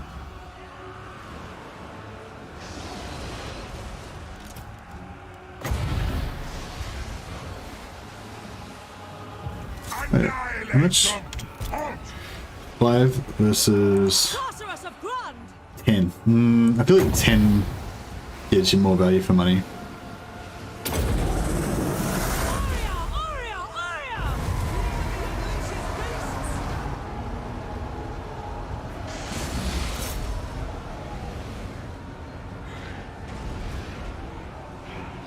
But yeah, what I was thinking, maybe.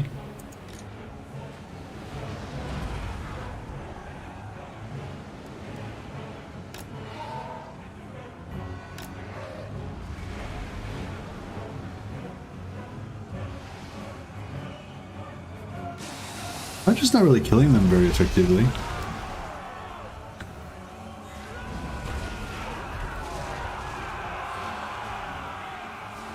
Mercy, I noticed on one of your streams you got more views than Lionheart is getting on most of his videos. That has to be fairly motivating for you to keep going. Oh, thanks a lot, Herdstone. Yeah, that's a nice little boost. I have actually checked out Lionheart's channel before, just a little bit. I don't really follow Lionheart, but not that there's anything wrong with Lionheart. I just, I only really follow Legend. What was I going to say? Yeah, I noticed that he does long. I think he does long Let's Plays, which would be why. So, like, if you look at like the first episode of one of his Let's Plays, he probably gets pretty good views. But if you do like 20 episodes of it, like just the amount of views you get will like drop off, So yeah, I think that might be why. I mean, I haven't analyzed it or anything, but I think that might be why he doesn't get a huge amount of views on average, because he does long Let's Plays. So the first episode might, do really well, but then the second one will only do half as well, and then the third one will do like a bit less, and and so on and so forth.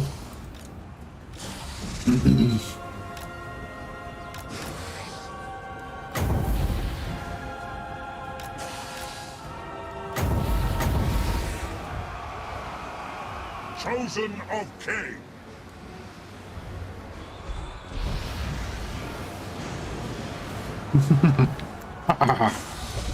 Flame. Flame on.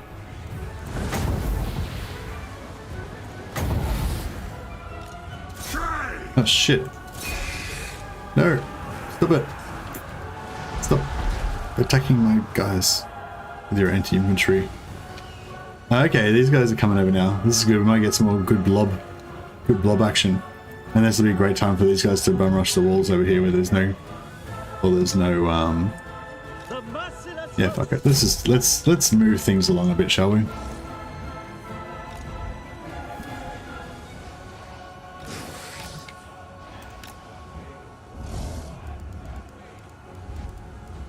Malekith can 1v1 these spearmen.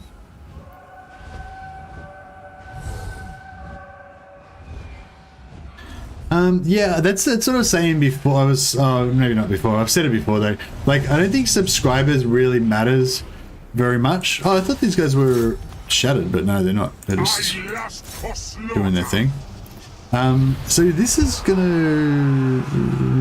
This is like a this Web of Shadows thing is kind of like the beast spell. What's it called?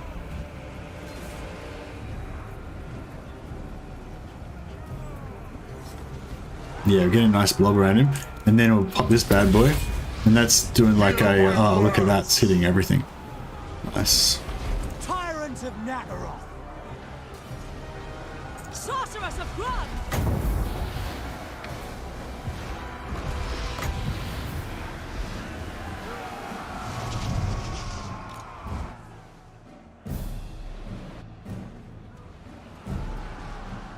Oh, they woke up.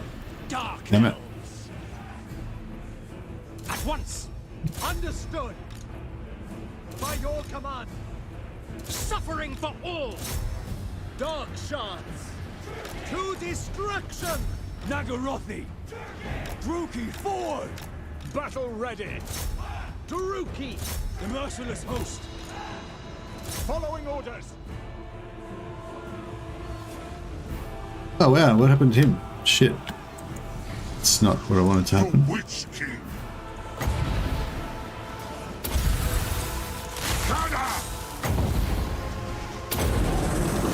Hellfry and Aha!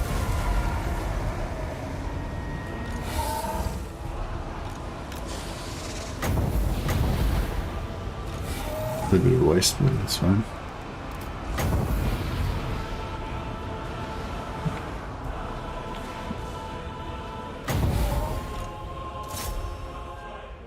Where are we going over here?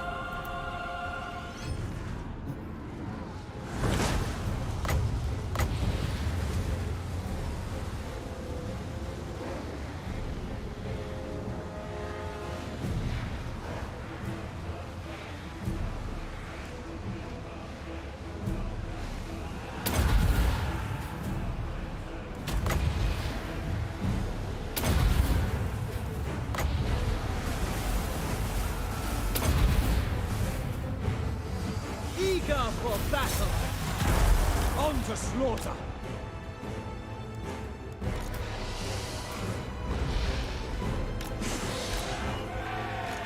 Slaughter them!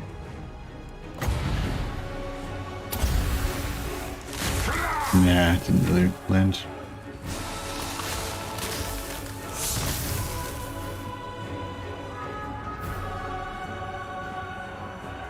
Can miners dig tunnels in a siege? No. He could if they could though. Great spears. Without question, we are ready. Death is coming. Did they put the walls down? No. Oh, the doors are just locked open. It's useful. Dark shards. Dark elves. At once. Battle calls. Dread spear. Rangers in battle with demon. Not awesome. Oh yeah, we got this whole army over here as well we've got about. My blade hungers. These are our proper wall takers. These guys are pretty good.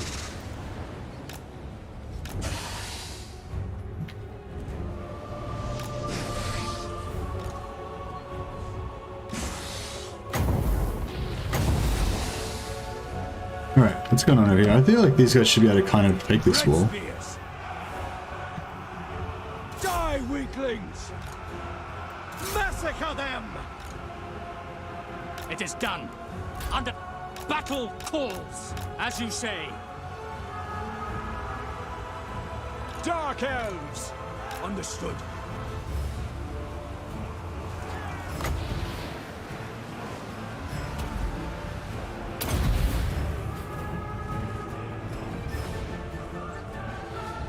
Use dragons on the walls? Yeah. So they've got a few like spearmen up there, but Dark elves! Suffering charge these cavalry into these spearmen? Yes. Agreed. Druki! For the king! Just do the whole. We'll just jam everyone through the door. Fuck it. Slash! Kill! Bolt throwers! Going! Fulfilling orders! Dread Knights! Dark Shards! Following orders. Orders understood. No survivors! Attack! Dark Elves! Dread Spears! Death is coming! Cold-blooded killers! Slaughter them! Oh shit. Find them! Slaughter Okay, them! anti-infantry rangers. Dark Shards! Dealers in death! Actually, this dragon can deal with the rangers. No survivors! No mercy! Dreadlord! Dark Shards! Yeah, here we go. Dread Spears! By your command! It's happening. It's happening. I don't like my Blackguard getting wrecked. Black Guards! But No mercy! As you say, orders understood. Dread Spears! Understood! By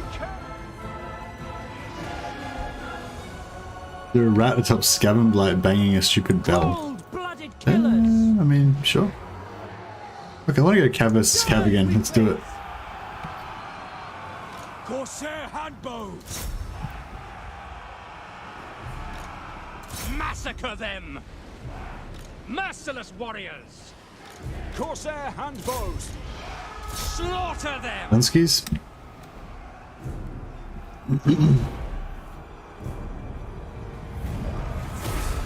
Nice. Alright, I think that was pretty well executed overall. We definitely took some casualties, but nothing really good. Thanks for the advice there, guys. Larson, who's Lionheart? It's all about Mercy the Mad. Yeah, Lionheart's one of the biggest strategy streamers around. One of the biggest Total War streamers, anyway. I think he is the biggest, isn't he? He's not pure Total War like Legend though. Legend's the biggest pure Total War streamer.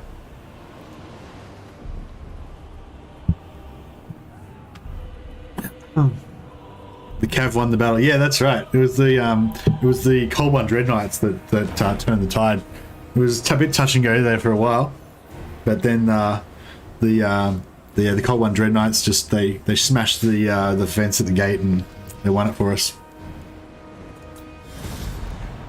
But yeah, that's something I noticed actually about Legend, like as well. That like Legend's got about 350,000 subscribers now. Can't believe he's gotten 50,000 in the time since I started streaming.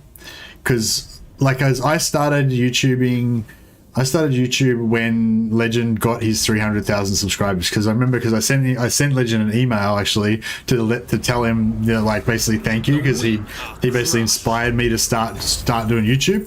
And at the time I only had like 30 subscribers or something like that, you know, 50 subscribers or whatever. So he probably didn't think much of my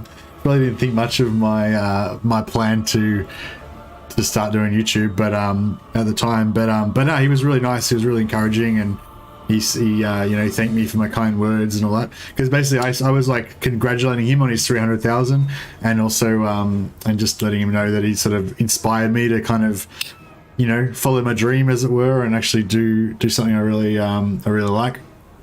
Which is streaming and YouTubing. But yeah, so I remember he just hit 3,000. He was like 300,000. He was like 300,001 or 300,002 or something when I started. So yeah, in the time that it's taken me to get 8,000 subscribers, he's grown 50,000 subscribers. Legend is very for the community and content creator. Yeah. I've never really heard him talk at length about that. He's not really like a talk about your feelings kind of guy, is he? But yeah, I was sort of interested in why he does that. I mean, I guess the short answer is because it's nice. and it's good. But yeah, Their meager wealth is mine. Acknowledged and loved. but yeah, he's certainly been super supportive to me, and like Dame, Offensive, and we're just everyone really. I think he tries to. I think he's aware that his help really makes a big impact. So he tries to kind of like, you know, help small streamers that are starting out that maybe don't know what they're doing yet and stuff. And also, you know, if he thinks that you're doing good and you're making a good effort and you're doing a good job, then he will kind of encourage you more as well. So it's pretty cool. That means once your growth is 1/6 of Legends, and that's pretty good. Yeah, no, that's I'm not complaining at all. I think it generally gets faster as you get bigger as well. So, you know, I think the growth of this channel is really good, and all that stuff. Yeah, I like to a certain extent, like I do it for myself because I enjoy it, and it doesn't matter that much about the numbers and all that kind of stuff. But on the other hand, I think there's definitely a thing where some YouTubers, some new YouTubers, especially like some streamers and stuff, they kind of like, you just want to play for yourself about what other people like fucking broadcast. You know what I mean?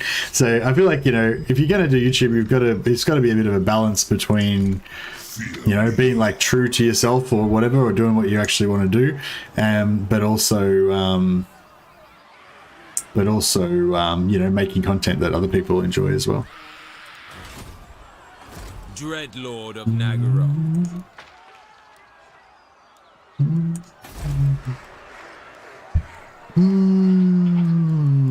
Do we want income or do we want dark shards? I think we want dark shards more than we want income.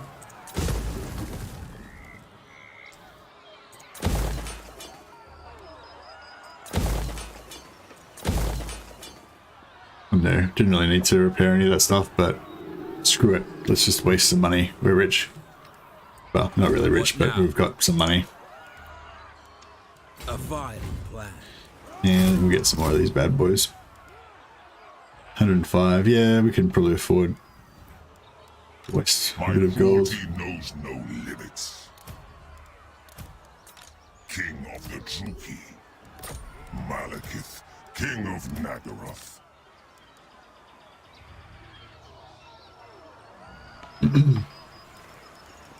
Yeah, I really want some dark shards.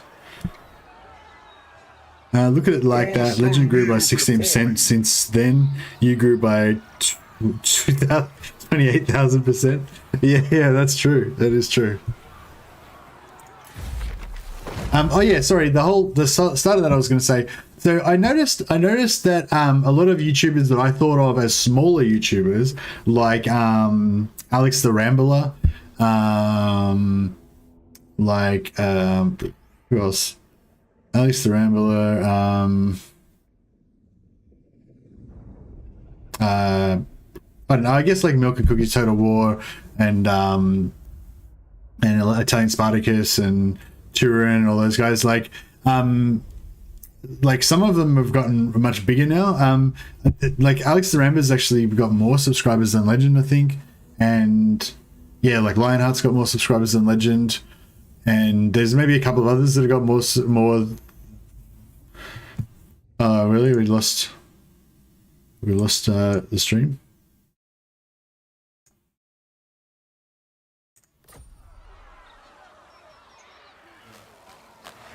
No, seems to be still going.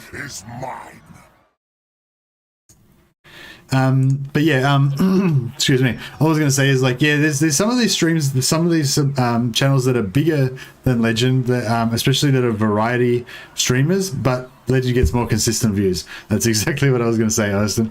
For the last half an hour, I've been working my way around to saying that. But yes, you said it very succinctly. Yeah, that's right. Yeah, that's right. Legend gets more consistent views. So, yeah, so that's an interesting way of looking at it. You know what I mean? Like, so even though he may not be the biggest in terms of subscribers, I think he's definitely the biggest in terms of actual views. Like way the biggest, you know, in terms of Total War content. So yeah, so he's Legend's definitely the king of Total War. in my book anyway.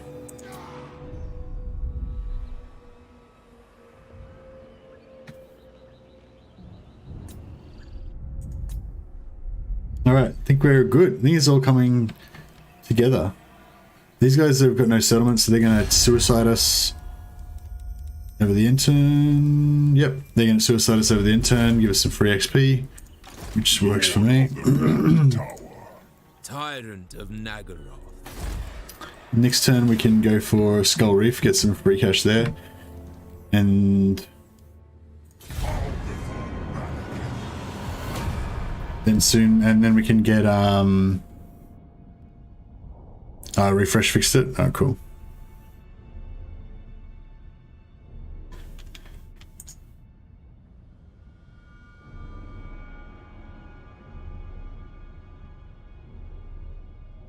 But yeah, no, YouTube's going great. Yeah, I wish I could spend more time in it. I'm really enjoying it.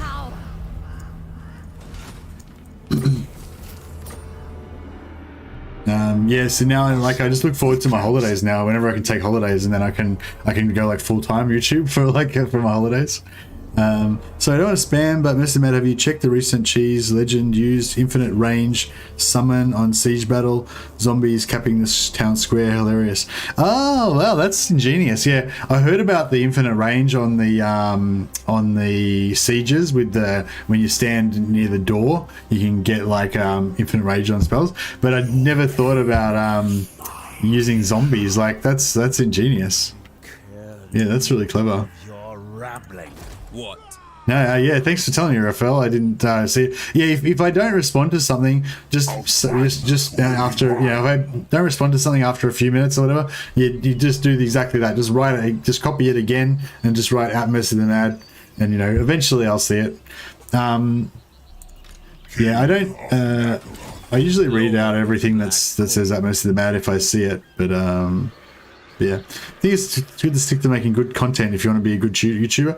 Yeah, I try to stick to making good content most of the time. I do sometimes do news kind of stuff or whatever. If I don't know, something like, yeah, I don't know. I'm still kind of experimenting with that aspect of it, I guess. But yeah, like I never used to really like content creators that did that sort of commenting on the latest news type stuff, because I kind of felt like, I could just read the news myself and I don't need you telling me what the news is, kind of thing. I like don't get me wrong, I appreciate the guys that would go and find out stuff from other sources that we don't necessarily have access to, or from that you might not be aware of or whatever. But like the common thing is like, CA will bring out a news release on their blog post or something, and then all of the Total War YouTubers will release a video basically reading out the blog post and commenting on it and stuff, and not really adding any information, just adding their own take on things, and yeah, I didn't really rate that kind of content. It kind of oh, they didn't attack us, they just stood there for some reason. That's weird. But yeah, I didn't really rate that. But then I don't know, now that I'm sort of doing it myself, I kind of realize that sometimes you just want to talk about that stuff, like we do talk about it on stream. But when on stream, maybe there's only going to be like 50 people listening to it, and there's potentially thousands of other people that kind of want to talk about it too. But so it's like, yeah, making those type of videos is kind of like a way of talking about stuff or having that conversation, even though it's kind of one-sided, but people can comment and stuff as well, whatever. So yeah, so I know I kind of dig it. Sometimes I do it.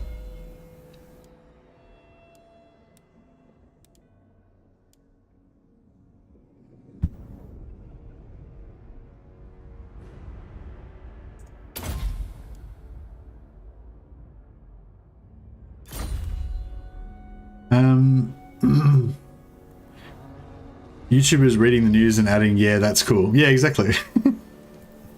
Their approach has a point though. They are good with the laws so they can interpret and inverse themselves within the game. Someone like Legend that only plays the game can't. Yeah, no, Milk and Cookies and Great Book of Grudges are sort of examples of the good version of that. where they read out the news, but then they also provide you with like lore kind of background and stuff like that, and potentially have, you know, their own take on it or whatever like that.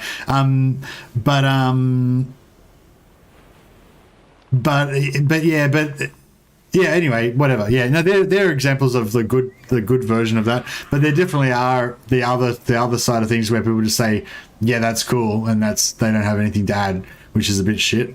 Which is why Legend doesn't do it, you know, because he doesn't want to be one of those guys. But yeah.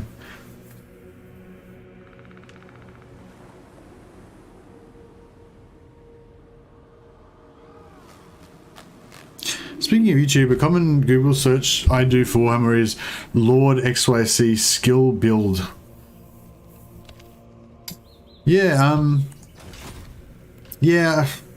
There's so many things that I could make videos about. I just don't have time to fucking make videos. That's the problem, you know. But yeah, yeah, I would like to make videos about all sorts of stuff, but it's just, yeah, I just don't have the time to make a lot of the videos I'd like to make, you know. But yeah, that's certainly a good idea, though. Thank you.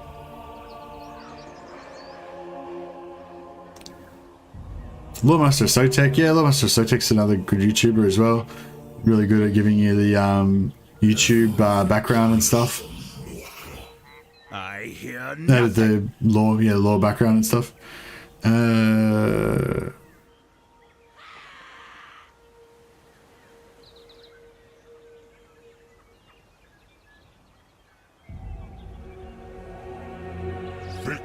20 turn guides are pretty cool. I don't I've got my own like kind of brand on those. I do my like 5 turn guides and 3 turn guides and 10 turn guides and stuff. I do like shorter ones that aren't really guides for the faction. They're more like guides for doing a particular thing, but I'll just have a little bit of extra tips and tricks for the faction as well that I try to include. That's kind of like the thing I'm trying to work on building up. Knows no limits. Okay, so we can put this guy.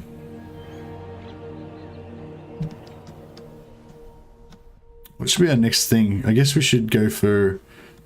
Oh, we need to recruit more. Lord of the Black Tower. Spreading misery. Dreadlord of Nagaroth. Lord of Nagaroth.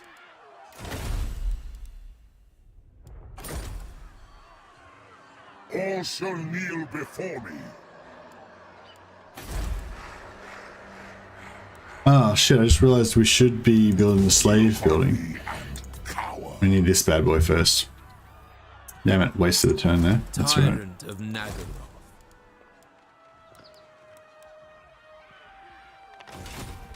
I am the Witch King. Lord of the Black Court.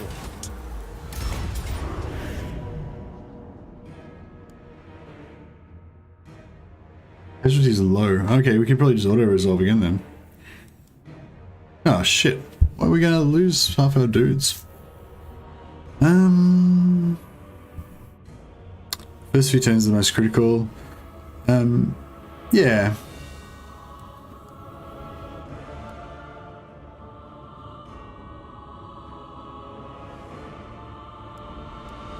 Yeah, I think, yeah, like, I usually, like, my theme, so, yeah, I don't really do, like, just general gameplay tutorials and stuff like that, although I do want to get into some certain specific areas, but again, time, you know, there's so many video ideas, there's not enough time.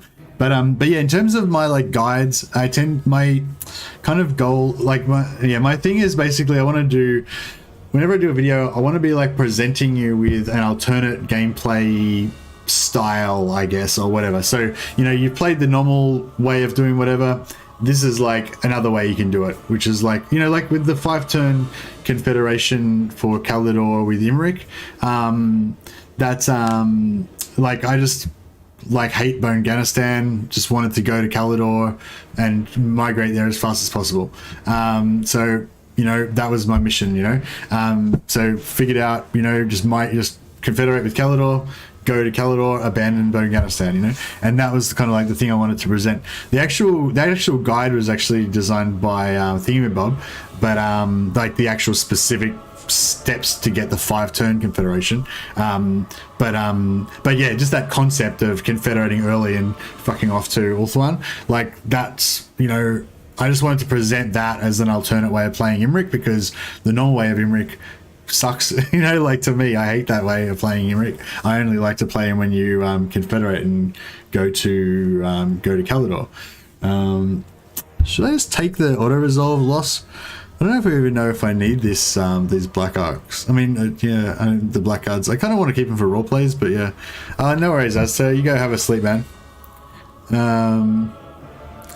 I always thought taking the Black Crag early as dwarves was a normal strategy. Yeah, it's pretty normal. Mercy is secretly employed by CA to break the game so they can fix it. Good night, Mercy, and you're handsome. Ah, thanks, Azta. You're handsome too.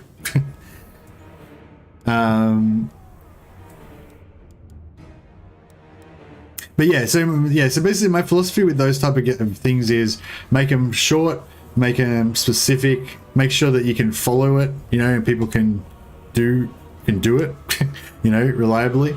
Although with the Imrik one, it was a bit of a hard one, I guess, but yeah, still it is doable. Like if you're able to pull off the battles, and then as hopefully provide a sort of alternate gameplay style or whatever, and also I try to include a few other tips generally about the gameplay or something like that, so that, you know, hopefully there's something in the video for everyone, you know, something in there for beginners, something in there for people who have played a lot of the faction already, and, you know, so yeah, I mean, that seems to work okay. That seems to be a pretty good philosophy.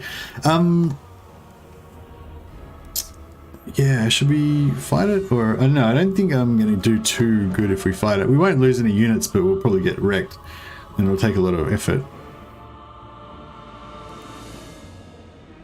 Getting to that part of the night where I don't want to spend effort anymore. So let's do it. He's a man. Compliments are comfortable, damn it. That's true. Someone tells you they find you handsome and you reply with no worries. No, I said thank you, and I said you're handsome too. That was my response. The video with followers is pretty cool. Yeah, that's a new thing I'm trying to get into, Saragoth, which is more like the general kind of instructional stuff. But I kind of trying to follow the same kind of philosophy as my other guides with the way that I put the videos together, so that people kind of recognize that Mercy the Mad style or whatever, I guess. Oh, I don't know. It's not really about that. It's just like, that's just what I think makes a good video, I guess. And until I learn a better way to make a good video, I'll keep making them that way, you know? Yeah, it's not really about trying to maintain a brand or anything. It's just, yeah, it's just, I guess that's how I've learned to make videos so far, and that's how I think is a good video, and so, yeah. Dreadlord! Corsair handbows! Know what we want to do here. Merciless warriors! Nagarothin! Merciless. Dreadlord! The merciless host! Dread Knights!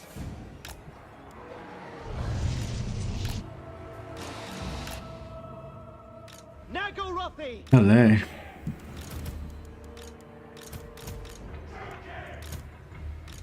Dreadlord! Black-hearted lord!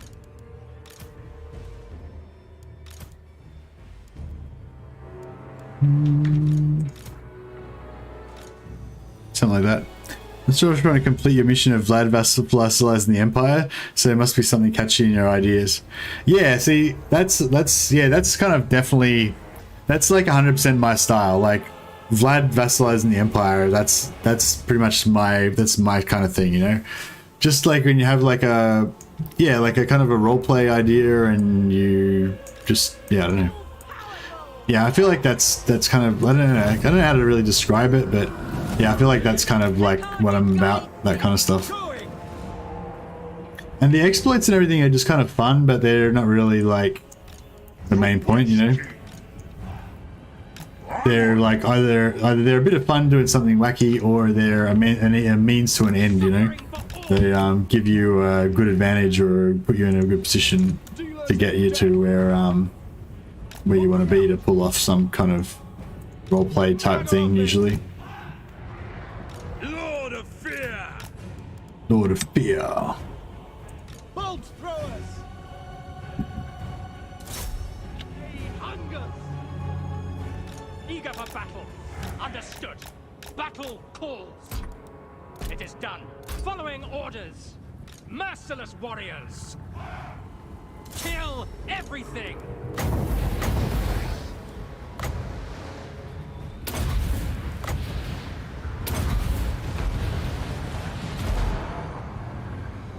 Oh shit. Handbows! It is done.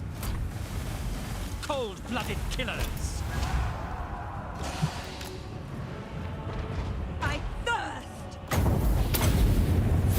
Oriole, Sariu! Dark shards. We understand. Battle calls. The merciless host! Advancing! Marching. Sorceress of Grond! Corsair handbows! Dark elves. By your command. Corsair handbows. Battle ready! Shit. To destruction! It is done! Battle calls! Corsair handbows! Onwards to murder! Cold-blooded killers! Not sure what I'm doing here, but you know, whatever. Slaughter them! Blood will flow. Attack. Dreadlord. Lord of Nagaron. Blackguards.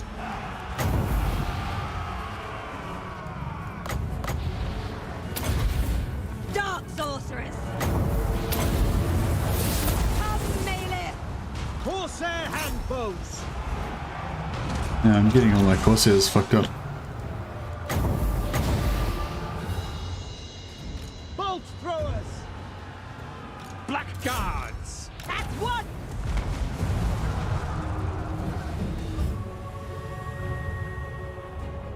Corsair handbows. Murder awaits! Move.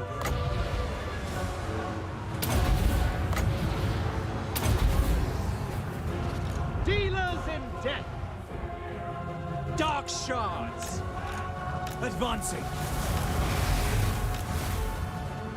Oh yeah, oh man. Whoops, I forgot about my Dread Knights. Run away, Dread Knights. Save yourselves. What happened to my other ones? I forgot about them. Yeah, you can charge into that guy. Useless pricks. Make yourselves useful. Merciless warriors! I guess. Probably not going to even get a range of that. Druki. To destruction. Corsair handbows. Back. At once. Oh, here we go. Big boys. Big boy versus big boy. Dark elves! Onwards to murder. Druki! Carnage awaits! Star rises! Okay, miss. Oriole, Oriole! Going. Advance. Druki. Wow, the charge did nothing at all. As expected. As expected, pretty much. Advancing! Oh no, maybe it did a bit of damage actually. Forward! Dreadlord. Druki. Forward. Sorceress of Grond! Elfry and Aha!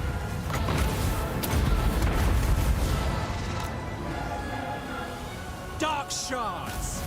Hack. Cut. On to slaughter! Onward! To destruction!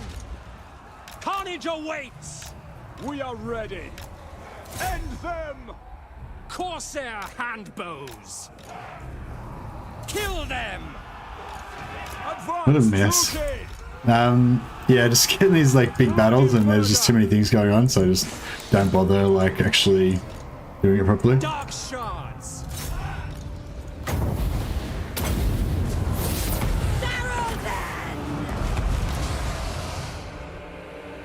Oh yeah.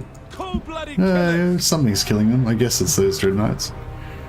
Maybe the dread knights are what's actually, maybe they're good against single target. Maybe that's the thing.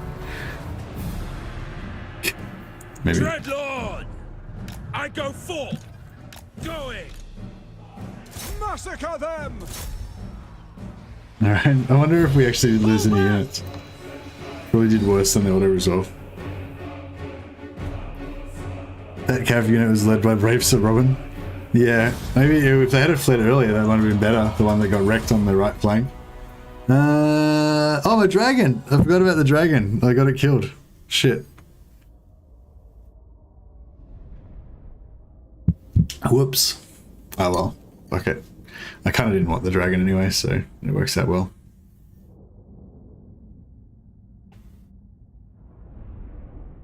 It's not like my awesome Dread Knight cavalry. That's where the true power lies. Oh, yeah, dragon's dead. Nah, that was pretty bad. So I would have done way better than that. If I had auto-resolved, I would have lost the Blackguard and Agron, which don't really do anything anyway, and a unit of Spearmen instead of the dragon. That's pretty bad. Sorry, yeah, I've been doing that a bit tonight, just being really lazy with the battles and letting them devolve into absolute chaos.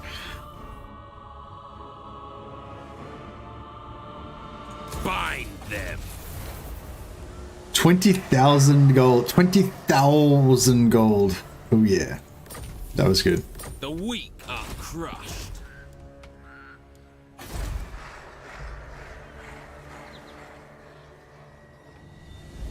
Actually, maybe I shouldn't have. Victorious. I am the Witch King.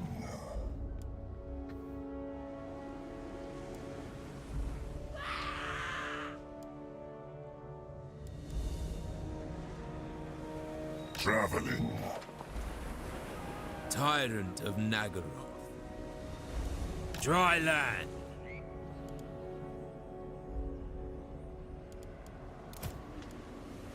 Black-hearted Dreadlord.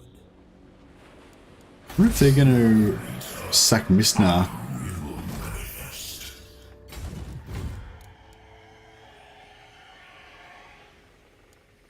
Speak.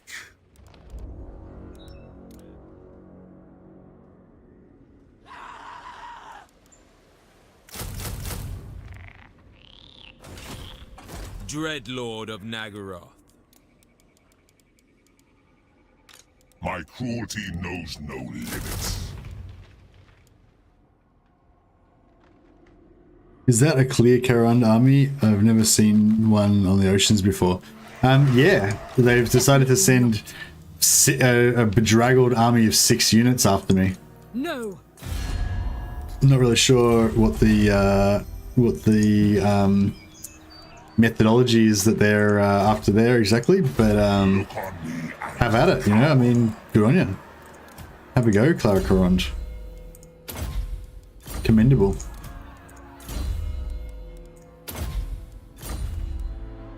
King of the Druki.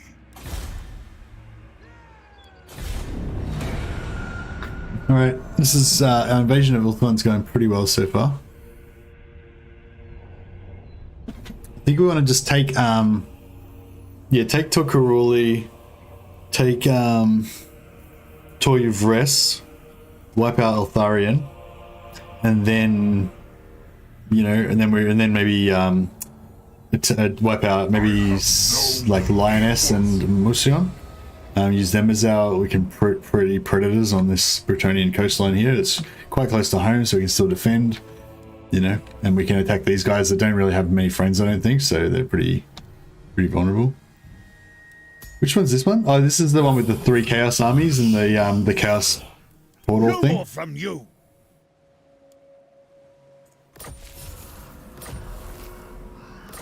Did this army not move? Were they just in the same spot they were in last turn? I'm not sure. Before your true master.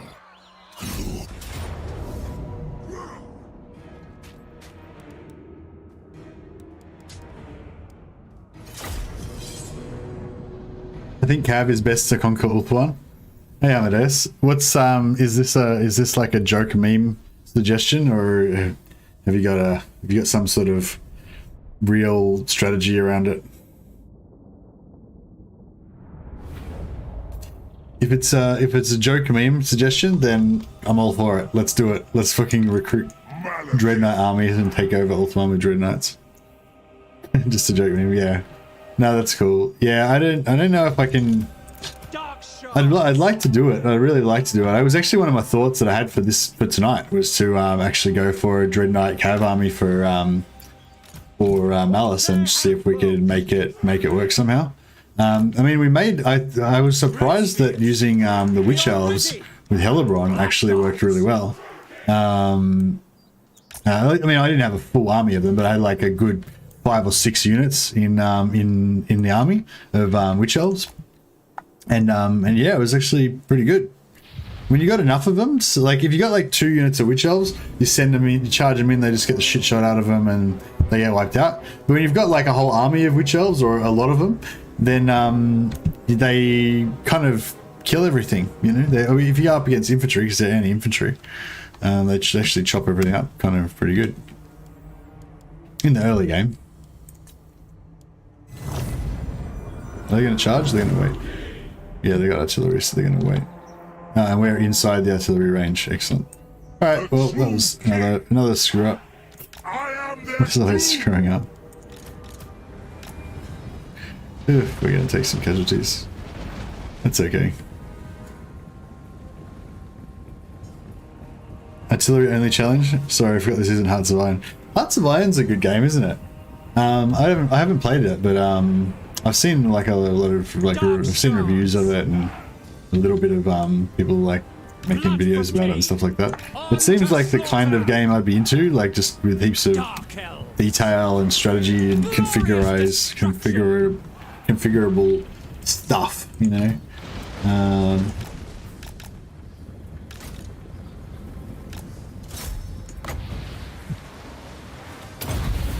No, that was wrong. That's alright.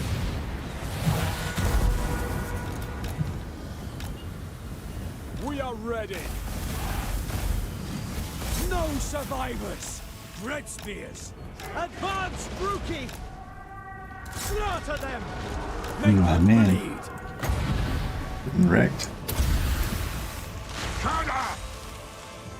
Dark shards. Battle cords.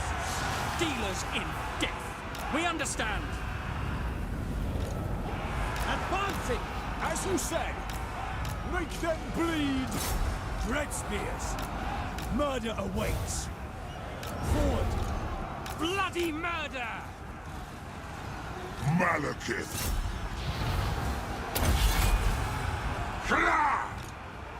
Moving out. With pleasure. Dark shards. Without question. Onwards to murder! End them! Carnage awaits! Corsair hand. Actually working on a Warhammer 40k mod for Hearts of Iron Core. That'd be awesome. That's like a really common thing I do as well, is just always make up Warhammer 40k or Warhammer Fantasy like versions of whatever game I'm playing. You know, like just in terms of like the game, like the gameplay or whatever. I'll just, you know, pretend. I'll basically just pretend that it's Warhammer. You know, it's a pretty common theme for me. Be like, I'm playing what's that one where you play the space colony, the 2D space colony type thing where you can harvest organs and stuff. Or you know, like I'm playing like XCOM 2 or something like that. But it'll be XCOM 2, but my dudes are all Imperial Guard veterans and stuff. Battle ready. Death! Forward! Come, Malekith! The destroyer hungers.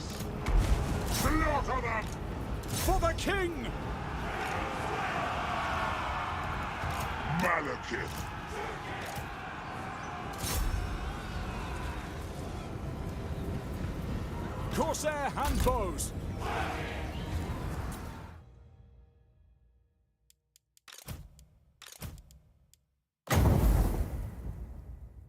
Where is she?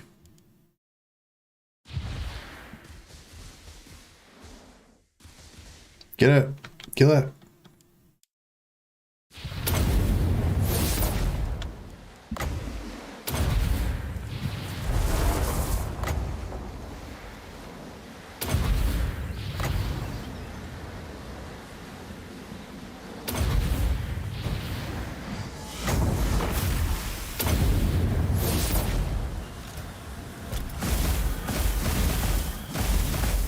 Come on, Cav, catch up.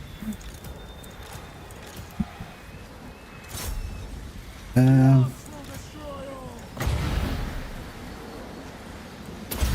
he's not gonna make it. Come on, Cav. Everybody, get over here. Shoot him. Corsair Shoot him. handbows. Destroy. Kill it. Oh, man. Come on. Oh, no. Didn't make it. Fuck. So close. Nearly. Which elf sisters of Slaughter fairly okay with Hellebron, dodge and fairly good melee defense? Yeah. And yeah, just kind of like Lockyer with his kind of like Lockyer with his Corsairs, but not quite as good, I wouldn't say. But yeah, you can kind of just, you know, just have a bit of a melee fight. Victory is mine.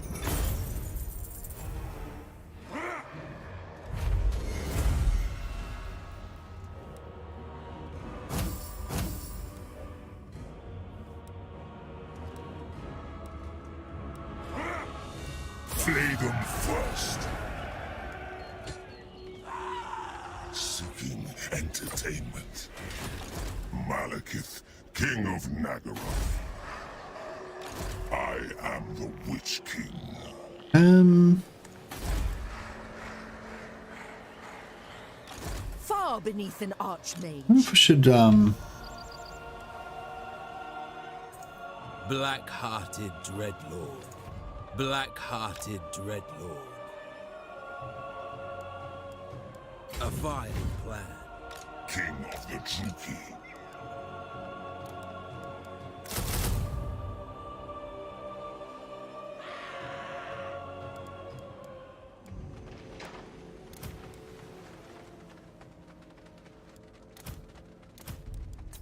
Malekith, King of Nagaroth, chosen of Cain. Black-hearted.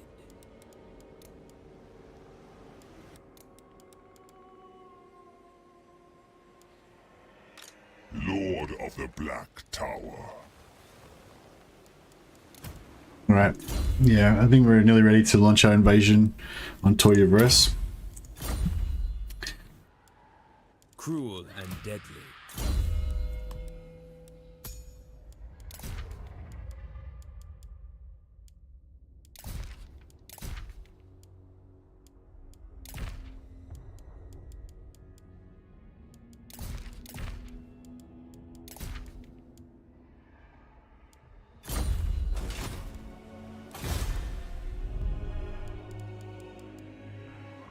Stuff going on back over there.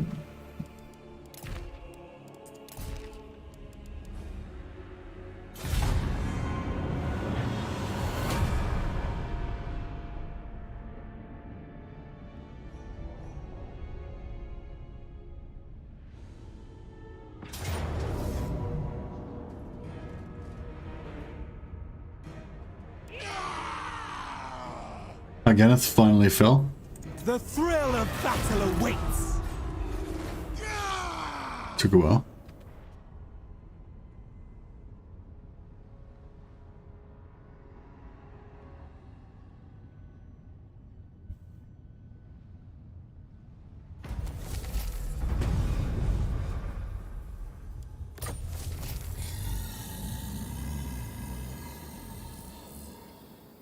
Hey Nicholas, how's the COVID lockdown been for you?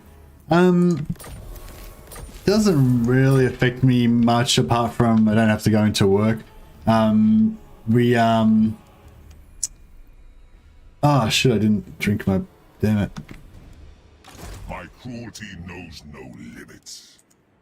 Dreadlord of Nagara. Maybe we got a bit of replenishment last turn and then it stopped. Not too sure. Oh, what happened to these guys? Did Overlord. Oh man. Grace, come on.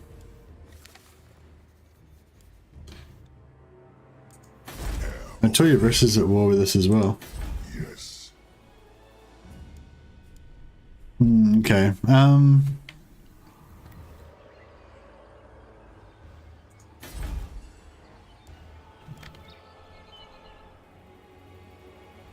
Lord of the Black Court. Tyrant of Nagaroth. Yeah, we take two of your rest at level 5, tier 5. Yeah, maybe. But if we build a few tier 2 barracks, then we can pump out a bunch of masters and get a heap of growth. So we don't really need to worry too much about it. Black-hearted. Fastest way to level up your lord is with Saxonies probably, Yassine. So you get like a city and you attack it, and then you don't occupy, you just sack it and you leave it there, and that way next turn you can attack it again and sack it again. So you just continuously have a battle like every single turn, and your lord will just keep leveling up.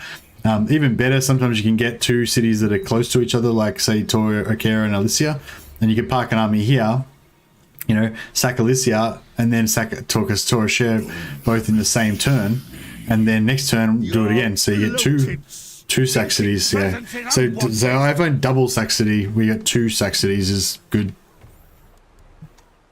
But it does mean that there's like 2 settlements that you're not developing, which I guess is a bit bad.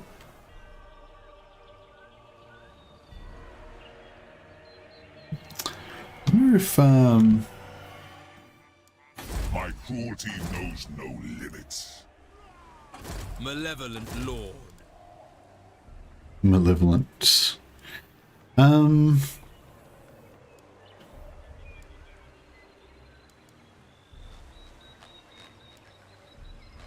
of these are particularly good. I guess Strategist is kind of no, I guess Weapon Master is the best of the 3. We're pretty shit though. Master Druki. Lord of Fear.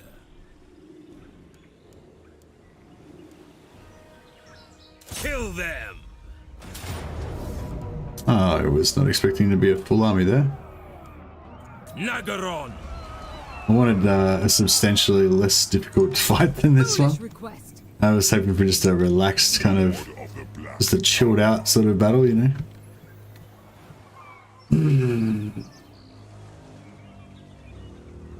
The true king. Hey Crucial, how you going, man?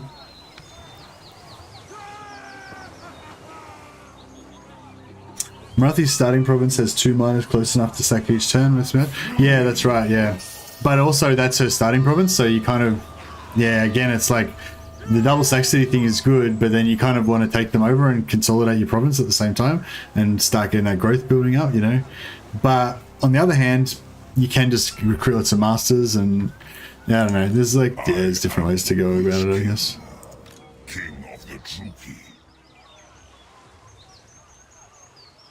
Attack. Dreadlord of Nagaroth. Not sure if I want to go with... Feared by all.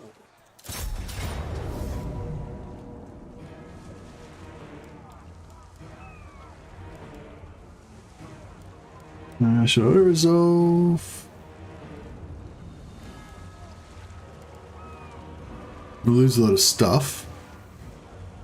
But then again, if we don't auto resolve, we have to fight this massive battle. You know, let's give it a crack, I guess. I have to fight some battles. I think I'm getting I think I'm getting tired. It's like, I was tired from the start. I was like, oh, I don't want to fight. The battles are too hard.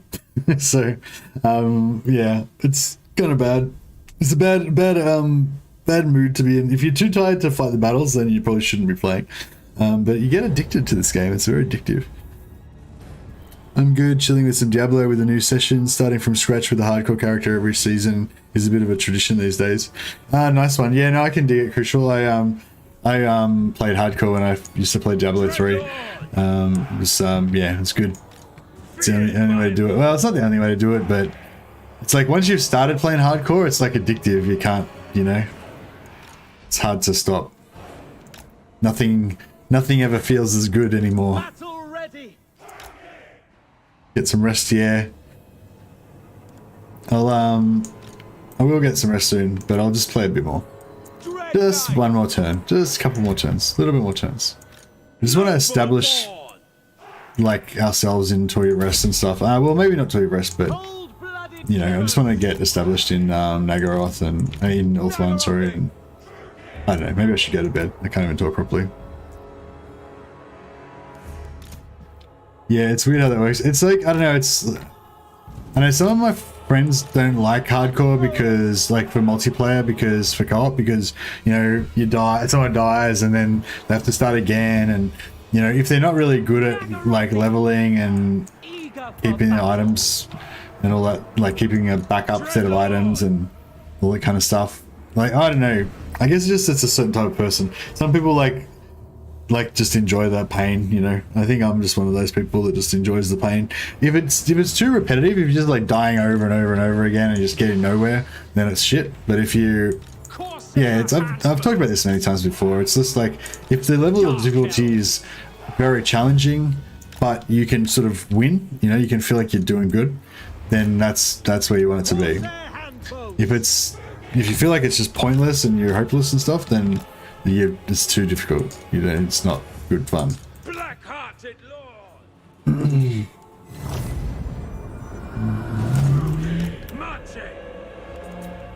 I think we might have to do a bit of ammo as demo wasting on this one again.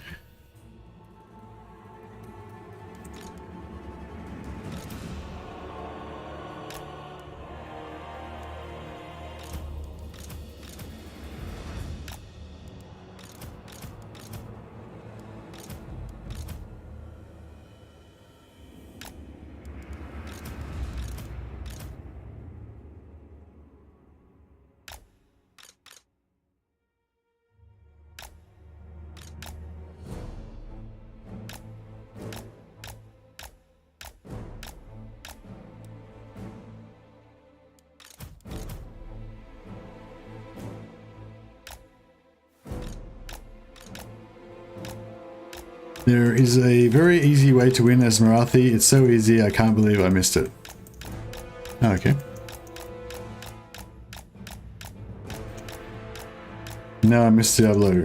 Billions of damage each hit and the fuckers refuse to die for a long time. Wait, out of range? Yeah.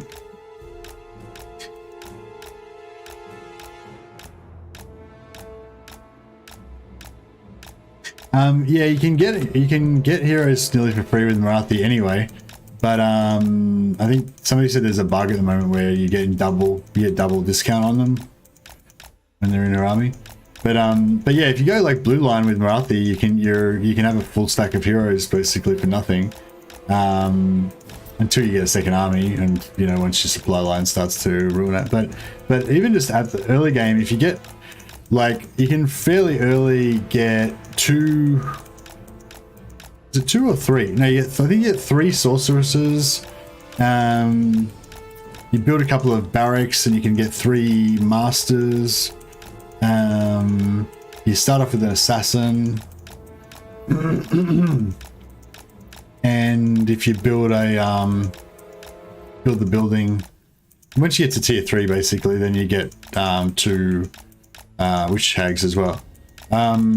So what's that, like 2, 3, 4, 5, 6, 7, 8, 9 ish. Yeah, like 8 or 9 heroes.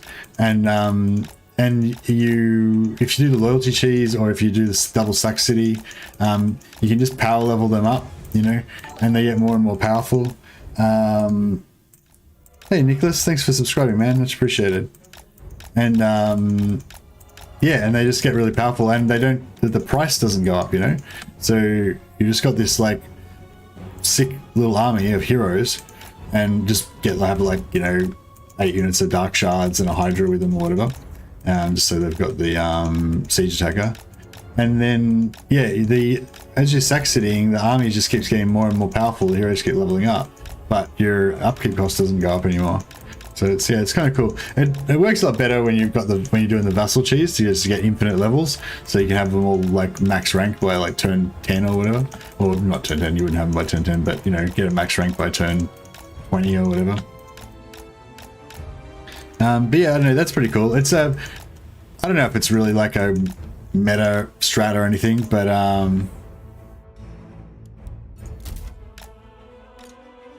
man, imagine the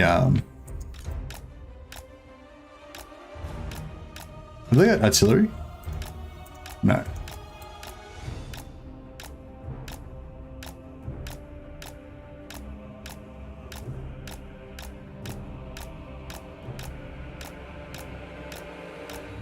What's oh yeah, what's the deal with why she doesn't start in Grunge? Because she got kicked out or something? Or she's out like fermenting pervy Slanesh cults in other towns or something?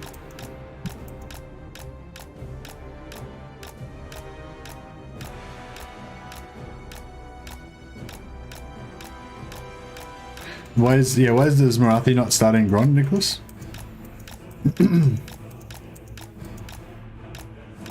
Yeah, this guy's getting fucked up.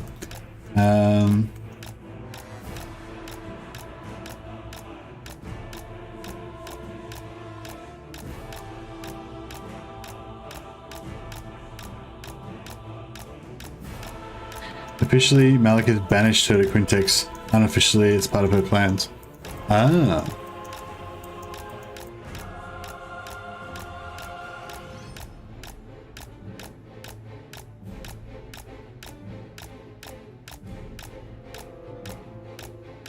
If I could figure out a way to like confederate Malekith really early with Malus, with Marathi or something, like to get her up into the Grunge start position, that would definitely be like a Mercy kind of roleplay campaign opportunity for sure.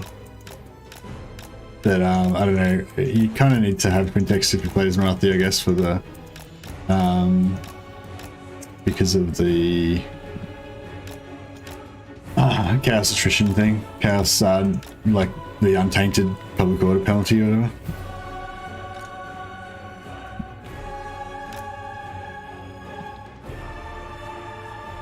All right, well, that was pretty easy.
Right.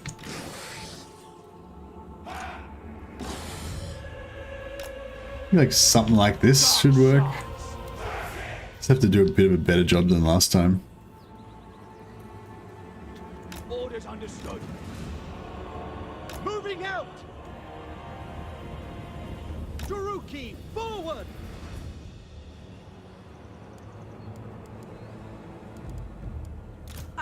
Maybe we should start off with the maybe we should start off with a bit of magic. Corsair handbows. We are ready, without question. Dealers in death. Murder awaits! Blood for Cain!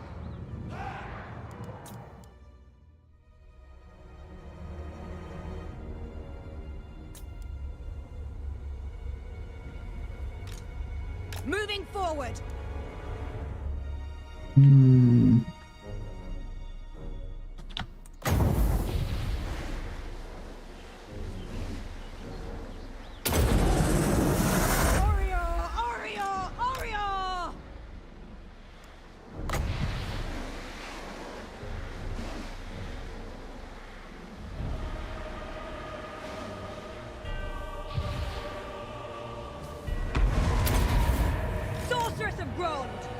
Yeah, I just missed everything anyway.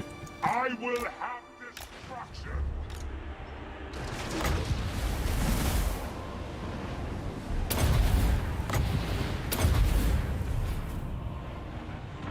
Eager for blood.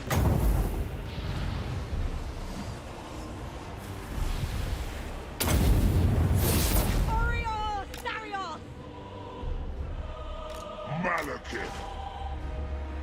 Dark elves! Blackguards! Terror and death!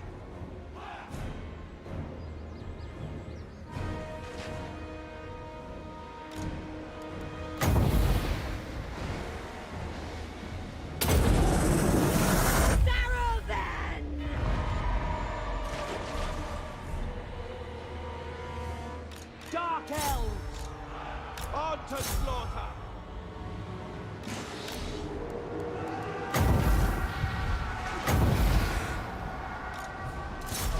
We understand! To destruction! Sorceress of Grond!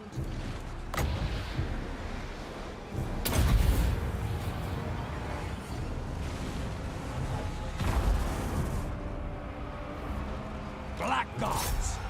Suffering for all! Die, weaklings! Dealers in death. Great spears!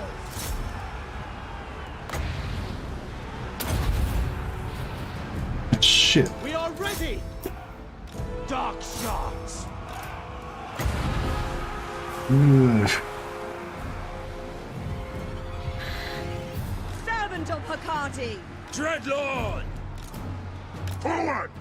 Onward! Without question! Going! Dread Knights! Cheer these Dread Knights. It's taken on 20 million units of spearmen. Withdraw! I didn't give a fuck. Battle ready! By Drakira!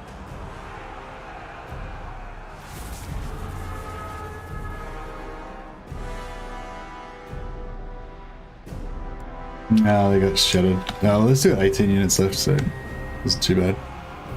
Did we win this yet or what? Death is coming! Dark sharks! Moving out! By Cain!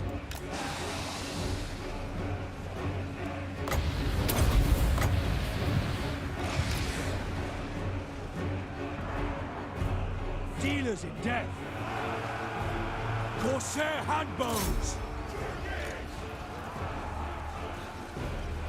At once! Where's my cav gone? Dread Knights! Don't die.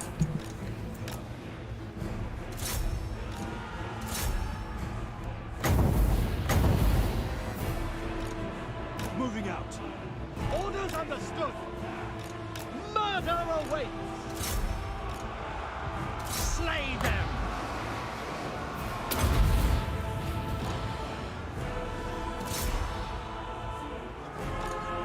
It is done!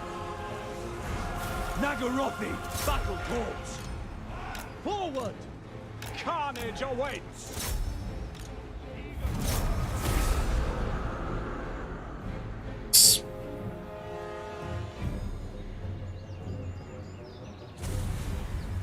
I love the irony of Marathi because the Death Hags coming from her public order corruption building, getting Death Hags faster and in greater number than Hellebron. I think they changed it so you can increase. Yeah, did they? I think maybe they might have changed it so you can increase the capacity of your death hags from the tier 3 building now. They changed that a little while ago, so I don't know if I think it used to be like that, but I think now they're the same, are they? They both get them at tier 3. Not 100% sure though, maybe I'm wrong.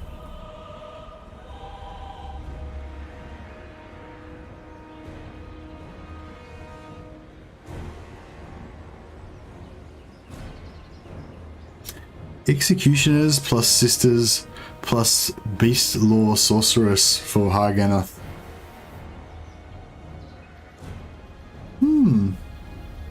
What's sisters? Sisters of slaughter.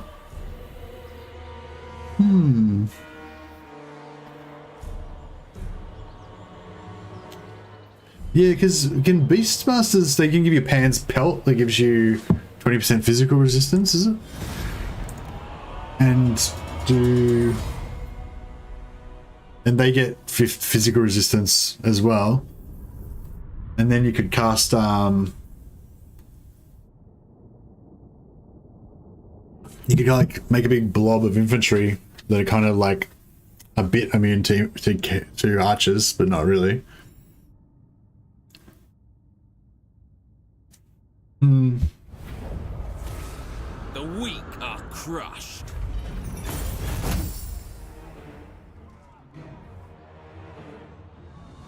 Take a look at her spells, at their spells in the game.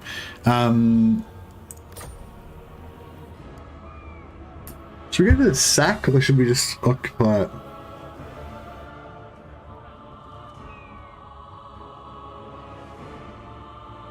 Can't we go for the sack, I think.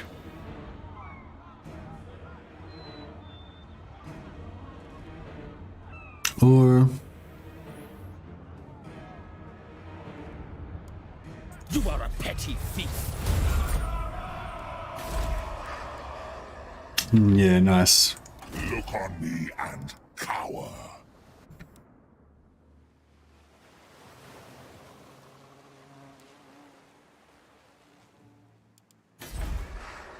The people are displeased. Yeah, so next turn we can do the sacrifice to Mathland, then we can get rid of the slave building, build another barracks, get more masters, and life will be good. We do need a Saxony to level up with these masters though.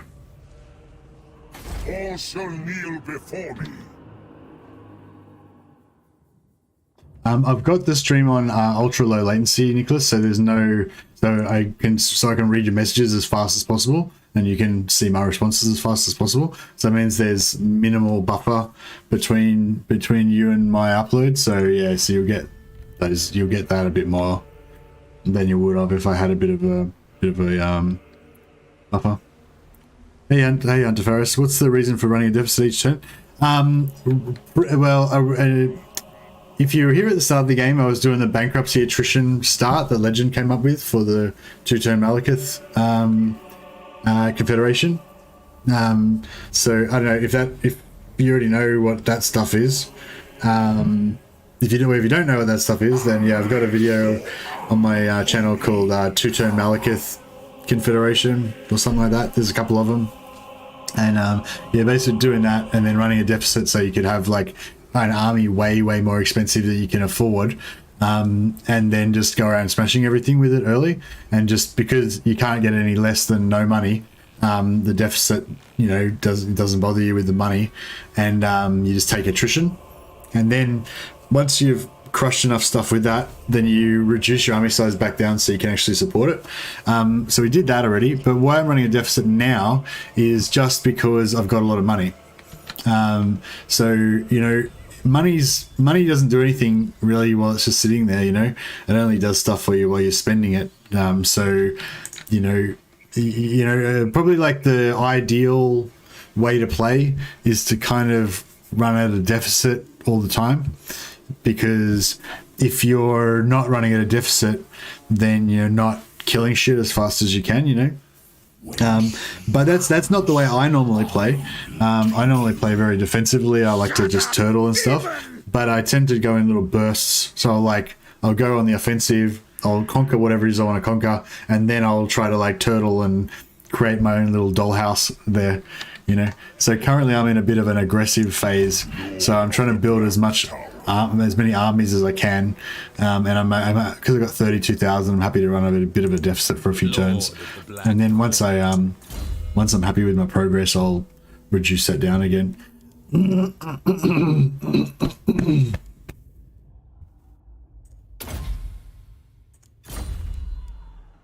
Feared by all. Malekith. Noble born. Malekith, King of Nagaroth. I am the Witch King.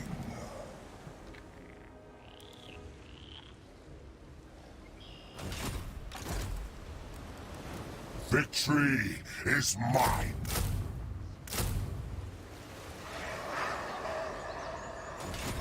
My cruelty knows no limits. Fear my malice.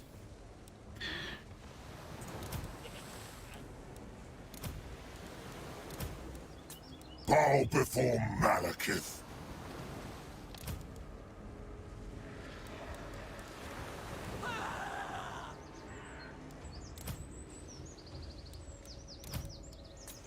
Tyrant of Nagaroth. Your power is peaceful next to mine. What? All right, then we got nearly 2 full stacks now, and we're going to be replacing our units with heroes from here on in. So that should be pretty good.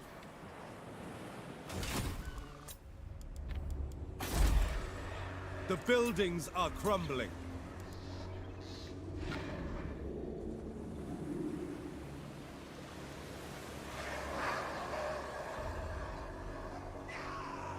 Imagine if we got Malekith's ex-Wood Elf wife in Game 3.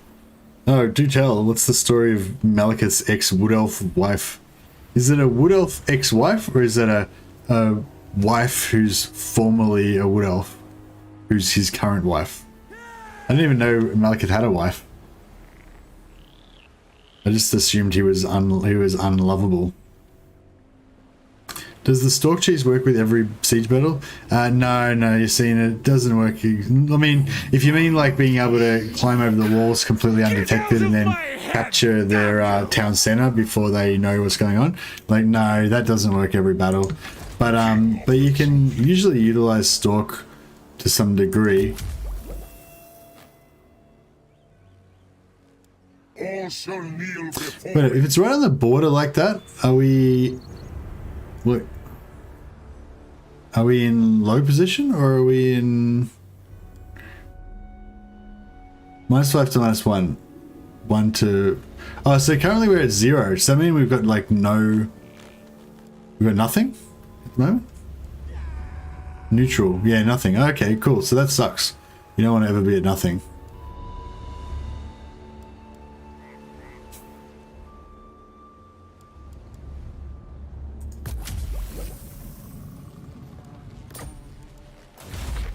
It's unlocked, but we've still got 36 turns before it comes off cooldown. Look on me and cower. GW retconned a wife into Malekith's backstory from before he tried to take the Phoenix Throne. She left him on one night, but tried to return years later to save him from his dark future. Oh, okay. So is she still his current wife, or is she his like ex-wife now? Master Druki.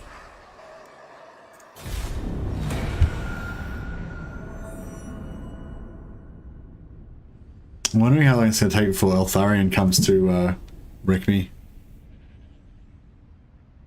Few things would gladden my heart more than your death. Marathi murdered her to drive Malekith into future evil, but he almost murdered her in revenge when he found out. He only relented because she still had uses for him. Okay, so she's dead. So she's his dead wife.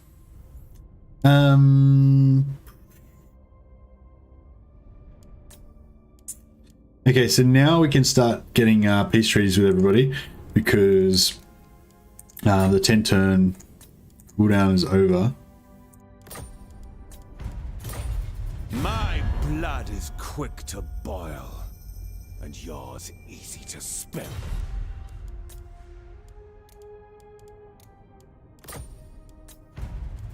Things may get Probably should have. Oh, yes. Don't mind if I do. Let's be friends. Nah, I don't know. They might put us in war too quickly with all of the factions. Fourth one.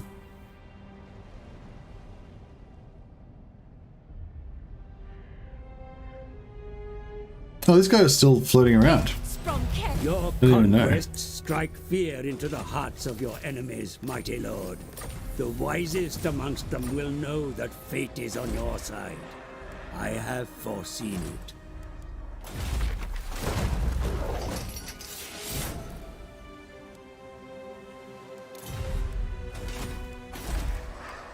The people grow restless. Tyrant of Nagaroth. I probably should have put him in here, but that's not. Dry land.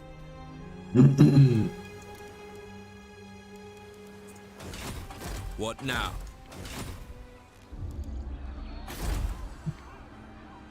Lord of the Black Tower. Dreadlord of Nagaroth.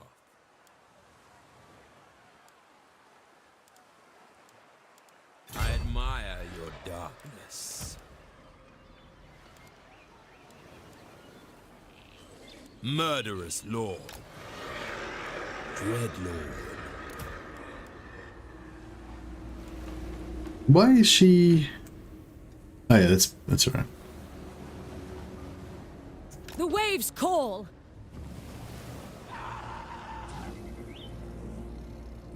I go. Unwise. Fear me. Death follows with me.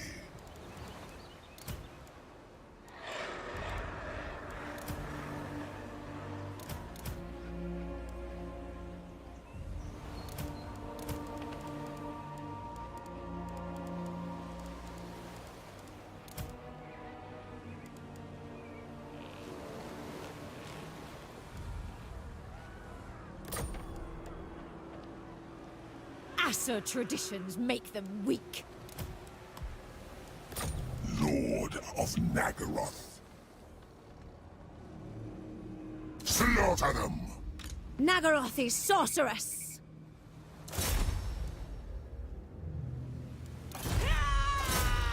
All shall be mine.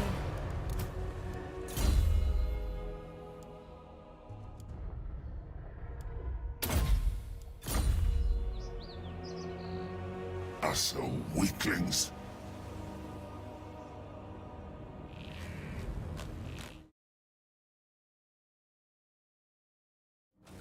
Yeah, that's right. There's like a prophecy that Malekith's going to be killed by.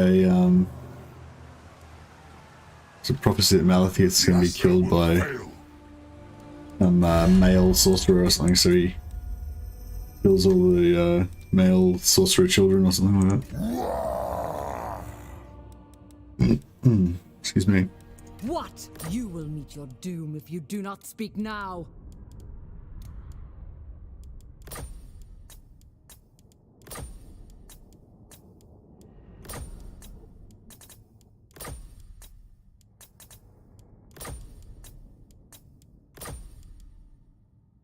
Agreeable.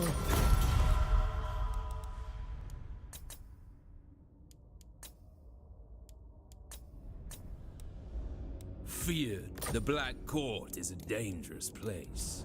Yeah, so we'll sell peace back to all these guys now. Should be able to make a bit of a profit. As you said.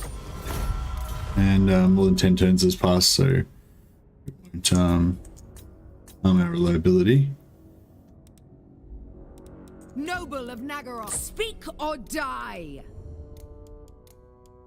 Okay. Indeed. Oh yeah, grunge. All powerful. Dark omens follow you hence.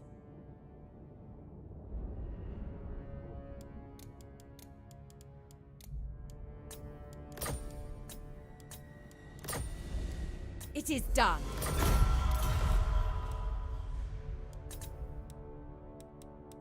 Death walk, you will meet your doom if you do not speak now. Gladly. Yeah, I kind of want to stop these wars as well. Not because I'm afraid of them necessarily, but just because it's I will consent. Never. what do you call it? I want them to go back and defend their own lands instead of chasing me around and, you know, leaving their lands undefended and getting killed and stuff.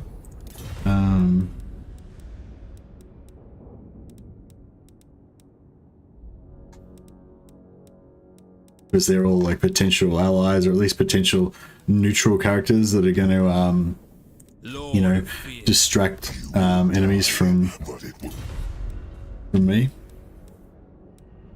Bring death! Whichever woeful deity. Tribesmen, gather. Whichever woeful deity protects you. An affront to the gods. Where's my madness? Come and die. Alright. Making quite a tidy sum of money out of this as well. It's pretty good.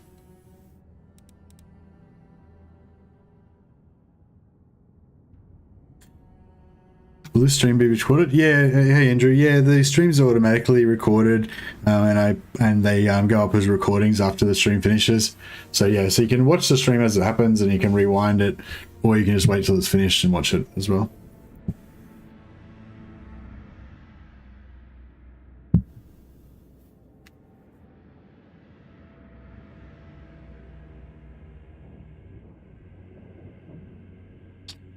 Yeah, Lorenzo. Yeah, this whole strategy is called two-turn Malekith. Basically, just means you can Confederate on turn 2. It used to be kind of like pretty much guaranteed, but now it's more like you have to keep reloading until you get a good Rite of the Warmaster army. But yeah, basically, if you're happy to reload a few times, it took about 4 or 5 times reloading to get this one to work. And also, I did not get a defensive alliance with Hag Graef. The success, so when I tried the first few times I tried, I got a defensive alliance with Hag Graef first, and then it didn't work any of those times. And the last time when it did work, I didn't get the defensive alliance with Hag Graef until after I got the Confederation with Malekith. So I don't know if that was the thing that made the difference, or if it was some other factor, but yeah, there might be something to try. Once I have the legendary lords I want, I never care about reliability. Everyone hates Dark Elves anyway, and I already dominate that part of the world, so bring them on. Excuse me. Yeah, you don't really need reliability if you're happy to be at war with everybody. Reliability is mainly good for piecing out, if you ever want to piece out with somebody. But like piecing out can be pretty useful sometimes. Lord of the Black Court. So yeah. Black-hearted Dreadlord.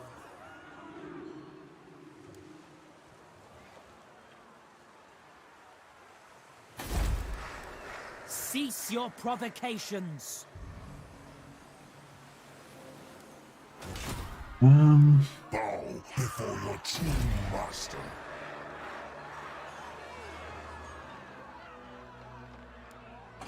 Tyrant of Nagaroth.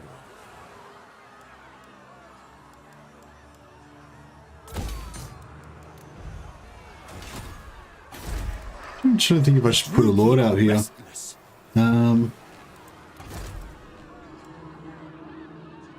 I've already recruited a lord this turn, so I can't do anything. Dreadlord of Nagaroth.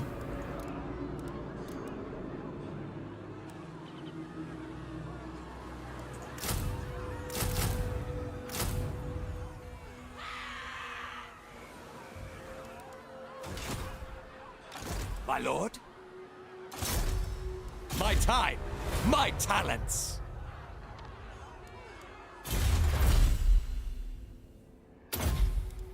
My revenge is at hand. Alright, see what happens. Dark Elves don't peace out, they enslave. I don't know, I can see Dark Elves making a little bit of a, you know, an alliance or a dirty deal or whatever if it was in their best interests.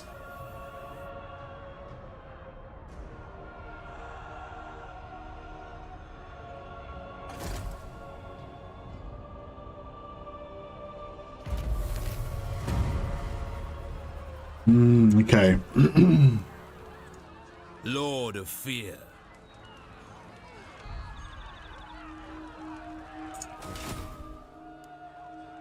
Lord of the Black Court. Malevolent Lord. My cruelty knows no limits.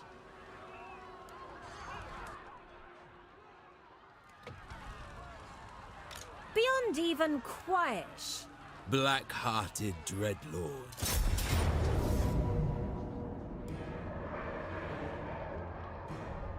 We will make them flee. Kill them. Growing destroyed. Gustos. Alright. This is going alright. It's pretty early. It's only turn 18, so we're doing pretty good for turn 18. Overlord. Tyrant of Now these guys can come and reinforce Cathedral. Black-hearted. Unsee. Dreadlord. This guy can just go and chill in here or whatever. Oh, actually, no, he can go over there. Lord of the Black Court. Shit, it's not quite in range. What if he... What is that? Still, yeah, that works. Vicious Dreadlord. King of the Druki. Yeah, I want to sack Terracare. I think we can do that. I think that's Destroy them. should be able to take it out. Brilliant defeat. Come on. Why does this game not have any faith in me? Is this a really hard settlement or what? Oh, yeah, this is not a great one, but I feel like we should be able to manage it. Dark Elves have made alliances in the lore with weaker races. They usually celebrate that by enslaving whatever idiot decided to make the deal with them after whatever alliance for has passed. Yeah, exactly. Hey Dual, I'm good, man. How you going? Not sure what you were talking about, Prash, exactly, but yeah.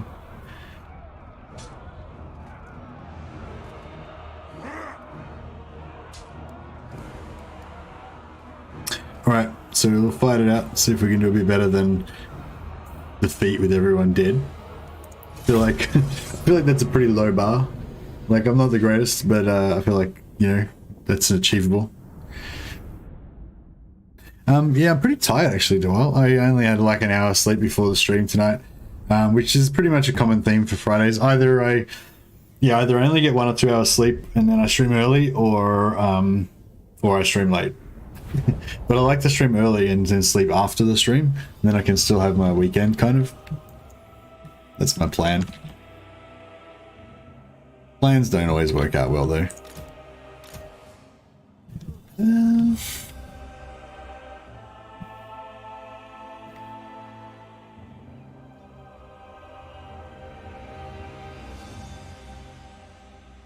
Well, here we've got kind of like 3 towers to deal with, and we can get over here where we've only got 1 tower to deal with.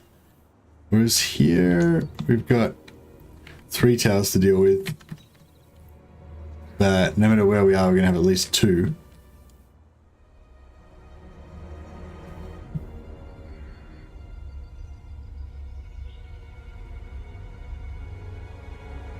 I sleep about 5 hours at night and then I have 2 naps during the day. It's an old man thing. Yeah, that sounds pretty good. I feel like that's just a natural way that... I don't think it's an old man thing. I think it's just like... well, I don't know. This is not my theory, but yeah. My theory is that, like, that's just how people work best naturally. Like, especially if you eat a big meal. It's kind of natural to, like, eat a big meal, then you get sleepy. You either sleep or you doze, or you just kind of lay on the couch and watch TV for an hour or so, hour or two after that, and you don't really do much for the next couple of hours after you have a big meal, and then you get a bit of energy, you wake up, you get a bit more energy, and you're active again. So I feel like everyone's kind of like that, but I feel like it's just when you get older, you just generally get a bit tireder, you don't have as much energy, you don't bounce back quite as much, so it's more like accentuated, you know? It's funny how, like, yeah, I never realized that stuff when I was younger. Hey Ash, thanks for subscribing, man. Much appreciated. Yeah, I feel like I didn't really appreciate it much when I was younger, but you know, there was often like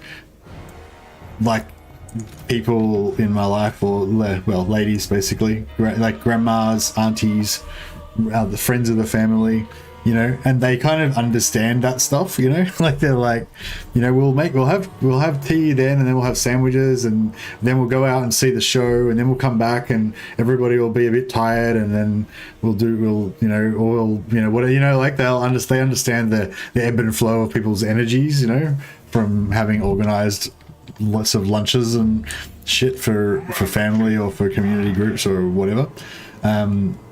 Whereas, yeah, I never really understood that was just like a thing. That's just a part of human nature. That's how we operate, you know. What do we think about this kind of a situation? I think we put this here. We get Bolt throwers. put this here. We get this to go around so it's out of range of all the towers except that one. Then get him to shoot that one out. Then we can kind of arrange ourselves in between these other towers. Very much any Christmas I've had with the family. Yeah, that's right. Yeah, but I mean that's how it works. Like in normal, you know, that's how it works in, you know, daily life as well. You know. But yeah, no, I think the nap thing is there for everyone. You know, it's just that you feel it more when you get a bit older. I definitely like to sleep at random times more now than I used to when I was younger. Although when I was younger I used to sleep like longer periods. Like I used to sleep for like 10 hours quite a lot, you know, or at least I'd be in bed for 10 hours, you know, mostly asleep. We are ready.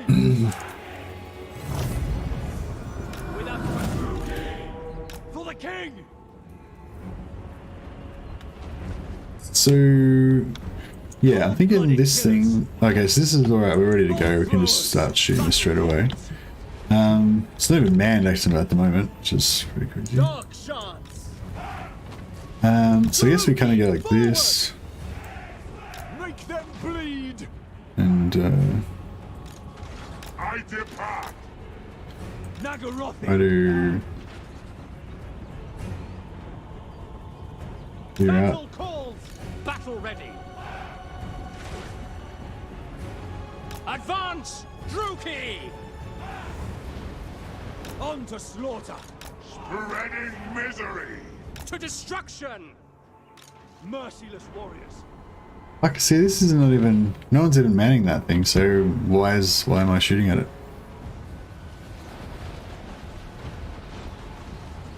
Slaughter them. Okay, all right. I guess we won't worry about it. Malekith. Show no mercy. Probably should have.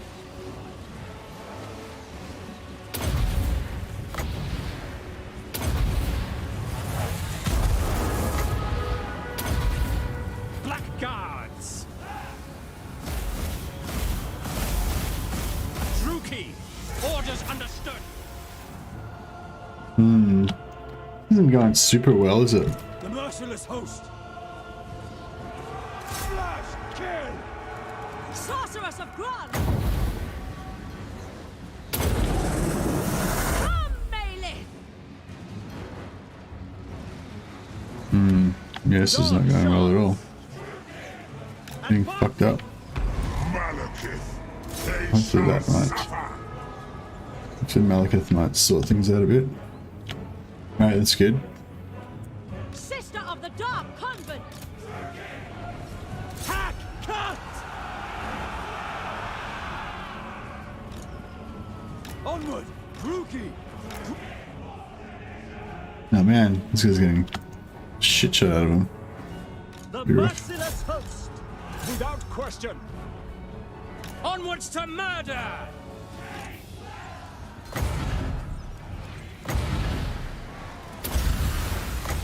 Attend me.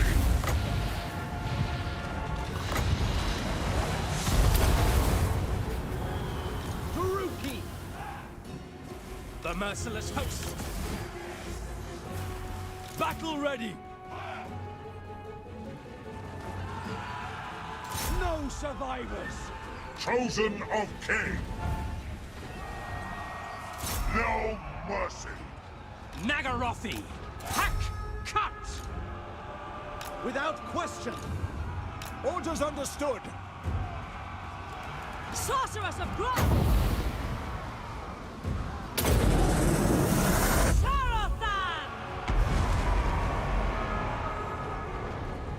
Dark Elves! I think some pretty hectic casualties, but looks like it's all going to work out. Malekith's just tanking the whole army like a boss, as he's wont to do.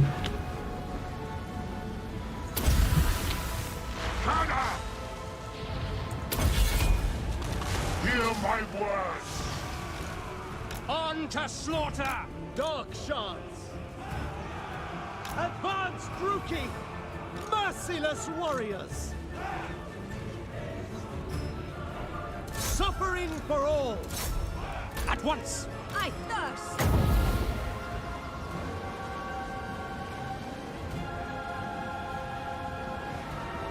And still get flamed.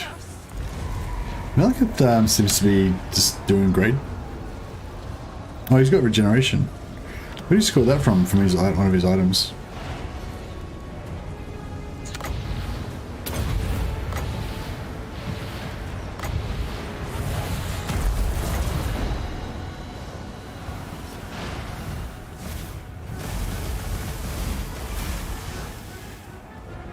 Blackguards! No mercy! Destroy!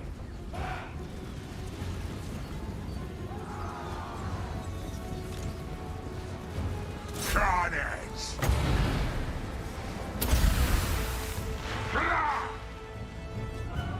Then he had bounced off the wall, did it? I try to bounce them back so they get double hits on things as much as I can, but can't always make it work. On to battle!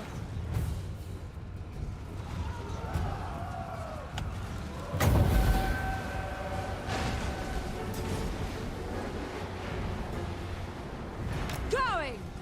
I will have destruction! Dark shards!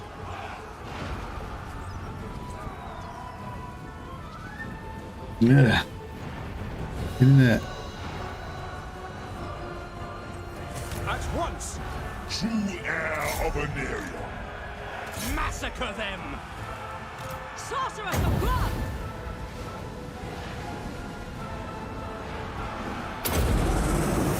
Aria! Bolt throwers! By Drakira! Dark shards! We understand!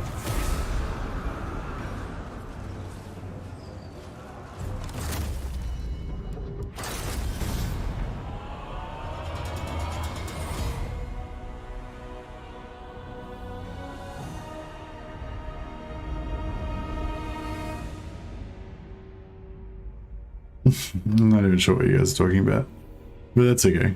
I'm having fun. I'm pretty much operating independently at this point. And you won. Yep, we got there. These the first cohort of Dark Shards and the second cohort took pretty hectic casualties. Pretty crushing, but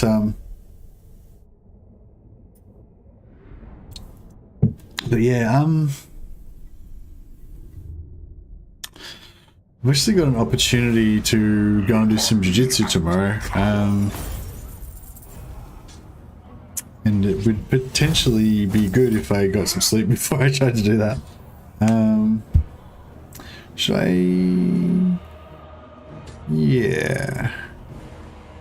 Swell my coffers! Alright, well, My lord, these brutish nomads are as strong as they are stupid. okay, cool. Black-hearted dreadlord. They could come in handy. Krace destroyed. Sad. Alright, so I don't think I'm going to actually hold Krace. I think we're going to let Krace get recaptured. So we can come back and farm it some more later on. Master Druki. Malevolent Lord, I approve of these dark. This guy is going to occupy Tor Karuli. It's annoying how, like, because the troops in your army count as garrison for the town, but if you put heroes in the army, they don't, like, their effects don't affect the province. So yeah, it's kind of shit. And if you have like ancillaries and stuff on the Lord, on the Fleet Master, they don't affect the province and stuff like that. So yeah, it's just kind of weird. I don't know. I mean, I assume it's not really a bug. It's just they haven't implemented all the stuff, you know, which is a bit of a shame. Set the sails. Yeah, so we'll put up another barracks so we can. Tyrant. God damn it! Why are these all really shit? I guess we'll just Master of Nagaroth. Master of get in there, Nagaroth. so just giving a little bit of extra growth. So much growth we got going on now.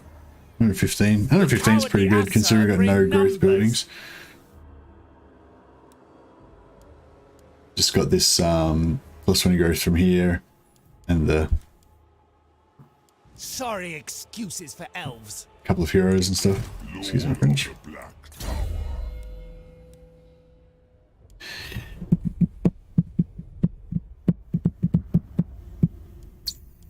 Lightning strike could be good.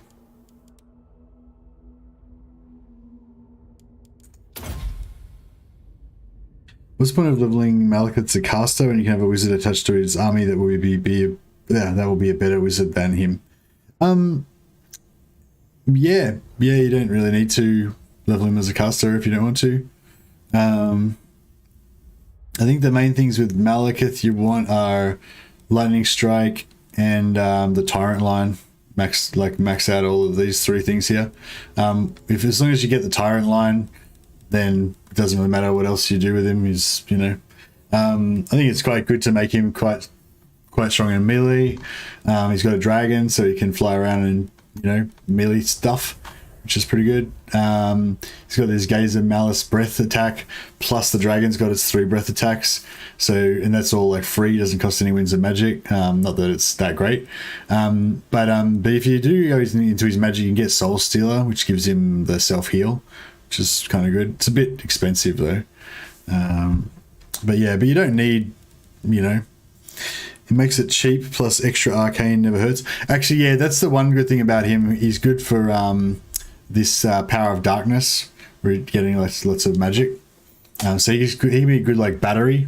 He can like, so you have like a fire mage that casts the spells, and he just does this to get heaps of magic.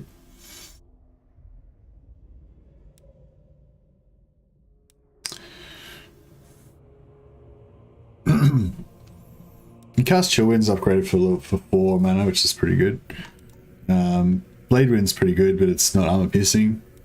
Yeah, none of his other spells are really super damaging.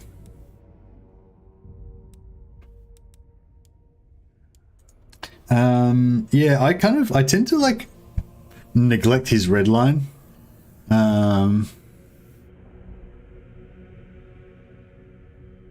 But, you know, potentially, I guess you could try and buff.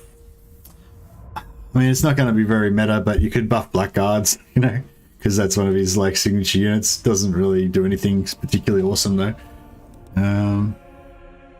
What's the best Doom stack for Bretonia? I don't really know, but according to legend, it would be Hippogriff Knights. And that seems like it would be pretty powerful.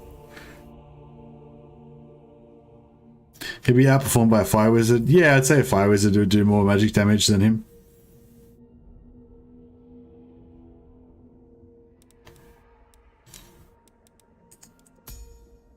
But yeah, he's got that battery power that he can just keep making more winds of magic all the time. Well, not all the time, until he runs out of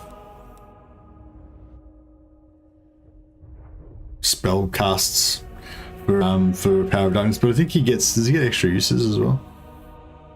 Yeah, he gets +2 uses for Power of Darkness as well. So his Power of Darknesses are free, I think. I think he gets them down to be costing no winds of magic. And like it's either 1 or 0. I think it might be 0, and he gets more of them. So you can just get a lot of winds of magic. Extra wind generation for the fire sorceress. Yeah, exactly. Noble born, vicious dreadlord.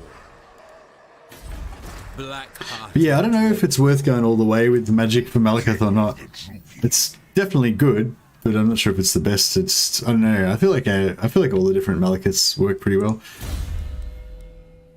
But yeah, his main value is as a faction buffing machine. You know, I think.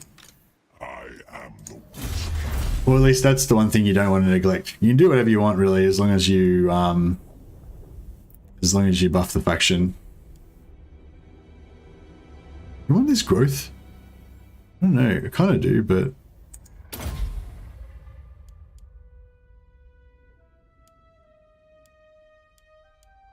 I mean, maybe money's better.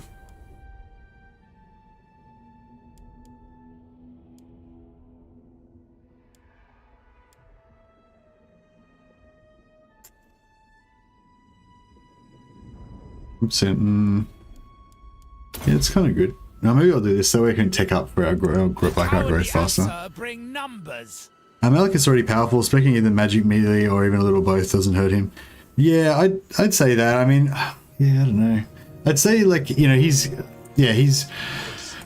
kind of powerful. Like right from the start, he's just kind of tough with his base stat line. He's got good armor. He's got a silver shield. He's got decent enough melee stats. And then he's got a, you know, at 18, is it? Yeah, level 18, he gets a dragon mount, which makes him really powerful. It's a 1 point wonder, you know. You don't need to really spec into it. And then, as I said, his main use to the faction is this tyrant line. That's just going to help you out a lot economically. And if you give him lightning strike, then, you know, that's helpful as a commander. And then, yeah, then just do whatever you want, really. They're all good options, you know. Depends how you want to play him, I guess.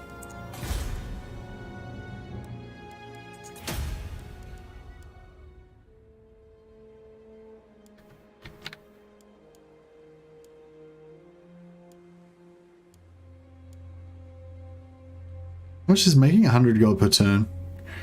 Okay, I might get rid of that.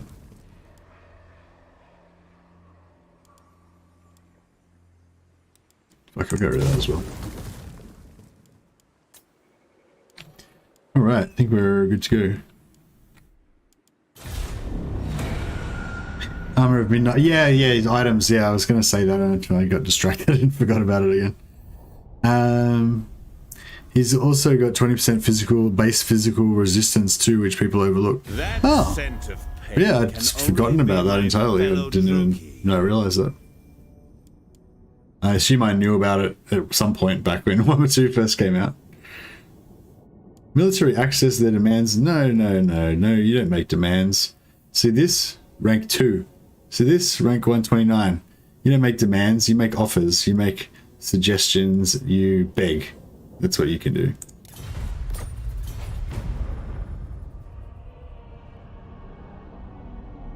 Shouldn't you be licking the underside of rocks somewhere else? Scum. How good was that? Shouldn't you be licking the underside of rocks somewhere else? Scum. That's like... The Dark Elves have the best lines, hands down, out of like any race.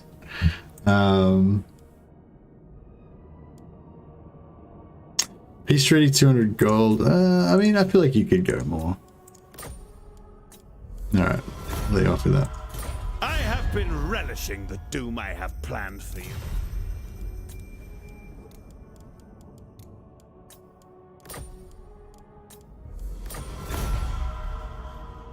Apparently that Dark Elf miner was making an offer of having his head cut off and mounted on a pike. Yeah, that's how I read it as well. That's not even his OG dragon. He used to have a better one that died. Ah, really? That's sad.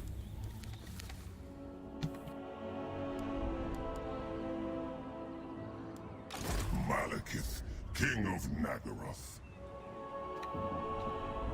Well, at least his dragon didn't turn into a horse. I mean, oh no, at least his horse didn't turn into a dragon, or whatever.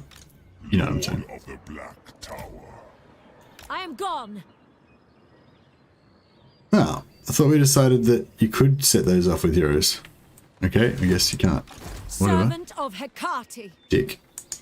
My cruelty knows no limits. King of the Druki. My dark heart is yours. I can feel their power. Alright, so do we want some cavalry that actually is good? Or do you want some cheap use anywhere siege attackers?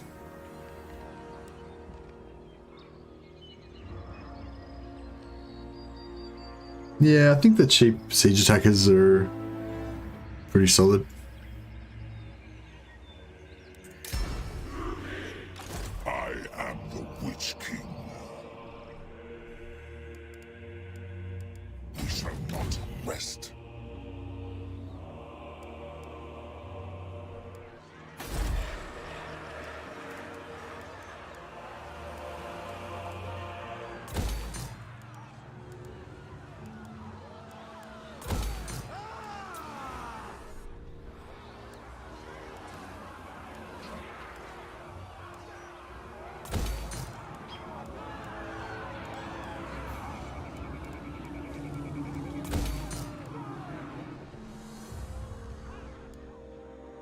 Dreadlord of Nagaroth.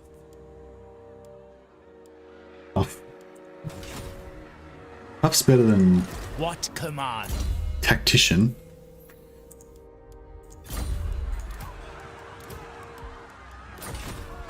Dreadlord. Master Druki. Master Druki.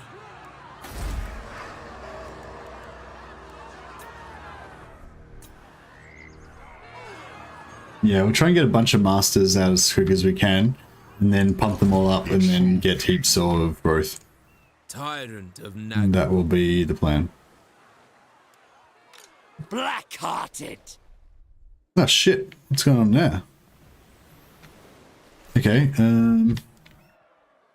crap. Lord Right. of the Black Court.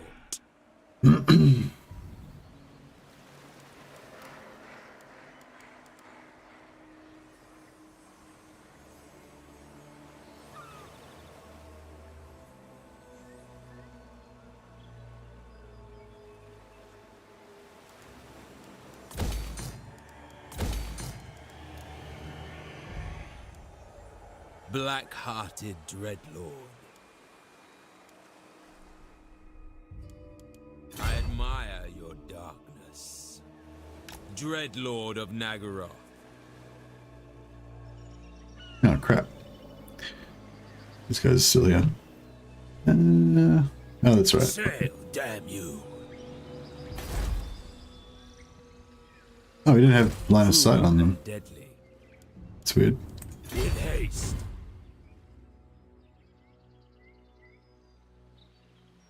The cowardly Asur bring numbers. Tyrant of Nagaroth. What? We have a deal. Lord of the Black Court.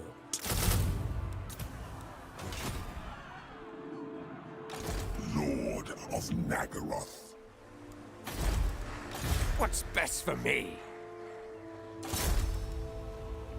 Oh, that's Eltharion. Oh wow. I want to Progress. On the path. slay him.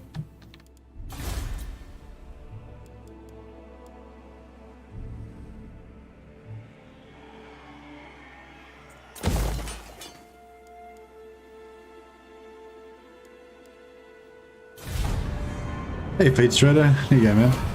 Hey, Blaze.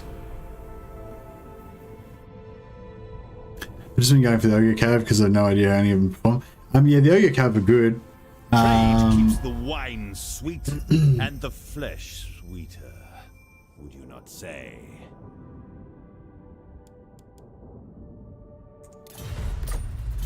The Ogre Cav are good, especially if you need Cav, like if you're playing as dwarves or something, or you don't have access to early good Cav.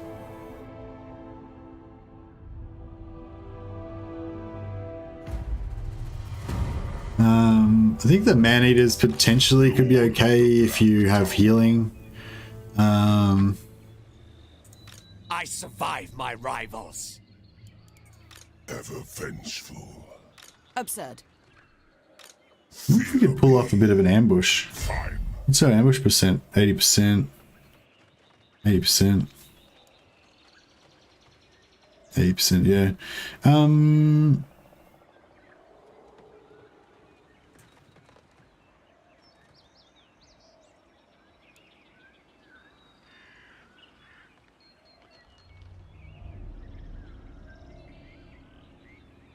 I know my path. It's probably... Preparing an ambush.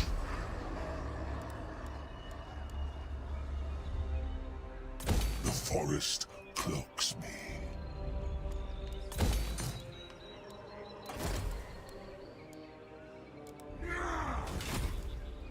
Malekith, King of Nagaroth.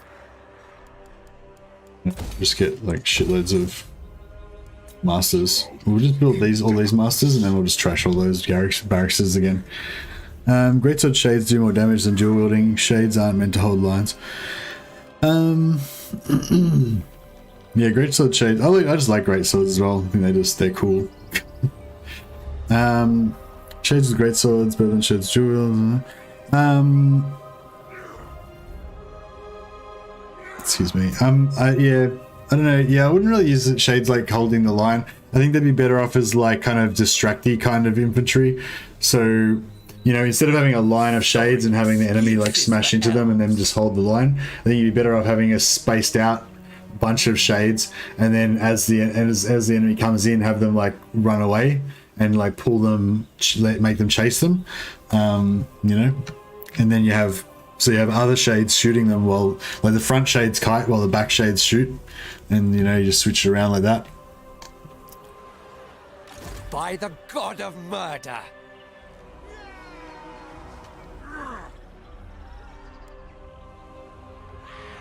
Setting out!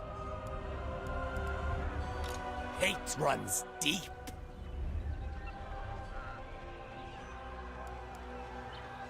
The cowardly Asur bring numbers. King of Nagaroth. Yes? Well, this guy can almost make it. What about if we go like...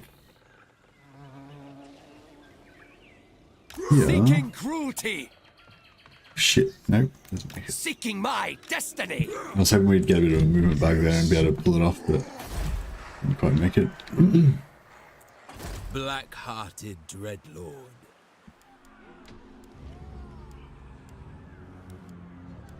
I do not bite off more than I can chew.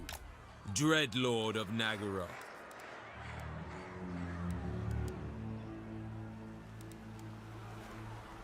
Tyrant of Nagaroth.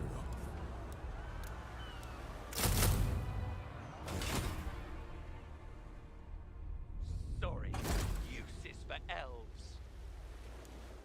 A vile plan. No mercy. Ooh. No. Shit. Failed. What the fuck? It's not good. Murderous lord. It's not good at all. Need my warp token stash. Oh shit. Oh my god.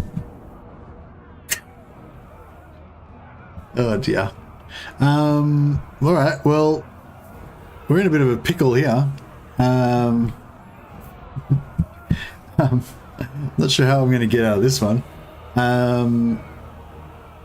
Yeah. But I'm thinking maybe this could be a good time to end the stream. So it's got a solid 6-hour stream, and I've been a bit tired, out of it the whole time. So probably a good time to end it before I get more and more out of it. Mr. Mad here, and today we have saving a disaster battle. Hey, legend. Oh no, now you're here. I don't want to leave. All right, I'll stay for a bit longer. I was just about to go to bed, but yeah, no. If you're here, I'll have to stay. Yeah, fuck, I don't know how I'm gonna do that. Oh, you just woke up? 6 a.m. Shit, what are you doing waking up at 6 a.m.?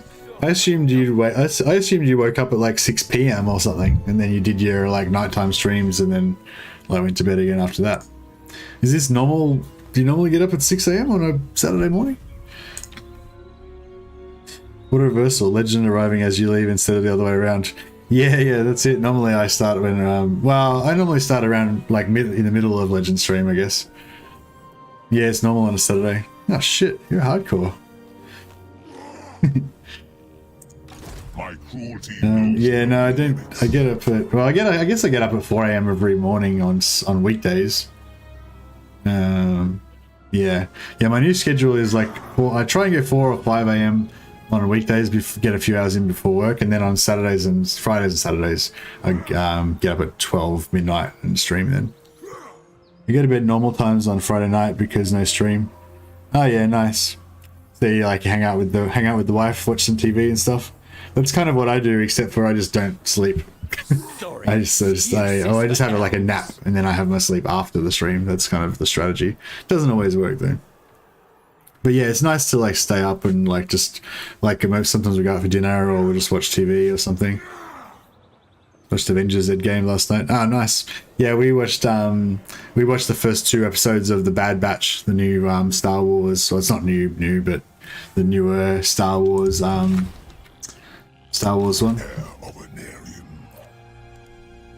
Fuck, I don't want to have to fight this battle. Beyond even quiet. Jeez. Black heart. So much effort, so much work that I have to put in to win this battle. And then after that we have to fight this battle. Alright, fuck it. Let's do it. We'll do it. I cannot rewrite reality. It's like I was just about to go to bed and then there's this epic battle. It's alright. We got it. We got this. We'll make them pay. You just gotta channel your inner dark elf, you know. These are the Asur, our ancient enemies. These are the scum that inherited our cast off Ulthuan only because the noble Druki, you know, left it untended. Yeah, I kind of think we're gonna have to just write off this. I mean, because he's immortal. It's a bit of a shame losing these guys, but yeah, I kind of think we're gonna have to write off this. I mean, I guess I could get Malus. I could recruit Malus and then transfer all the units into Malus. Cop like 3,000 gold extra. Yeah, I don't know. I mean, I guess we'll. Because I'm thinking like I mean, I'm probably gonna. This battle's gonna be pretty rough. Like, I guess we could probably waste most of their ammo if they go defensive on us, which hopefully they will.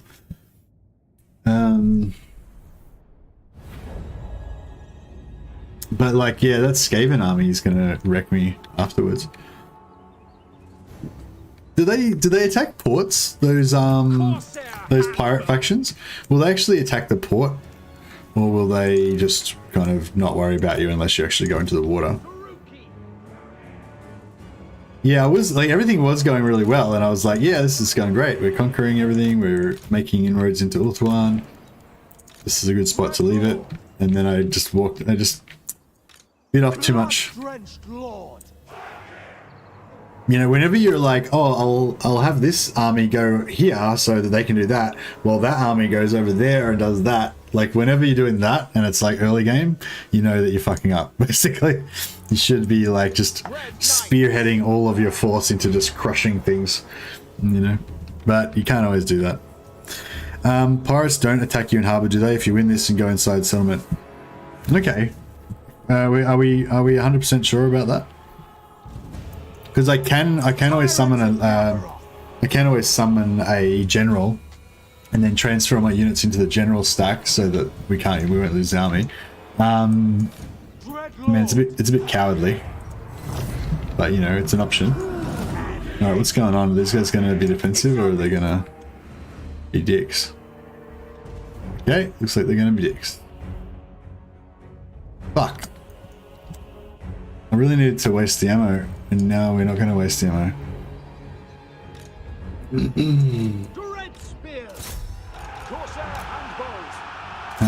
Fuck. I don't know if we can win this now without any ammo wasting. It's all become a bit of a mess.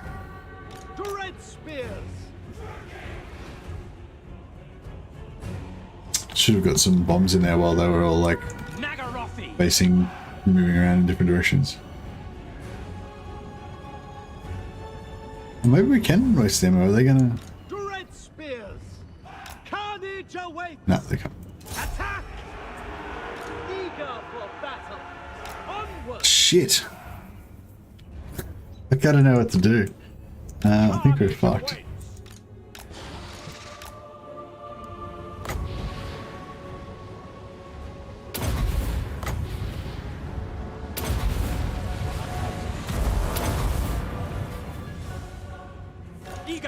Fuck off. In horse dicks. Moving out! Onward! Without question, murder awaits! Like, does anyone have any, any ideas? Slow down and make a plan. Yes, I'm onto that. Slow down and make a plan is a good plan. I mean, normally, so the good thing about Corsairs is that they beat infantry because they can kite them and shoot them, and they beat archers because they can engage and melee them and win in melee. But when you're outnumbered and they've got like both melee and have you tried winning? Thanks, Legend. Surrender and hope the AI is gentle. Yeah, that's right. Just accept my beta position in this relationship. Yeah, I guess, yeah, I don't know. Fuck it. I guess we'll just wing it. Cav. Yeah, I'm kind of, we can get, once, I feel like it's like just, once we engage, then we can just kind of like do whatever, you know, like take the opportunities as they present themselves. We can't kite too much though, because otherwise we'll get fucked up. I can't really corner camp because they outrange me. Like I have to attack, because if I sit back, they'll outrange me and shoot me down with their archers.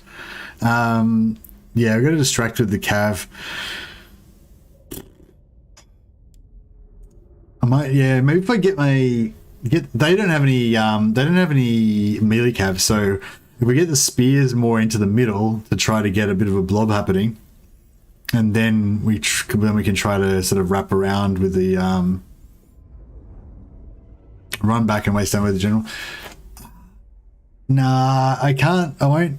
I don't think I'll be able to waste like enough ammo. You know, like I don't think that'll work. What we can. Actually, what we could have done, which possibly we still can do, is split them. So yeah, I should have. You get the cav behind and get their archers shooting at the cav, and then get the infantry to keep chasing, and then we can destroy their infantry easily with the Corsairs, as long as we can keep the archers distracted with the cav. All right, I think that's going to work. Why does he have Dread Knights? Shut up, Jesus.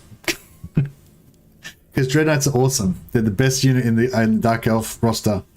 Look at their majestic Cold One mounts, their fantastic ancestral armor, their weird horns.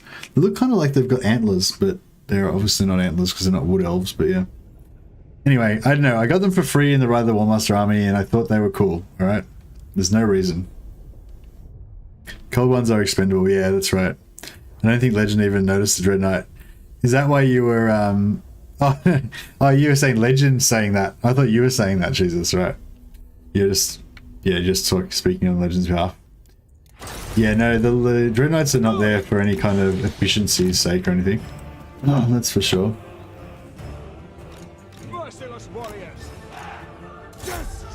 Oh shit, see they've already... Corsair handbows. Orders understood. Without question. Villainous. They're already right. Oh man. Okay, so we've like this cab, this... Fuck. They're so fucking slow, this cab. So yeah, we've split off that unit. Alright, so let's just fucking go hard on this side. And then we should be right.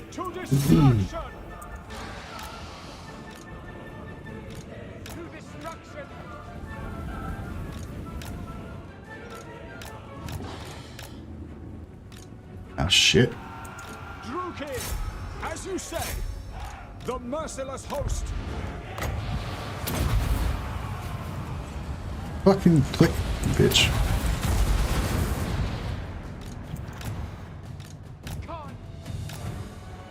Dealers in death. Nagarothi. Advance, Druki. Battle ready. I don't think we can win this. I don't think we can beat this half even. Shit. It's a bit of a fuck up. Oh well. Right. Yeah. Oh shit. They didn't win that. Make them bleed. Destroy by Dracula.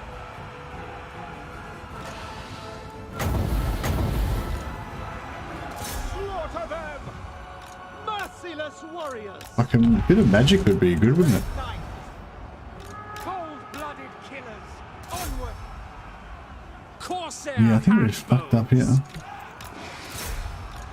Slightly. Eager for battle. Massacre them. Yeah. I like them apples. Corsair handbows. Slay them. Advancing. Glorious carnage.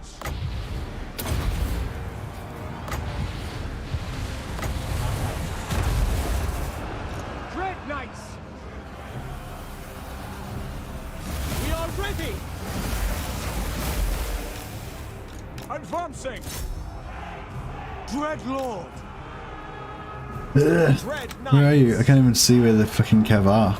Oh, whatever, they're in there somewhere. Corsair handbows. Doing a great job. Onward. Dealers in death. Blood for Cain. Die, weaklings. Blood shall flow. Yeah, good. Get a bit of that. Back. Orders understood. Onwards to murder.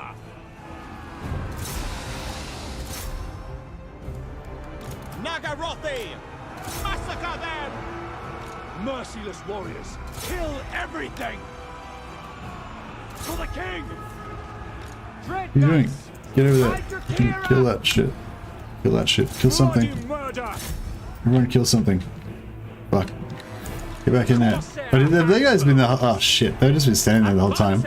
They're just like... Attack! We are ready! Battle ready! Corsair handbows. Oh man, these Dread Knights are dominating. Dominating. Mighty Dread Knights.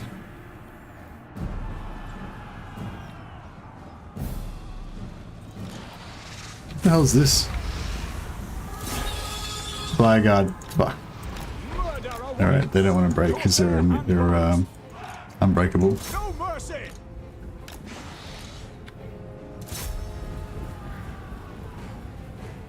Dread Knights! Kill them! Corsair handbows. By Cain! The merciless host! Well, that was painful. Stressful. But rewarding. Glory to the victor. You can get Dread Knights in the early game, they're actually quite good. It's just that they're normally a tier 5 unit and they suck for a tier 5 unit. Normally it takes ages to get them and by the time you do it's outdated. Okay, cool. Well, yeah, they seem to be doing okay in the battles that we use them in, and I've like not microed them very well most of the time. So yeah. But the thing is that we're getting them. They've been very cheap as well because we've had them in in the Black Ark the whole time, so they're only costing like, you know, 150 gold or something. I can't remember how much they cost, but pretty cheap. How many Spy Guard was the last one? There we go. That was a pretty rough battle. Some lives were lost, but you know, they're only minions. Their lives are cheap.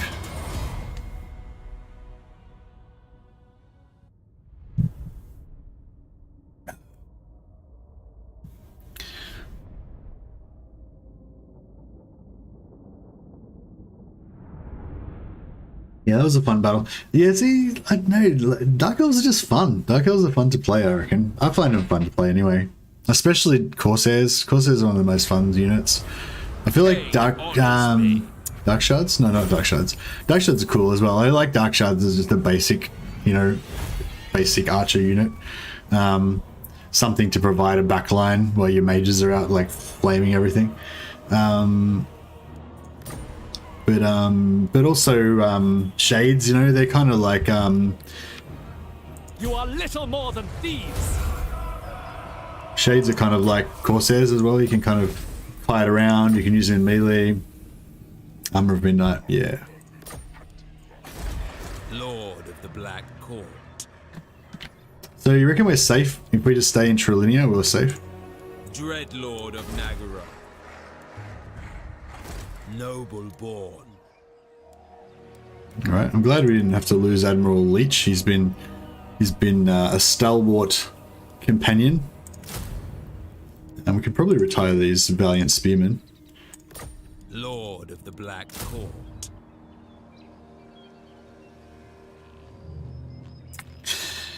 Yeah. Okay.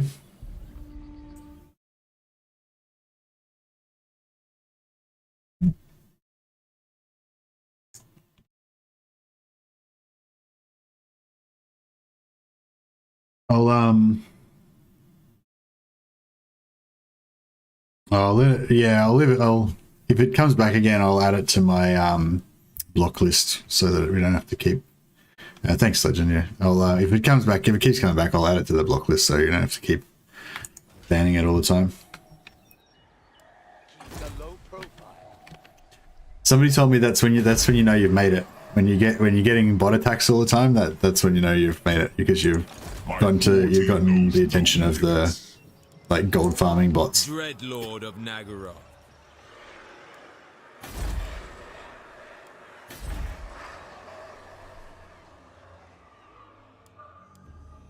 Fear my Malus, vicious Dreadlord. Legend beat you by about a second. Oh, you're going to do some moderating, Nicholas. You don't need to do any moderating. It's just a purely honorary position. But no, I do appreciate any help with that kind of stuff. Thanks, guys. It's a bit yeah. Sometimes it's hard to like concentrate on everything at once. All right, so I'm basically just not doing anything now. I'm just moving around the map. I'm still just like lapping up the aftermath of surviving that battle. It turned out it wasn't as bad as I thought. Like, literally all we had to do was split the army with the cavalry, and then it was not so bad. But you know, from my point of view, it seemed like a really bad situation when I was there. So, you know, so even like in retrospect, maybe it wasn't such a bad situation, but I still got to have that experience of thinking it was a really bad situation and then having the glorious victory. So that's a good feeling. That's what you want. I must survive and endure. Keeps coming back negative. Yeah, well, eventually I'll just put them on my block list. Yeah, so I'll just put this. I'll put this guy on my block list so that it doesn't matter whether, like, just whenever he types something like that, it will just automatically get blocked. Just it takes a little bit to do it.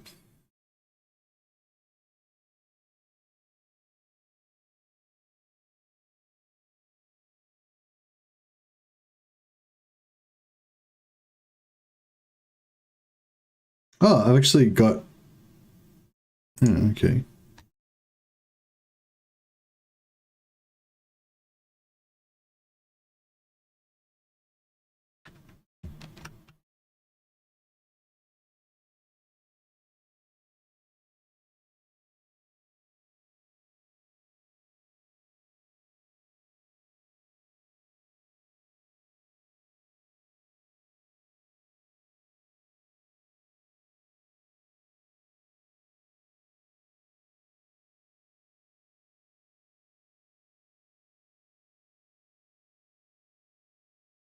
Okay. So I've just I've blocked webcam's chat. So now, I see. I had this guy webcams-chat.ru. He's tried to put comments on a lot of my videos with links, and then if people click on the link, it takes you to their site or whatever. So I've got him as a blocked user on my chat, but this might be a different account though. It looks the same, but it's it's probably a slightly different account where he just keeps making more accounts. So yeah, so I noticed I already had him blocked twice, 2 different accounts blocked. But yeah, I just blocked the words webcam-chat now. So now he should get automatically blocked, I think, whenever he tries to post something.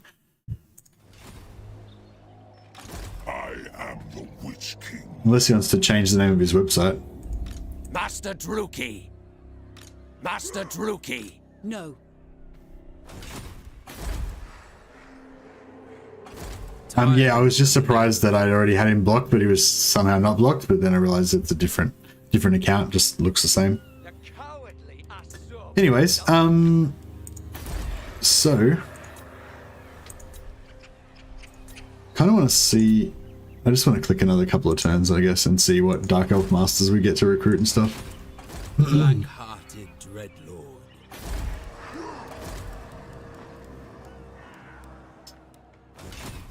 Lord of Fear. I'm a scamming piece of shit.ru. Yeah, pretty much. I'm not sure if he's a scammer, but he's definitely a pest. It's like, bro, if I want porn, I can find my own porn. I don't need to go to your dodgy website. It's like, I don't know, it's like you're at a family barbecue and some dude's walking around going, wanna look at some porn? Wanna look at some porn? No, I don't want to look at some fucking porn, dude. I'm at a family barbecue. Or you're at a business meeting and one of your colleagues is like, hey, you want to look at some porn? It's like, no, dude, I'm at a fucking meeting. I don't want to look at some porn. Fuck off. It's like, if I want to look at some porn, it'll be when you're not around. It'll be in the privacy of my own home. Not while I'm streaming. Although I might talk about porn embarrassingly. Lord of the Black Tower. But yeah, anyway. Yeah, I don't know if he's a scammer, but he's definitely a pest. And I don't know, it frustrates me. It's like, why, how often is that successful? You know what I mean? How often do people just be like, yeah, I want to look at some porn right now while I'm doing something else totally unrelated. Got monkeys tempted. The business porn thing is so much more common than you know. Oh, really? Colleagues just showing you porn when you're at work? Yeah, actually, I could kind of imagine it. Because the place I work at's got a lot of, it's mainly customer service, so a lot of girls that work there. It's probably 60% female. It's slightly more women than men. But I can imagine if you're in more of a sales type position or something like that, where there's more guys and girls, that you could get a bit of a bro culture going. I'm asked a lot if I want to see a naked chick, and I'm like, I can go home and see my naked wife. Lol. You're exactly right, I work in sales. Yeah, I feel like sales is one of those areas where it tends to be a bit more male than female. The cowardly Asur bring numbers. I'm just kind of putting off clicking in turn because I'm worried something else bad's going to happen to me. I want to know who's attacking your breasts, or who was attacking your breasts, or did they stop attacking it, or what's going on?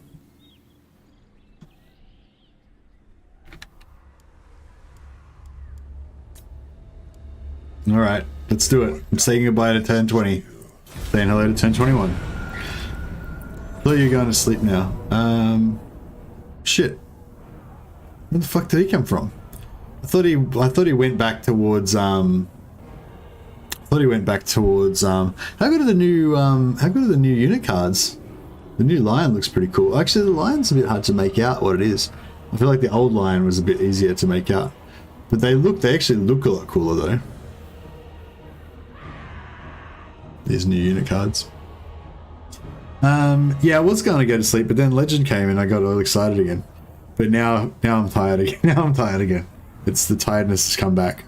And now bad things are happening to me again, so it's demoralizing me. Yeah, fuck, I think did I build another, I think I built a barracks there too, which I'm now going to lose. It sucks. Yeah, there's like no way I can win this fight. No. If I had like a fast unit or something, if I had something, maybe I could win, but I can't win with this. Apparently Altharian is coming to sell me some Ulthuan porn. Yeah, that's right, some elf boy porn. That's what we're into now. It's probably bedtime. Yeah, I think it's bedtime for me. I'm just gonna, otherwise more bad stuff's gonna happen to me. We'll see if but yeah, I'll be back tomorrow night. We're not defeated. This is just a setback. These this garrison was just like, I just put one of my, like, you know, a cousin that I didn't like in charge of this garrison, like, or, you know, one of my like brothers-in-law or something like that, you know, just say intentionally so they'd get killed. So it's all part of the plan. No one important is going to die here, and our conquest will go on tomorrow. This could be the one. I've tried and failed a number of times to conquer Ulthuan with Malus and or Malekith. So this could be the one. So yeah, we'll see who's on Total War Warhammer 2. In the grand tradition of Legend Total War hosting people, we will host somebody as well. Co-op playthrough as the elves, the Swedish Tards. Very hard legendary. No AI cheating in battles. Okay, so they got some. That's weird. So they got some mods going. Never heard of these guys before. Asturian guides us. It's getting killed off now. I don't know, they've only got 8 subscribers and no one is watching the stream currently. So I reckon that they would get a bit of a thrill if even a handful of you guys went and checked it out. Maybe you can, because you guys are probably all more experienced streamers than these guys are perhaps. So, you know, you might be able to give them some tips. So yeah, so if you want to go and check that out, they're called, what are they called?